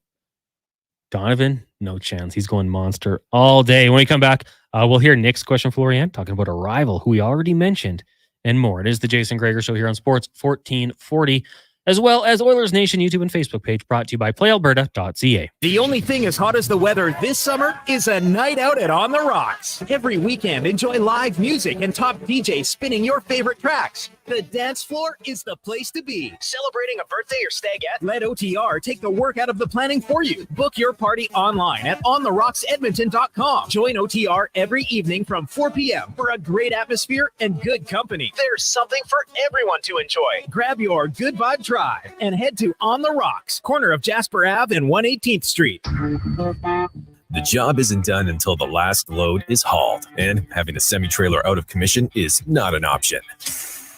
Whether replacing or adding to your convoy, Edmonton Trailer has a huge inventory of new and used semi-trailers, trusted by the gravel, logging, oil field, fluids, and freight industries. Find a trailer right for you online or at one of their 3 locations. For sales, service, parts, rental, and finance, when you're in it for the long haul, Edmonton Trailer.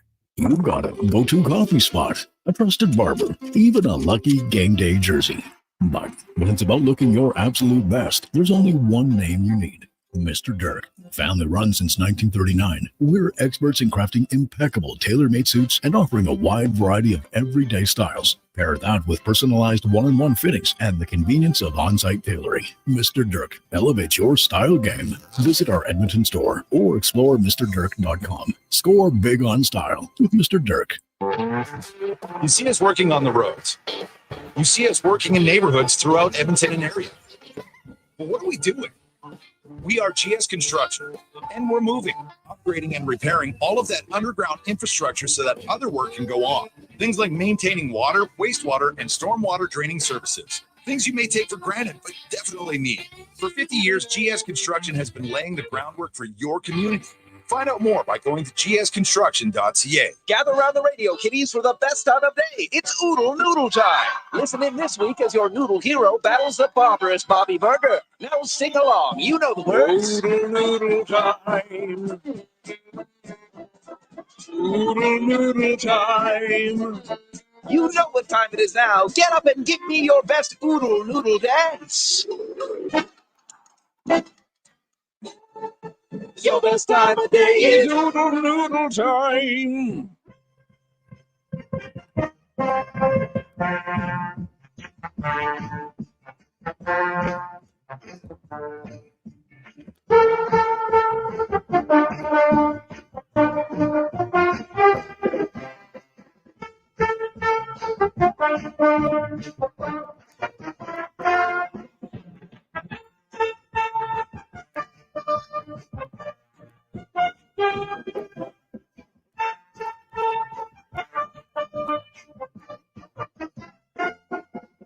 From puck drop to kickoff, it's the Jason Gregor Show on Sports 1440. Presented by PlayAlberta.ca, Alberta's only regulated online gambling website.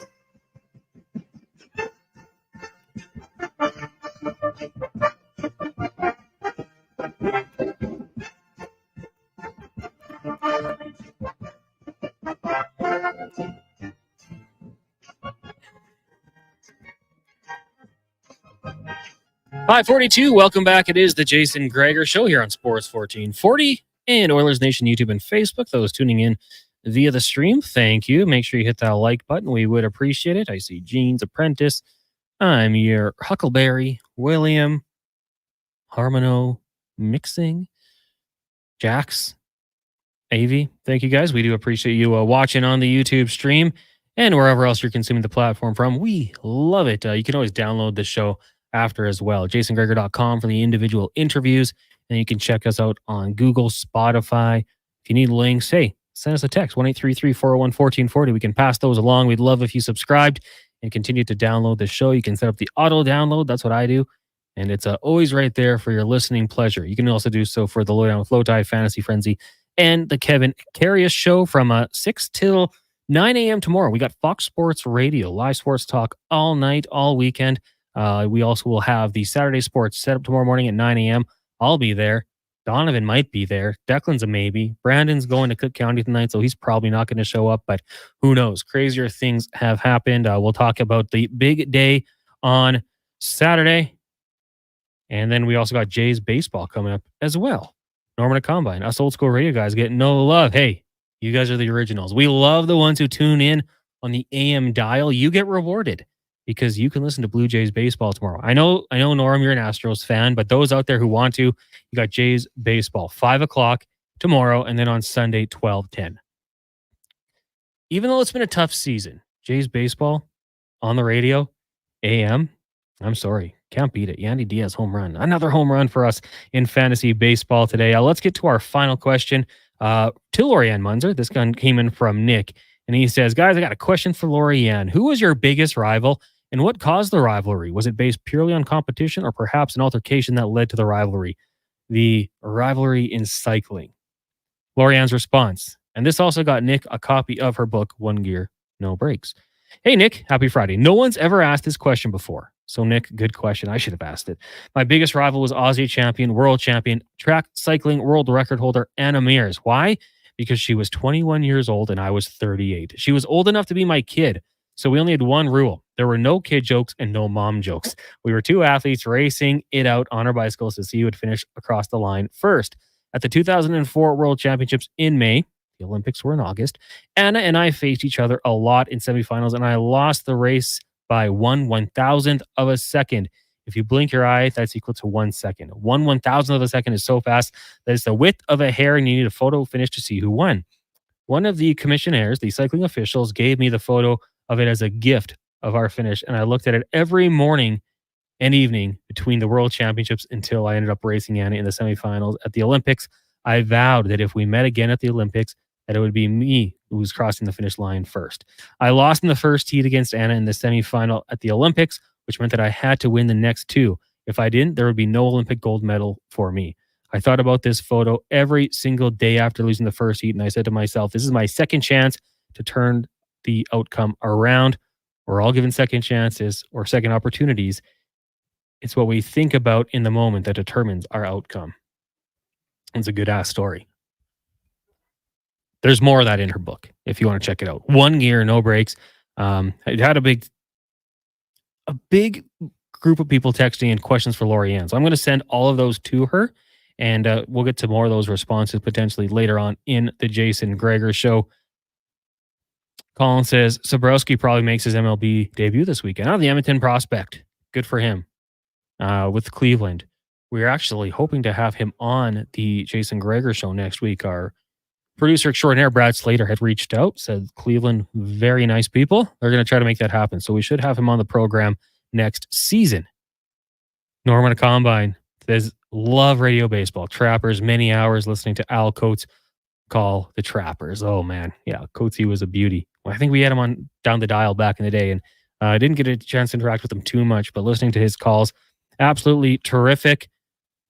Big Easy says, Matt, props to all of you handling the horrible situation today. Very well done. Thank you, Big Easy. It's weird. Like it, I don't know about you guys, but the news of Johnny Gaudreau and his younger brother Matthew passing away after being struck by a drunk driver, like it doesn't feel real yet. It still feels, I don't know. I don't know how to explain it. It's just a really weird situation. So again, Gregor said it. Life is precious. It could be gone in an instant. Johnny and Matthew did nothing wrong. They're riding their bikes. They're on the right side of the road. Some dummy made a bad mistake and literally just ruined the lives of so many people. Johnny Gaudreau had 2 young children under the age of 2. His wife, Matthew Gaudreau, his younger brother, 29 years old, had a wife. I don't know if it's true or not, but people saying that she was pregnant. Like it's just so tough. They've had a sister. They were in town for a wedding, her wedding. Like the human psyche's. How could you not for the rest of your life think if my wedding wasn't that day, this wouldn't have happened? Like it's something you should not ever have to think. You didn't do anything wrong. And the actions of one person has made this all a thing. Reiterate, go get a Uber, a cab, take the train, take the bus, whatever it might be. Walk, ride your bike. Just don't drive. If you're going out tonight and you're going to have a couple drinks or you're going to have something, an edible, some weed, whatever it might be, leave the car at home. You don't need it. Get a ride. Talk to one of your buddies. If you're in a group chat with the crew, reach out. Let them know, hey, guys, anyone going out tonight? Going to have some drinks? Let me know. I can DD. That's what I did. We got our golf tournament this weekend. I told my crew, guys, if anyone's going to get after it on Sunday, please let me know. I'll drive. Like, watch out for each other because we do not need any more of these incidents to happen. It's just absolutely heartbreaking. Anyways, get off my high horse. Today on the show, in case you missed it, we had Ryan Pike talking about the whole situation. Lori-Ann Muenzer, Cam Tate, Cameron Salerno, Speck, Gregor, Al Mitchell. It was a great show. If you missed anything, make sure you go check it out. Like I said, jasongregor.com or Apple, Google, Spotify, wherever you get your podcasts from. We are there. Declan, Oklahoma right now, 17-0 over Temple as the first quarter wraps up. The Oklahoma Sooners, they might have found that SEC defense, eh? Well, I guess they did. I don't know what changed in the water over there in Norman, but the quick little transfer to the SEC. All these guys are playing like an SEC school on defense, like you said. I don't know. Listen, I mean, it's Temple. Come on. No disrespect to Temple, but it's Temple. So I don't expect this to be like the 55 points Texas Tech or K-State or Oklahoma State is going to put up something like that. But listen, Oklahoma's looked good so far. Jackson Arnold's looked really good so far. Not too invested in the Temple program. No disrespect again. Oklahoma want to see what they can do in the SEC. Their defense has stepped up so far. If you were to think of Temple football players, who comes to mind? No one. Is there one that should? What didn't Hassan Reddick go there? Did he? I thought he did. Muhammad Wilkerson. One, I guess, maybe who did Deion Dawkins go there? The offensive lineman? Oh, I don't know. He might have. I might be the only one I can think of. Other than that, man, I don't know. I don't know. Sorry, Temple. Rock Yassin. Not enough. Oh, the corner. Yeah. I liked him. I liked his game a lot. Played for the Raiders, yeah. So I guess those three. Hassan Reddick probably is the best of the bunch. I would say so. But couldn't have told you he went to Temple. I don't think too many people could have. I mean, they've had a lot of guys drafted. Obviously, they've been around for a long time, but not too many big-time standouts, I suppose.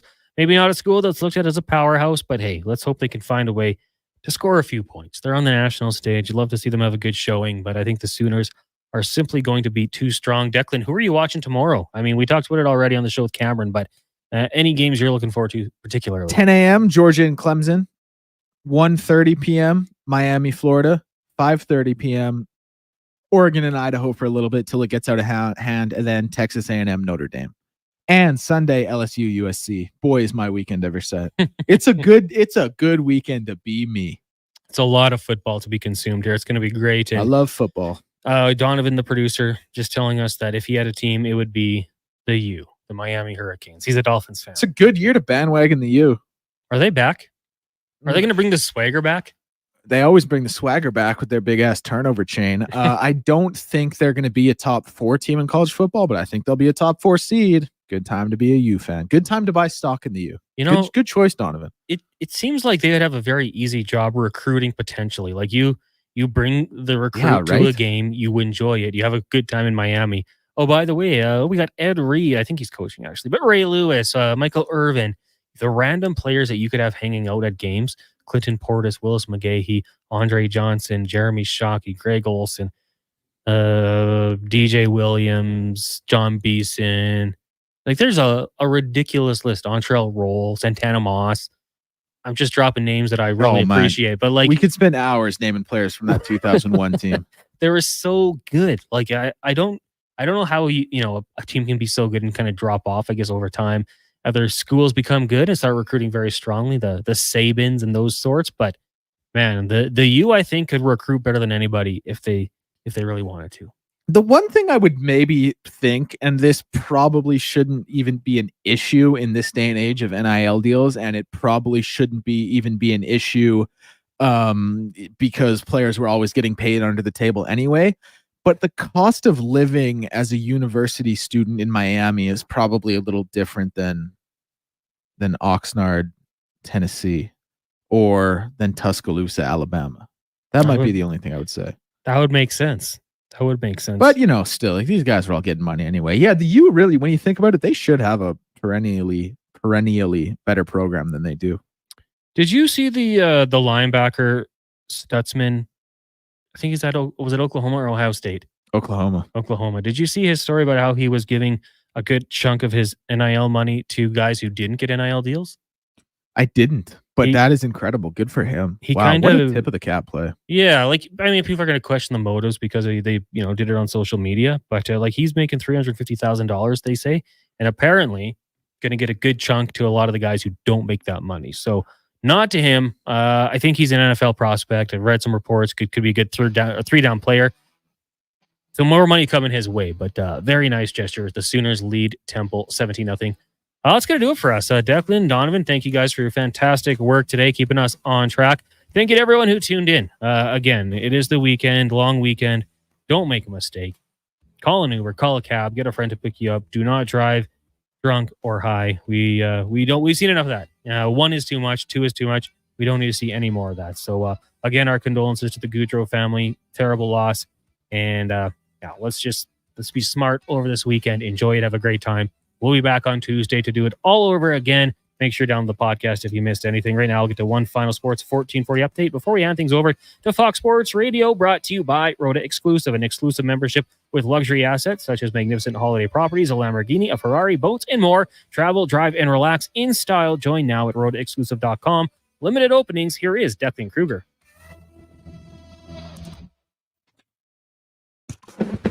This is the Sports 1440 update. And one last time from me today, tragic news from the hockey world. Columbus Blue Jackets forward Johnny Gaudreau and his brother Matthew have passed away when they were struck by a vehicle late last night while riding bicycles in their home state of New Jersey. The Los Angeles Clippers and center Ivica Zubac have agreed to a 3-year, $58.6 million contract extension, according to his agents. The deal will kick in after this season and was the maximum he was eligible for. The Chargers have signed kicker Cameron Dicker to a multi-year extension. The team announced earlier today the deal is 4 years at $22.04 million, which includes $12.5 million guaranteed. And North Carolina quarterback Max Johnson will miss the remainder of the season with a broken right leg suffered in the team's 1917 opening win at Minnesota on Thursday. For championship scores, it is Scotty Scheffler leading the day at 21 under. Colin Morikawa sits at second, 17 under, and Taylor Pendrith just inside the top 10, tied for 10th at 8 under. Baseball scores right now, it's the Braves over the Phillies 4-1, Sox over the Tigers 4-0, Brewers over the Reds 1-0, Cubs over the Nats 7-3, Padres over the Rays 7-4, Cardinals over the Yankees 2-1, and Guardians over the Pirates 2-0. Toronto Blue Jays set to go in about 14 minutes time here as they take on the Minnesota Twins. Kevin Gausman on the mound for that one. That's going to do it for us here on the Jason Gregor Show. Up next is Fox Sports. It's the Saturday Sports Setup tomorrow morning at 9, the basketball show at 10, and Kevin Carius and Brandon Douglas on the Carius Show Monday at 7. I'm Declan Kruger, and this has been a Sports 1440 update. Sports 1440, a Stingray radio station broadcasting on free.